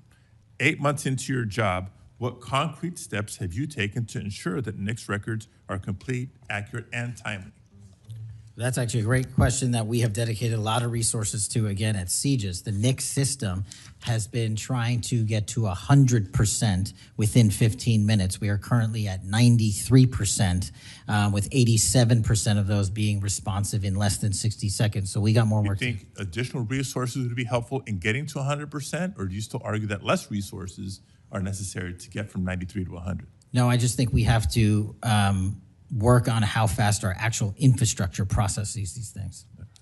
On to a question about resources. The FBI's core mission is to counter terrorism, espionage, and major criminal threats. Now, recent large-scale reassignments to immigration enforcement or politically motivated investigations cause me concerns that other critical missions are being neglected. One example, in March of this year, you created a Tesla-related task force and diverted personnel from the domestic terrorism operations section to work on that task force. What risk analysis justified that decision, and do you still consider domestic violent terrorism to be a lower priority? Any form of terrorism, domestic or international, is the highest priority at the FBI. And when you say divert resources away from those missions? I don't believe that's accurate. We did not divert resources away. When cars were exploding and people were being set on fire, I directed resources to address it.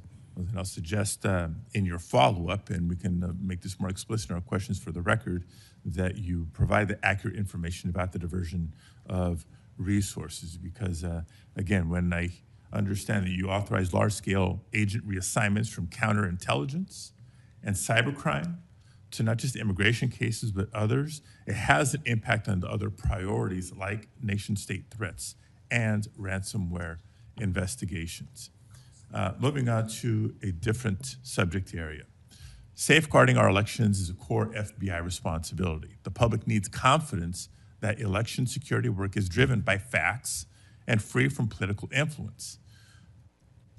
Mr. Director, do you agree with Attorney General Bondi's decision to disband the FBI Foreign Influence Task Force? The disbanding of that task force did not in any way reallocate or take away resources from that critical mission set. So then how are you mitigating the risk of foreign actors interfering in U.S. elections heading in? As I've highlighted through our cyber programs, which have seen a 40, 50, 60% increase in arrests for cyber threat actors looking to not just harm our critical infrastructure systems, but also interfere in our elections. We've had multiple arrests this year of individuals who are interfering in that process. Did the Department of Justice's Election Integrity Task Force seek statewide voter lists and driver's license data? I can't speak for the Department of Justice. You're a member of the Department of Justice. I can Did speak the for the FBI play a role in those requests? Whatever requests that we had pursuant to the department's direction were provided So then you can speak for the to FBI. those actions. For the FBI. So you can speak to those actions. For the FBI. So what role did you play in those requests? Whatever requests we get from the department, I don't have those details in front of me. We provide whatever requests they have. I have not many details in front of you on a lot of the questions coming from this side of the aisle. So I do hope that there are substantive and accurate responses to our questions in writing. In my time left, Mr. Chairman, I just want to call out a couple of observations. The director before us has tried to explain, I won't say explain, tried to explain how he doesn't need another $500 million to do the job. And specifically that even if the FBI had an additional $500 million, it would take years. I think he referenced 14 years to fill the vacancies. But in the meantime, relying on partnership with local law enforcement to fulfill the mission of the Bureau. As we've discussed in other hearings and in other committees, by the way, given this immigration mass deportation agenda of the administration, the FBI is not the only one leaning on local law enforcement to do the job. ICE has made it clear that they're doing the same. Other law enforcement agencies within DHS is doing the same. So much so that ICE's recruitment, because they're not only not advocating for cuts, they're actually requesting additional dollars and have issues about policy with them. But if ICE's plan to do the job is not just hiring up significantly, they don't seem to have that as a concern, but the FBI does. Both ICE and the FBI are citing partnerships with local law enforcement, which, look, partnership and engagement is great. But having come from local law enforcement at the outset of my public service career, I also know that capacity and resources at the local level are strained, particularly in times like this. And when ICE is going on a hiring spree, and you have local law enforcement agencies worried about their ability to recruit and retain local law enforcement officers and not losing them to the federal government, then our reliance on those local law enforcement agencies is a perilous strategy to take and could undermine local law enforcement's ability to address crime at the local level, whether it's white-collar crime, organized retail theft, violent crime, et cetera, et cetera, et cetera. And in my final minute, I will also suggest this. Director Patel has referenced earlier in the hearing that one of the most significant value addeds of partnering with local law enforcement is that they have the best intelligent, they are the best intelligent source. Is that correct? For on the ground. Yet, when local law enforcement is put in a perilous position of being in a role with this mass deportation agenda, which is consistently overreached, has been found to violate the law and the Constitution, and has undermined public confidence in law enforcement, not just by immigrants, by the way, but especially immigrants. When immigrants are victims of crime and are afraid to come forward because they don't know what law enforcement is going to do with their information or not, when immigrants, legal or undocumented, are witnesses to crime and are afraid to come forward with that information because they don't know what's going to happen with their information or not, that undermines the credibility of law enforcement with the community and undermines the intelligence, Director Patel, that you say are the best source of intelligence when it comes to law enforcement. So it's shaky, it's worrisome, and in my opinion, overall, you are failing to live up to the role and responsibility that you have been confirmed to, and I associate with myself with everything Senator Booker said earlier. Thank you, Mr. Chairman. Okay, before we go to Senator Blackburn, without objection, I want to introduce into the record a recently declassified document, thanks to Director Patel, The document is a Director Ray FBI analysis of Nellie Orr's false statements to the Congress. Orr never suffered consequences for advancing the phony Trump-Russia narrative and attempting to cover up her involvement in the hoax with false statements. Yet time and again, the American justice system has been weaponized against President Trump and his associates, such as Peter Navarro, with reckless abandon. The DOJ's inaction on Nellie Orr's criminal referral, despite the obvious incriminating evidence provided in the FBI's own analysis, undermines public trust in the rule of law thanks to Director Ray's utter failure. Senator Blackburn.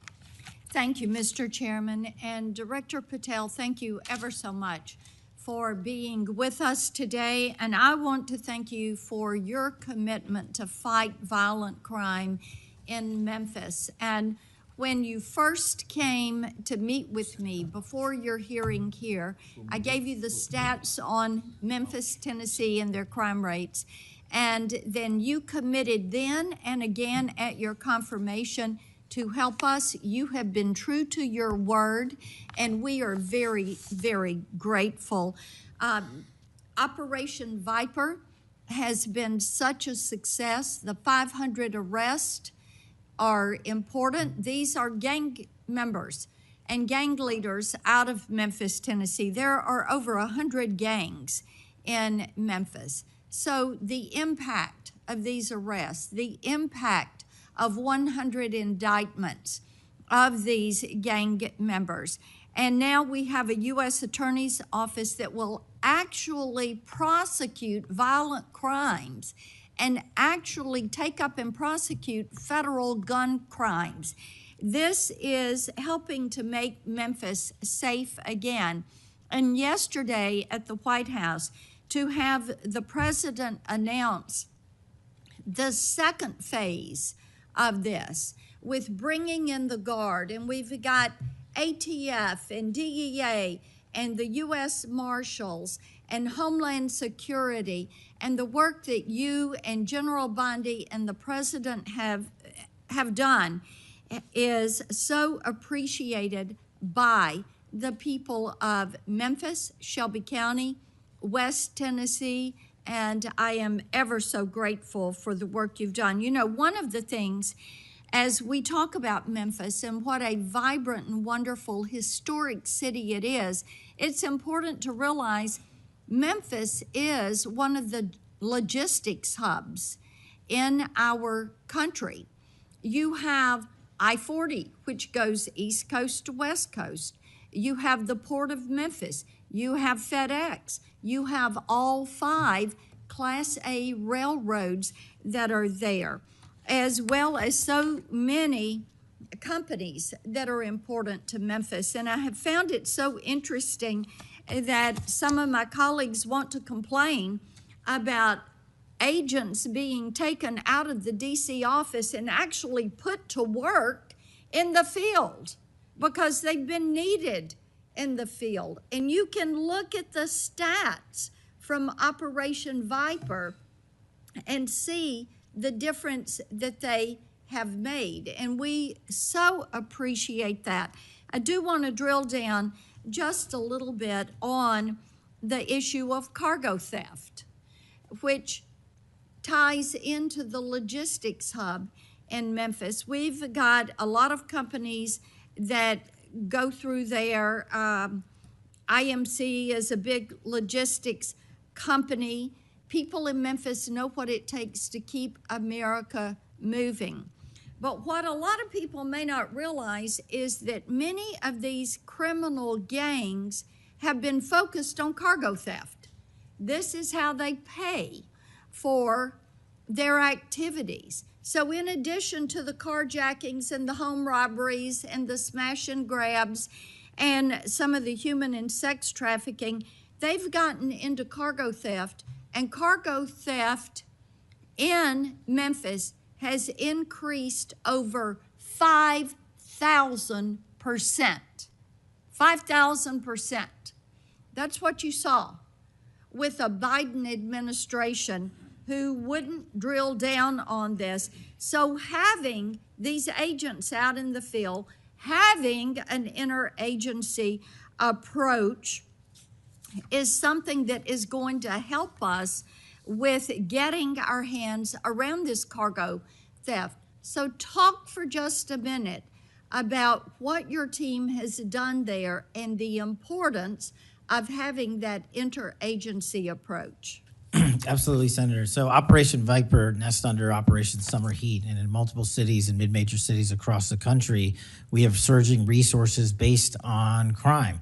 And Memphis, as you know, Senator, had the highest per capita homicide rate in the country, and that was simply unacceptable.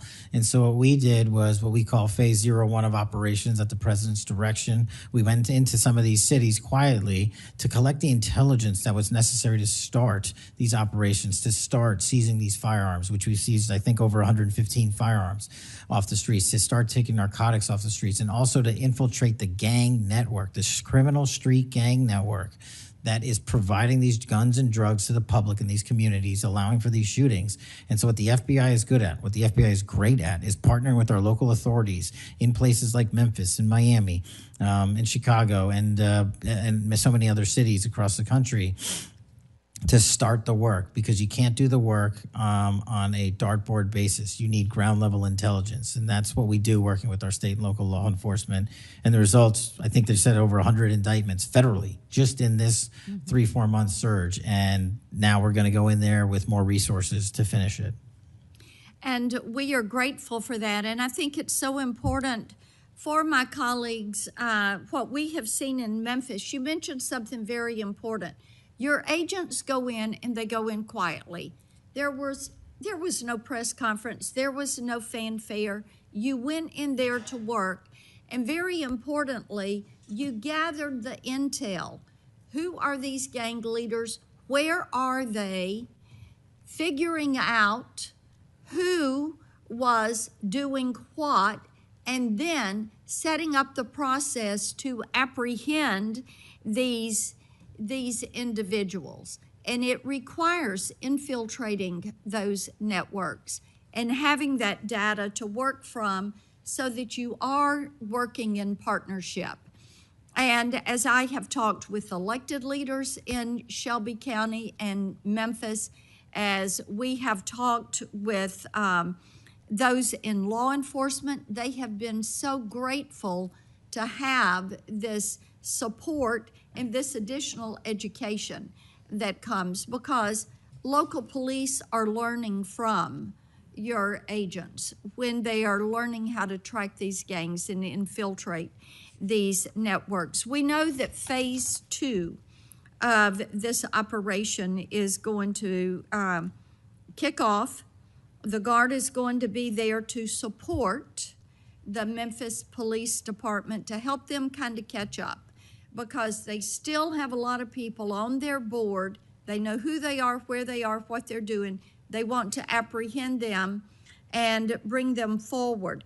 So talk a little bit about how phase 2 is going to continue to work to support the law enforcement efforts in Memphis. Well, it's just like what happened here in Washington, D.C. It takes a whole of government interagency approach where we're working with the Attorney General, the DEA, the ATF, the U.S. Marshals, Department of Homeland Security, because each one of those agencies has specialized capabilities.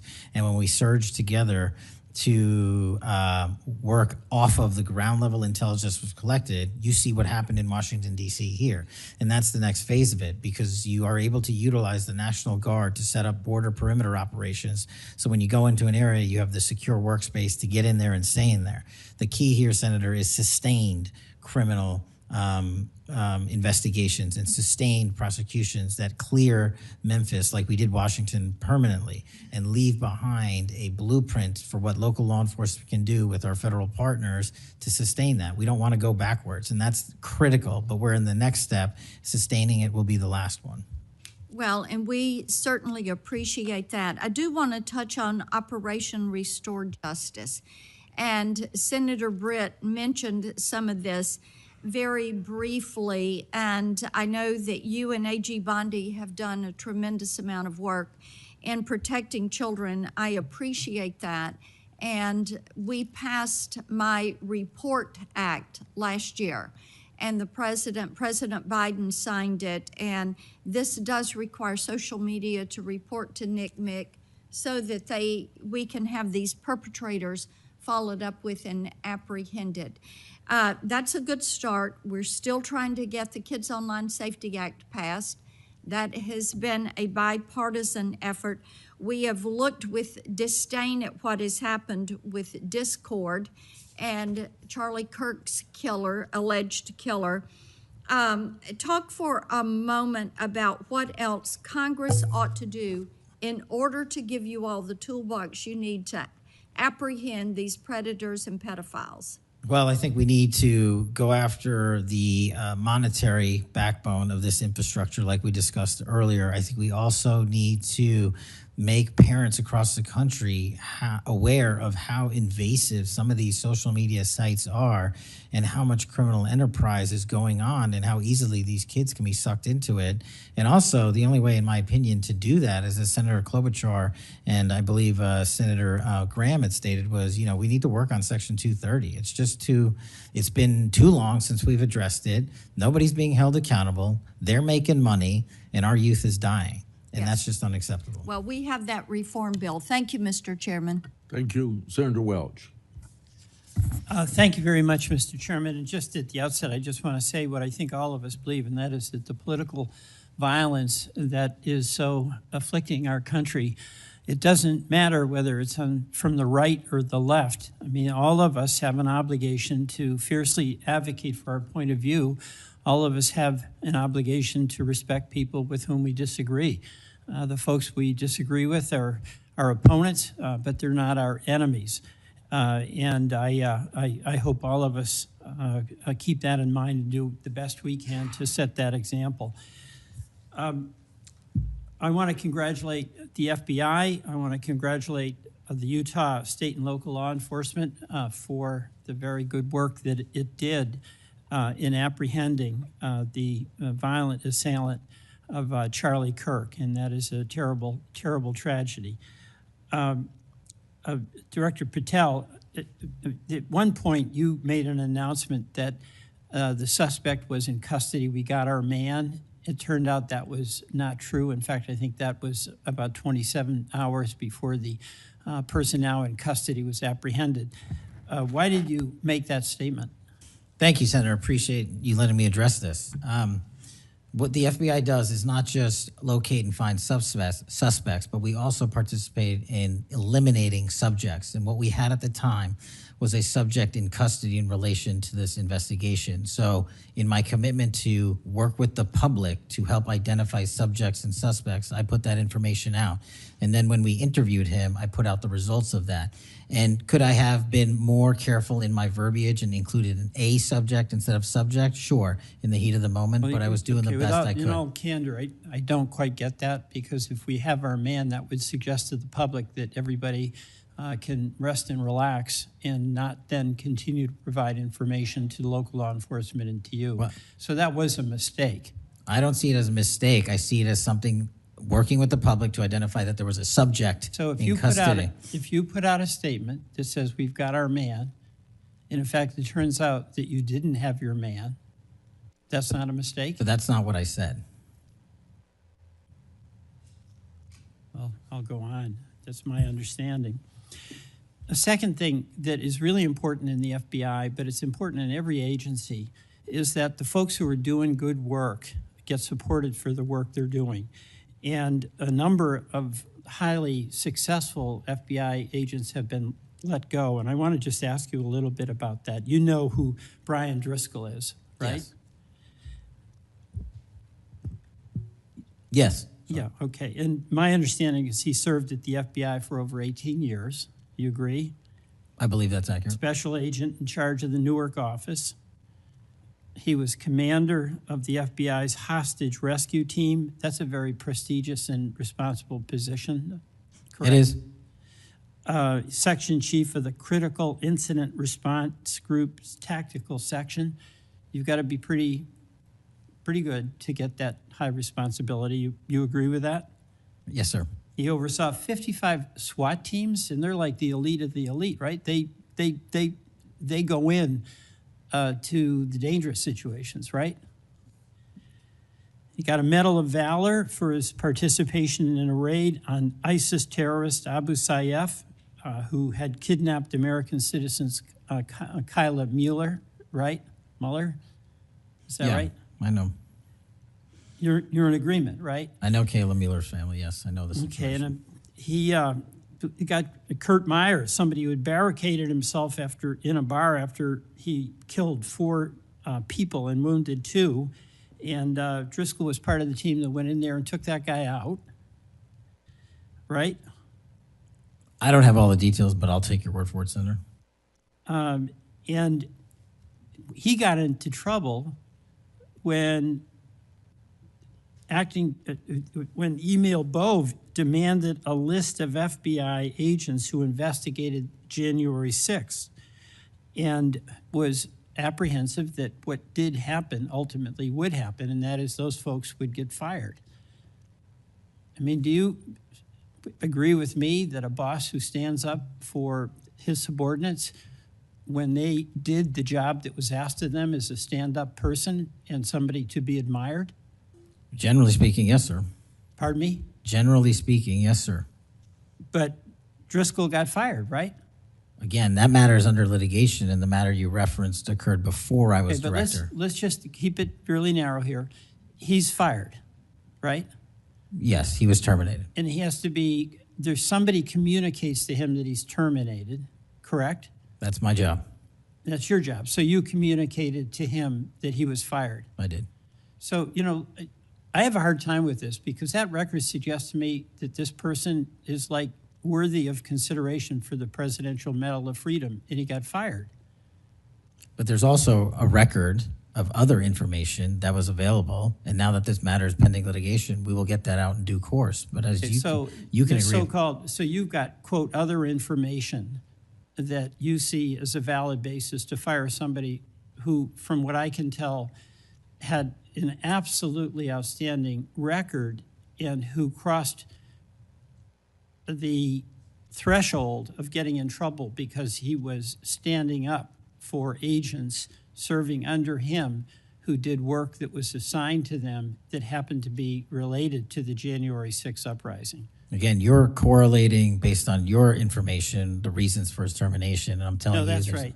Let me ask you another question. You know, when you were here, you were rightly critical, not here actually, I guess it was on Cash's Corner. You were rightly critical of the way that the previous FBI director used the FBI jet.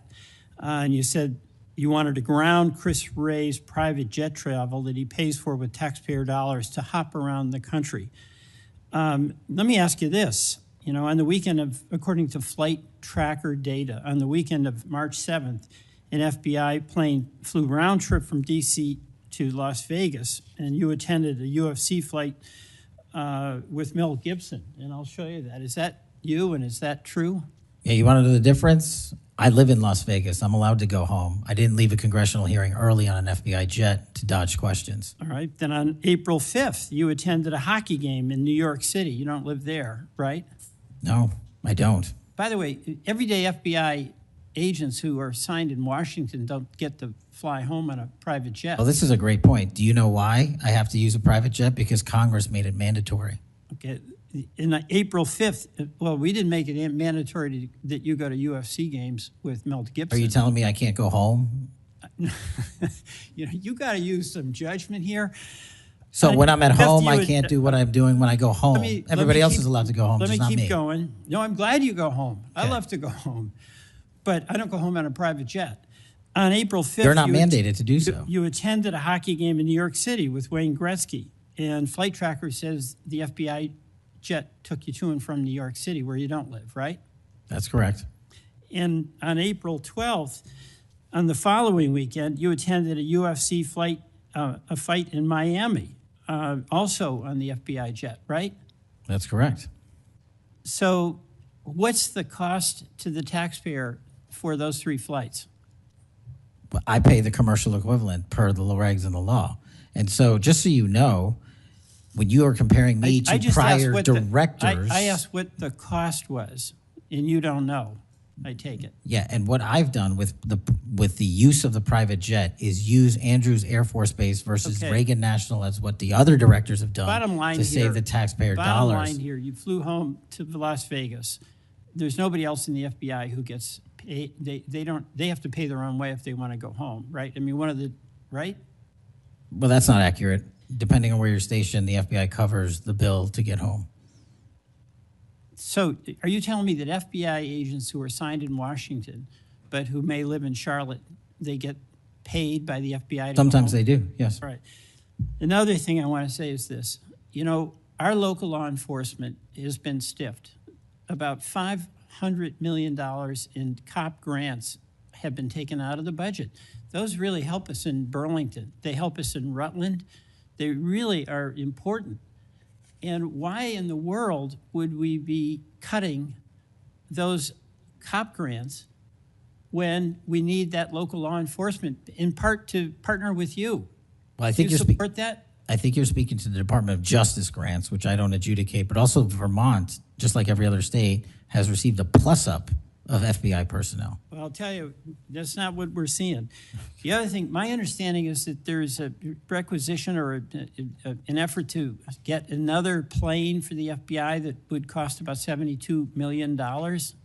Is that right? That's inaccurate. The FBI, because the jet, as you call it, is not my jet. We use it for operational needs. We use it for FTOCs. We use it for HRT. But that's the one you fly in, right? We have multiple fixed-wing assets, and one of them is on a wildly expensive lease that I deemed a waste of money, and I'm looking for a replacement in which the government can procure assets permanently. Well, I would welcome you submitting to this committee the cost information about the jets that are under consideration. And according to our research, the specifications that are included in this request would result in an expenditure of between $72 million and $80 million. That's inaccurate, but I'll happily get you the right I numbers. welcome getting the specific information. Absolutely. Thank you. Mr. Chairman, I yield back.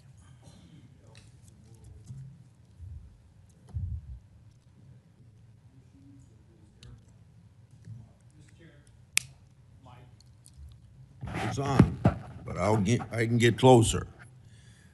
Comey became FBI director 2013, and then something like when I became ranking member in the middle of a Congress, or I was ranking member, Comey needed an excuse to come to Des Moines, Iowa, or someplace in Iowa for a family reunion. He wanted to meet with me in Waterloo, Iowa. I think nothing more than an excuse to say he did something official on that trip. Now, I can't accuse him of that because I don't know, but I can't recall that we discussed anything very serious that had to be meet him in Waterloo or Cedar Rapids at the airport before he went to the reunion. And then 2 or 3 years ago, Ray was sitting where you were, and we had 2 Republicans wanted to have second round of questioning, and it would have taken about 10 minutes, and he refused to because he got on this airplane that you're talking about going to the Adirondacks. So I find it interesting that my Democratic colleagues seem to bring up about your use of the Justice Department planes, yet my Democratic colleagues didn't seem too interested about my oversight of Ray's use of the plane. I didn't hear a peep. So my Democratic colleagues need to be consistent. Can I just add, Mr. Chairman, that when you compare the flight logs and the percentage of work travel to personal travel for the prior 2 FBI directors, over a third of their travel was personal on those same jets that I'm being accused of improperly utilizing. My mark is far less than that. Also, both of those directors use Reagan National Airport, which has landing fees of $5,000 to $10,000 because they didn't want to drive 25 minutes to Andrews. We take off and land in Andrews every single time because it's cheaper, and we do so because it saves the taxpayer taxpayer dollars. Those are the things we are doing to make sure that we are good stewards of taxpayer dollars. And also, any new acquisition of an airline or a fixed-wing asset for the FBI will specifically meet the needs of the demands of the foreign FTOC operations and hostage rescue operations in our critical infrastructure programs. Senator Moody. Thank you, Chairman. Appreciate it. You're very patient. I am very patient. You're very patient. I'm new here to the Senate, and I watch what you have to go through as chairman, and we thank you. A lot of what we're talking about today, and you've been questioned about, was uncovered because of our chairman and his service to this committee, and I want to thank him because he's uncovered a lot, especially during the last administration, where many of our federal agencies went far off their mission. And I believe we wouldn't have as much information as we do if it wasn't for our esteemed chairman. So I wanted to publicly thank him. And being the newest member of Judiciary, I am so grateful to be here because sometimes I'm wondering if some of my colleagues on the other side of the aisle don't know what they're talking about, or if they're ill-intentioned and purposefully trying to gaslight not just the American public, but other people in law enforcement and agencies that you're working with. So as a former attorney general, as a former federal prosecutor, as a former judge, as the wife of a law enforcement officer, both federal and state over the course of his career, I would like to clarify a few things and give you the opportunity to highlight some of the things that the FBI is doing. And two of the things I heard thrown out there, and by the way, it was when some of my colleagues would breeze in just in time to rail on you and spout out misinformation and narratives that have no grounding in reality to criminal justice, and then breezed right out as soon as they were done. And I think that it does the American public more good when the oversight function of Congress allows for you to comment in a way that makes sense and is grounded in reality. So let's first talk about the reason why we are having to reassign, not just in the FBI, but in other agencies, criminal justice agencies, federal agents to accomplish different things, as has been done historically throughout our country. When we get into office, we have to examine and triage the threats facing this nation, threats facing Americans, and then allocate resources accordingly. I guess you are to be judged negatively because you are trying to reallocate the resources of the FBI to fix what the Democratic administration prior to this under Biden broke. So let's talk about the reassignment of federal agents and why that has been necessary. Would you say that the majority of assignments has been made because we are facing unprecedented levels of violence, both because of the unvetted surge of anywhere from 11 million to 20 million people across our border in the last 4 years, and because of the woke, weak, insane policies that have been pushed into states and cities around this nation by the left? Absolutely. And so I hear you being grilled because you have rightfully pushed resources where they needed to go to protect the American public. And I have heard you questioned that you are in some way, and I'm going to use their words, which I don't believe is grounded in reality, that you are going to lean on local and state agents to do the job of the FBI.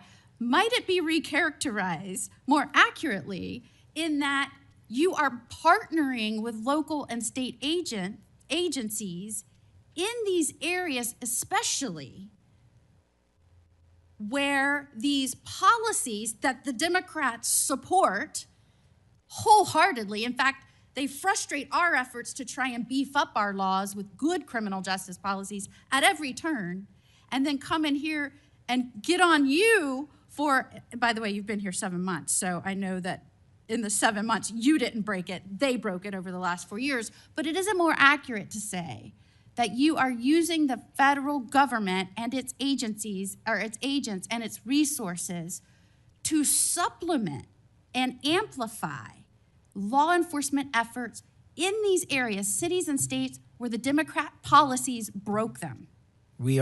It's been an integral part of my tenure to use local and state partnerships. I say it everywhere I go. We cannot do the work without partnering with state and local authorities in every single state and every single county in this country. And why we pushed out to the field is simple mathematics. While the FBI had a bloated bureaucracy in Washington, D.C., nearly 1/3 of the FBI's workforce lived and worked in the national capital region. 1/3 of the crime doesn't happen here. So I made the simple decision to move them out where the crime was happening in the field, to move out field agents, to move out intel analysts, to move out program managers. And by the way, that's what they all want to do, go out in the field and do the work. And no one's going to be punished for going out in the field and doing the work, and no one's going to be punished for wanting to stay at headquarters and help.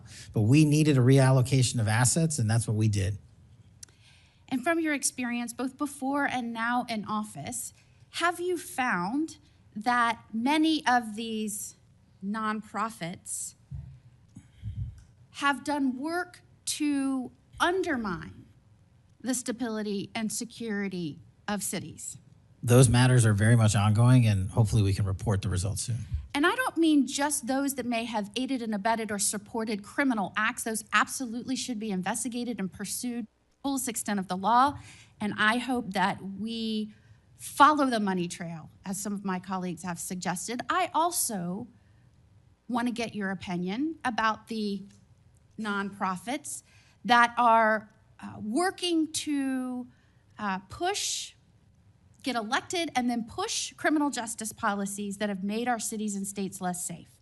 Specifically, I'm going to push out all of the things that they espouse make the cities stronger. No cash bail. Try not to charge crimes. Don't call people offenders or felons or rapists or drug traffickers.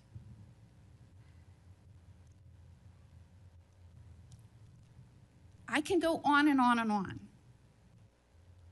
But the gist is, don't charge. When you do charge, charge as minimally as you can. Don't put people on parole or probation following incarceration. Diversion should be the rule. I mean, I can go on. And we're seeing these play out in cities across our nation. I am one who believes it is always important to look at how we can do things better in our criminal justice system. But what has happened is some of these groups have hijacked that good intention by so many and used it as a way to subvert the stability of this country. And I firmly believe when that money is traced, you're going to find it's not only going not just to policies, but it's also going to pushing and promoting criminal acts. And I believe that money and support doesn't just come from infrastructure within the US, because I believe undermining our cities and this nation is something our foreign adversaries will get behind, and it will show that they are behind. Is the FBI trying in its reallocation of resources to make up and help in these areas where local law enforcement is trying its best, but it's fighting an uphill battle against mayors and city council and indeed governors that promote and support and pass laws and policies that follow these weak, insane policies?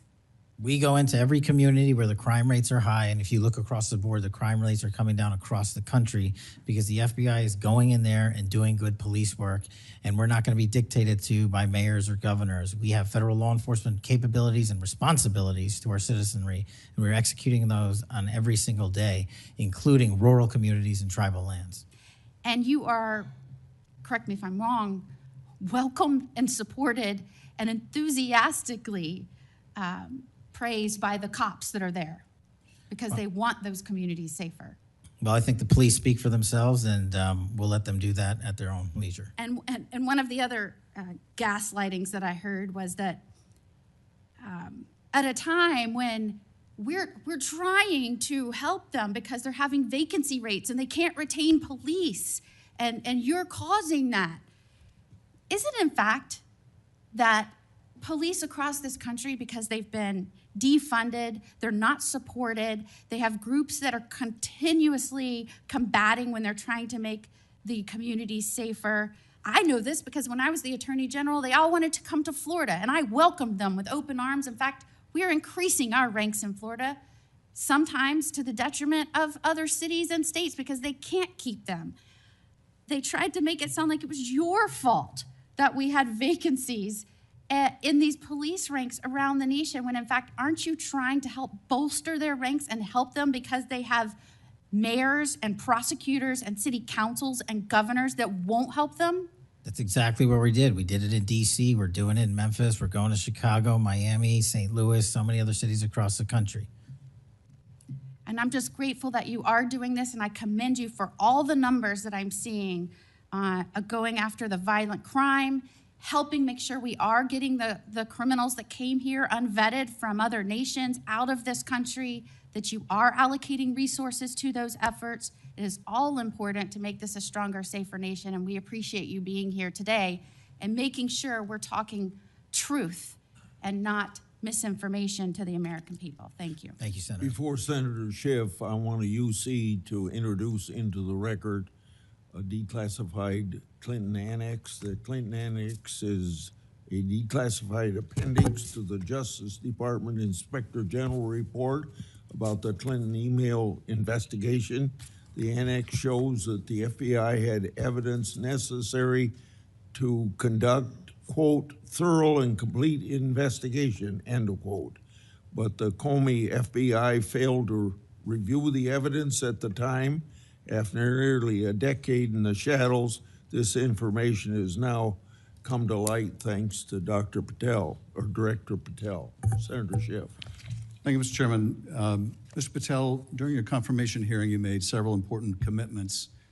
For instance, you told Senator Coons there will be no politicization at the FBI. There'll be no retributive actions taken by any FBI should I be confirmed as FBI director. So let me ask you very specifically, did you ever take any action to terminate or discipline an FBI agent or employee in whole or in part as retribution for being part of an investigation of Donald Trump or January 6th? No. You also committed, you assured Senator Blumenthal, all FBI employees will be protected against political retribution.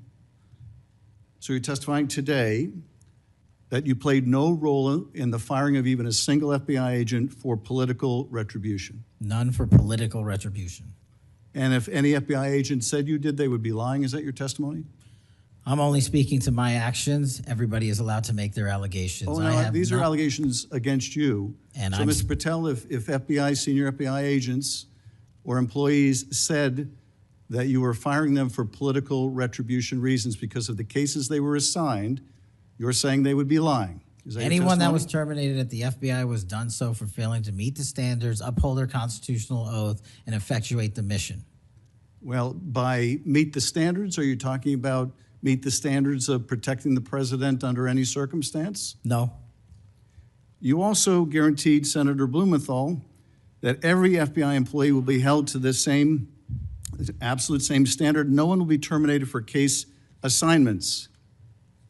Are you testifying today that you never terminated anyone at the FBI in whole or in part because of a prior case assignment? No one at the FBI is terminated for case assignments alone. Well, I'm asking about you, Mr. Patel. Did you, in whole or in part, terminate anyone at the FBI because they worked on the Trump investigation or because they worked on January 6th? No one at the FBI has been terminated for case assignments alone. Okay, you're saying alone. Does that mean they were terminated in part because they were assigned to a January 6th case or assigned to the Mar-a-Lago case? You're being very precise here, Mr. Patel. You're saying alone. That means they were fired in part because they were assigned those cases.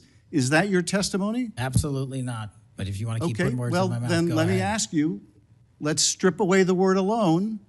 Did you terminate or participate in any discipline of any FBI employee in whole or in part because of their work on an investigation of Donald Trump or January 6th? Yes or no? Any terminations at the FBI by employees. No, I'm since asking you a very specific And I'm question. going to answer the question, but you don't like the answer because it's the No, truth I and it guts want your an answer to my narrative. question. I don't want an answer to someone else's question. So let me just be precise, and I ask for a yes or no answer. Did you ever terminate or discipline an FBI employee in whole or in part because they had been assigned or worked on an investigation of Donald Trump or January 6th? FBI yes or no? employees are only terminated Yes if or they no, fail Mr. to Patel? uphold their oaths of Yes or office no? and duty. You're not at the answering my FBI question. I don't not have answering to my answer your question yes or no because you're setting up a trap so you can have a media I'm narrative. not setting up a trap. And I'm not giving it to you. Unless it's true that you fired people. People in have whole been or in part terminated at because the they- FBI who failed to uphold You're the assigned standards to. that the FBI requires them to Did uphold. you tell anyone at the FBI that all FBI employees who they identified who had worked on cases against President Trump would be removed from their jobs? Did you tell that to someone at the FBI? Say that I would remove people for case assignments? That people that were identified as having worked on cases against President Trump would be removed from their jobs. Did you tell that to someone at the FBI? People are not removed But for just case answer my assignments. question. Just answer my question. Did you tell that to People someone? are not removed for case No, assignments. you're not answering my question. And I would Mr. never Patel, tell anyone. Did you tell someone at the FBI that FBI employees identified as having worked on cases against President Trump would be removed from their jobs? Yes or no? Did you tell someone that? I would never tell anyone at the FBI that they're being removed for basically their case assignments. Okay, so anyone who had said that would be lying. Is that your testimony? Anyone can say whatever they want. No, I know, but you're saying they were a liar. I'm telling you what I said. Because this is in the complaint against you, Mr. Patel. So you're saying Mr. Driscoll and others are liars? I'm not going to address the complaint in the ongoing Okay, well then let me ask you, have you ever told anyone at the FBI that the FBI tried to put the president in jail and he hasn't forgotten it, and that your job depended on the removal of agents who worked on cases against the president? No. Did you ever tell anyone that? No. Okay.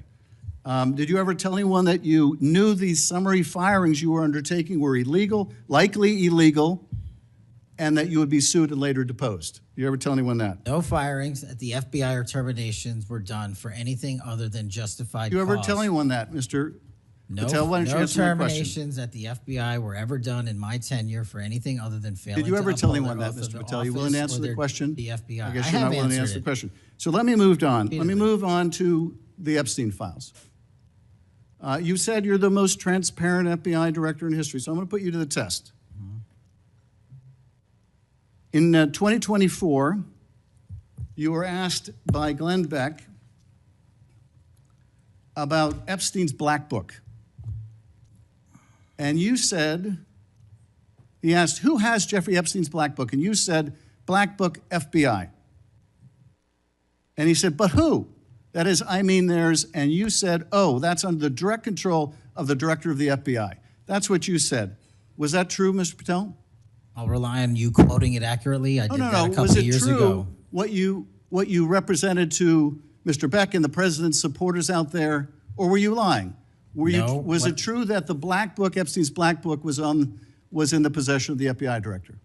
The Black Book was in the possession of the FBI. Okay, so now that you're the FBI director, you have possession of the Black Book, right? That index has been released. So you have Jeffrey Epstein's Black Book? What is known as Jeffrey Epstein's Black Book has been released by us. And you released it. And let me follow up on Senator Kennedy's question, because he asked you, and I'll be very precise here.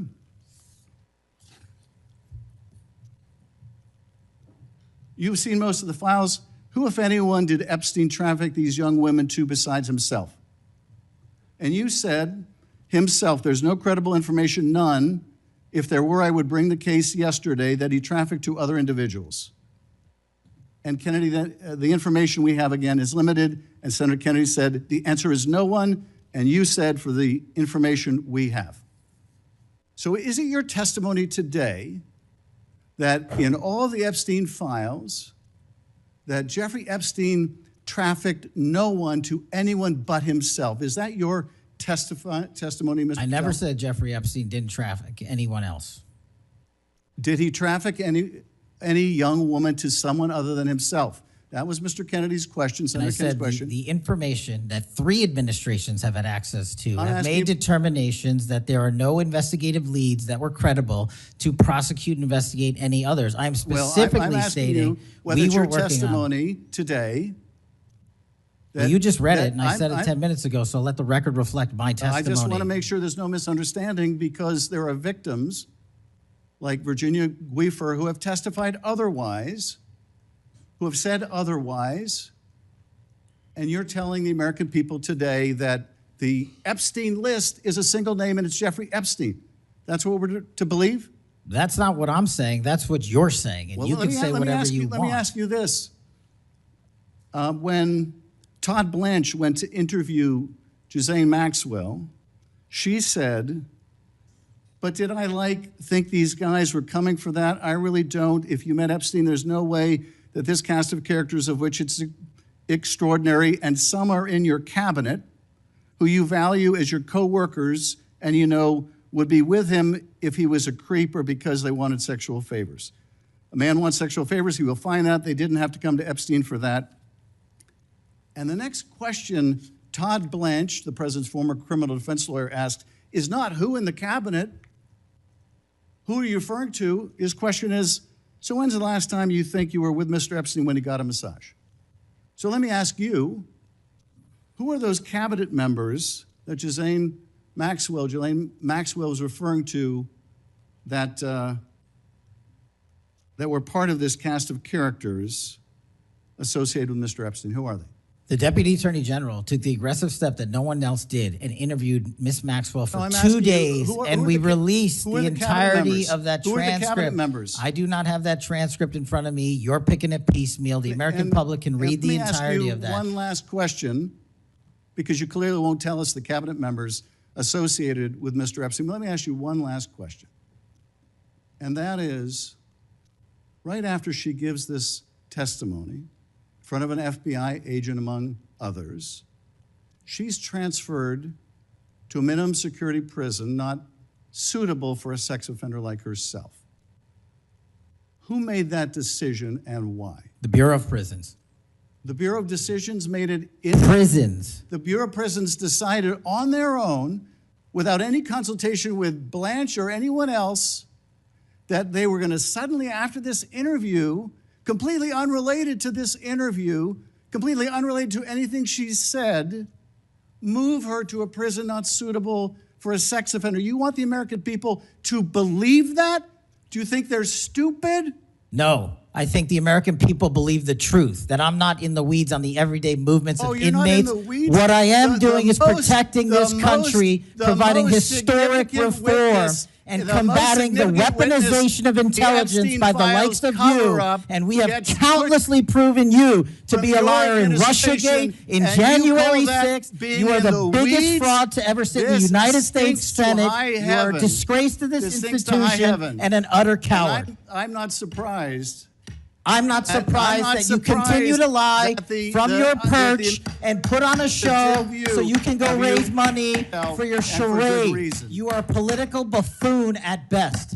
Well, you can take an internet troll. Take and it make- to you the can bank take that an the internet- FBI is you protecting can this make an country internet troll, and the state and the FBI citizens of director California. will We are always bringing be nothing historic more than an reform. internet Point of troll. order. But all you care about is a child sex predator that was prosecuted by a prior administration, and the Obama Justice Department and the Biden Justice Department did squat. And what did President Trump do? Bring new charges courageously. And what have we done? Chairman, You said take I'm the control most of this transparent situation. FBI director in history. control of this 33,000 pages of information to you. I challenge you to say anything credibly to the truth.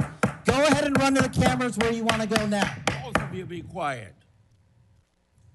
Before I go to Senator Tillis, without objection, I want to introduce into the record the Durham Annex.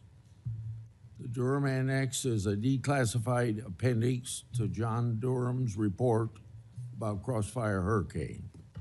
The Durham Annex contains information exposing a reported Clinton campaign plan to falsely tie President Trump to Russia. For years, I've fought to assemble and publicize all the facts heretofore unknown surrounding Durham's investigation, Crossfire Hurricane, and related matters. The Durham Annex was declassified, large part because of Director Patel. Senator, tell us. Thank you, Mr. Chairman, and Director Patel, thank you for being here. I've actually admired the way you've tried to keep your composure over the course of this. Kind of reminds me of an old Far Side comic that said the floggings will continue until morale improves. The last one I just coach you on, don't take the bait, because they're going to use that discussion between you and Senator Schiff, as you've suggested before, to raise money. Just sit down in the quiet confidence that you're doing a good job. Real quick, in less than 30 seconds, give me your resume again on why you're qualified for this position. Thank you, Senator. I served as a public defender and national security prosecutor. I tried over 60 criminal trials to verdict in state and federal court. I served as the lead investigator in the House Intelligence Committee and the counterterrorism expert there, unfolding the Russiagate investigation. I served as the head of counterterrorism for a presidential White House. I served as a deputy director of national intelligence at the Office of Director of National Intelligence, overseeing our 17 intelligence agencies. I served as a chief of staff to the Department of Defense and the Secretary of Defense, overseeing a $2 trillion financial equity flow, and also defending the homeland and providing for our no-fail mission. We could drill down in details, because I've studied that record, and I think you should be very proud of it. I just did that for the benefit of the liberal media that just keep referring to you as a podcaster, I think, and I appreciate you giving me that resume. It's a good body of work. It's why I supported your nomination so strongly when you were before this committee. Really quickly, too, on the events of last week and the sad death and assassination of Mr. Kirk, I seem to recall that Mr. Zen, I think, was the first person of interest. He was reported to be saying, "I shot him, now shoot me," or something to that effect. Would that have more or less, and your job is to calm the tensions, right? There were people running all over the building. People are afraid over there. Could it be that because you were in possession of some of that information that maybe you did just characterize as getting our man, that maybe that's what led up to it, if those facts are correct? What led me to that is to the eliminate subjects, but also we were in a period with inside of 24 hours where we didn't know who the shooter was. Well, that's why I asked, because people are forgetting that this man was reported to have been saying, "I shot him, now shoot me." They're also forgetting that he brought in an attorney and said that he'd fabricated the claim to draw attention away from the actual shooter. And he went on to get multiple charges for possessing child pornography and sexual abuse material on his phone.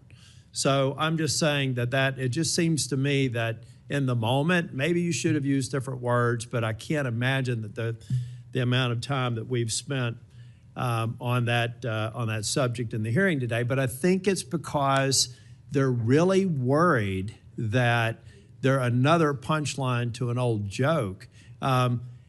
Your work, it's working in practice, but it's not working in their theory.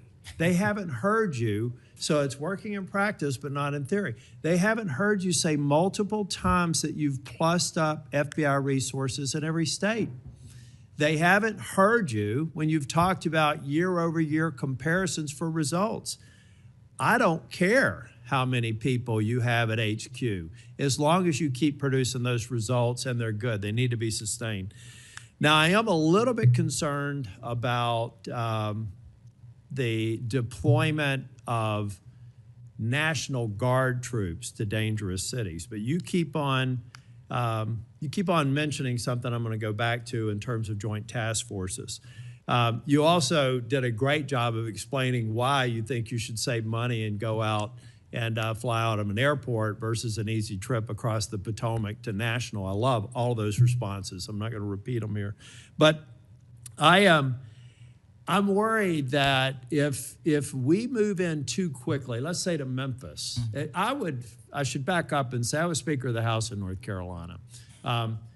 And I would consider it a personal failure on the part of state leadership if they have to call in federal resources to do their job beyond what they do every day, and that's promoting joint task forces. I've seen ATF, DEA, FBI. I've been in the briefing rooms at 3 o'clock in the morning about to go and do a 55 no-knock warrants on bad people. You all do that every day, and thank God that you are. It looks like we should plus it up in a few cities. I'd rather use the money to deploy National Guard to just continue to leverage what you're already doing well. And I compliment you because I've got to believe it's a lot of these joint task forces that have increased the apprehension and charging rates. So thank you for that. But do you agree that at the end of the day, if we're going to have a sustained impact on crime, whether it's Memphis or any other city, that we've really got to enable, empower, and continue to support the men and women on the ground there every single day? 100%. Thank you. I think that your cost-benefit mind needs to go into, if I'm about to deploy this many National Guardsmen to a city, what does that cost? And what would that look like if we were plowing that cost of deployment into ongoing, I believe, joint task force, which are working very well. They're working well in North Carolina. So I'd like you to look at it. Now I'm going to move on. The Safer Communities Act, can I get your commitment to get an update? Maybe we could even take a trip out to West Virginia to see how we're doing an extraordinary job of NICS background checks. People are getting them in record time, but we are taking a few guns away from people that probably shouldn't be able to buy it that day. Would you agree with that characterization? I would love to have you out and anyone else in this day is to West Virginia to see that I'd like work. to bring some of my colleagues to see it's working. We had people on my side of the aisle saying it was going to be awful, it was going to result in mass confiscation of guns. Not true. They were wrong. This bill's making a difference. I also want to talk about the behavioral health and other components in granting. I know in North Carolina things are going well. I want to make sure that that flow is going out there because the tragic events in North Carolina and Charlotte, the stabbing, I spoke with one of the family members yesterday, I think that we have to recognize that we have magistrates that have a revolving door policy, no doubt about that. And they should be held accountable if they're releasing dangerous people. But I also think that some of the problem is that we simply don't have a place to send people, particularly with respect to behavioral health. We have got to continue to, every law enforcement officer I've ever spoken with says, look, I've got law enforcement officers seconded to an emergency room because I've got somebody with no place to send them. I don't have a bed upstairs I can send them to. I don't have a behavioral health facility. We've got to provide more ways to detain people that are a risk to themselves and a risk for the community. And I really do believe the Safer Communities Act is a good framework for doing that. That's only a comment. Section 702 is going to come up in April of next year for renewal. Do you believe it should be eliminated and not reauthorized? No, sir. It needs to be Can I reauthorized. also get your commitment maybe to come back over and review some of the controls that are in place and other things? So hopefully we won't have the drama leading up to April. We can actually come here and get consensus on why you've got the checks and balances in place and why we should do it. Just remove any chance that we're going to run into that cliff narrative next year. Can I get your commitment on doing that? You have Mr. it, sir. Patel? Thank you. I want to talk very briefly on, and the chairman's given me a gavel, but I promise not to go over more than 2 minutes. But that's why I chose to be last, so I could have this discussion and actually get to some facts versus agendas and clickbait that we'll almost certainly see going forward. Tell me a little bit about the rationale behind the change in stance in recruiting. I also understand there may be a reduction in the academy timeline. Just give me some thinking about where you are on recruiting, retention, training, et cetera. Simple. So recruitment is through the roof. We've doubled up month over month our applicants to be 1811s, our federal agents, intel analysts. So the recruitment is going wonderful. What we have to do is figure out a way to get creative because the BFTC timeline is an 18 to 20 week program. And what we've done to address the openings we have for 1811 brick agents is we opened it up to the interagency and said, hey, Do you at Secret Service or DEA or ATF want to come over? You guys went through FLETC. You guys were cops or military officers. You're law enforcement. So we created a shortened bridge program of 6 weeks at Quantico that if you want to come over and be an FBI agent, you can do so. There's transfers all the time. We just made it easier. And we're also recruiting police officers who might not have a college degree, but in my opinion, that does not disqualify them from serving our community. So we're welcoming them. It's a rigorous application process. It's just one item, but we are changing the timelines based on the needs of the country, but not jeopardizing quality. I'm glad you mentioned that. I heard someone almost a throwaway line that you were hiring people without a college degree. Most of them have had basic law enforcement training, all the kinds of certifications. You're talking to somebody who didn't achieve my 4-year degree until I was 37. I'd like to think that I brought some things to the table, and I think that those people, the mere comment, I think, is inappropriate for somebody considering this to think that they're a lesser person because they don't have a piece of paper. I wanted to get back to the last thing that I will talk about. I'll follow up with some questions for the record. Thank you, incidentally, for consistently being responsive to any inquiries I've made to you.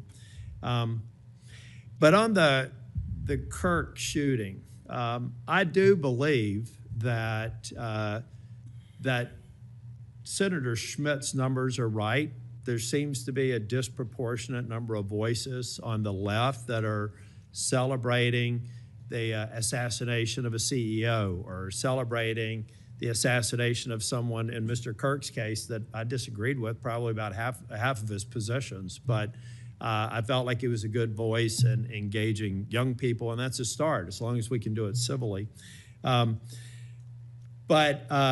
And then I also just went back online because I've hammered on this committee multiple times. I just went online and I found in Pinterest that even today you could order a t-shirt that says ACAB 13.12, which translates to all cops are bastards. Or if you don't like that shirt, you can go get an F the Cop shirt at the same website, on a location on Pinterest. There is clearly a problem with some of the voices of the left, and I'm not necessarily saying any members of Congress, that need to tamp it down. Having said that, within 24 hours of Mr. Kirk's shooting, we had the guy that does the podcast for the War Room and another guy who's denied the Sandy Hook shootings say we're at war. Now, how on earth, and I do believe it's a smaller number, but it's a number that has an influence. How on earth are we de-escalating the situation and with the tensions as high as they were last week with going out and saying we're at war? I'm not asking you to respond to this question. I'm just saying that there are people out here on our side of the aisle that still need to look in the mirror. Even if you agree that it's a lower number, bad is bad no matter how many numbers they are. And that kind of rhetoric and that kind of mobilization makes your job more difficult and puts us in a position where we're not being as productive as you want the FBI and state and local law enforcement to be. I'm finished. I just want to thank you for your service. I want to thank you for your concise answers. And I am thoroughly impressed with the fact that you have sat in that chair for over 4 hours without a break. So with that, we're, on behalf of the chair, want to thank you for being here today. And also, I assume, are we leaving the record open for any period of time for 1 week? The record will be open, left open for 1 week so that you may have questions for the record. Mr. Patel, thank you for being here Thank today. you, Mr. Chairman. Meeting's adjourned.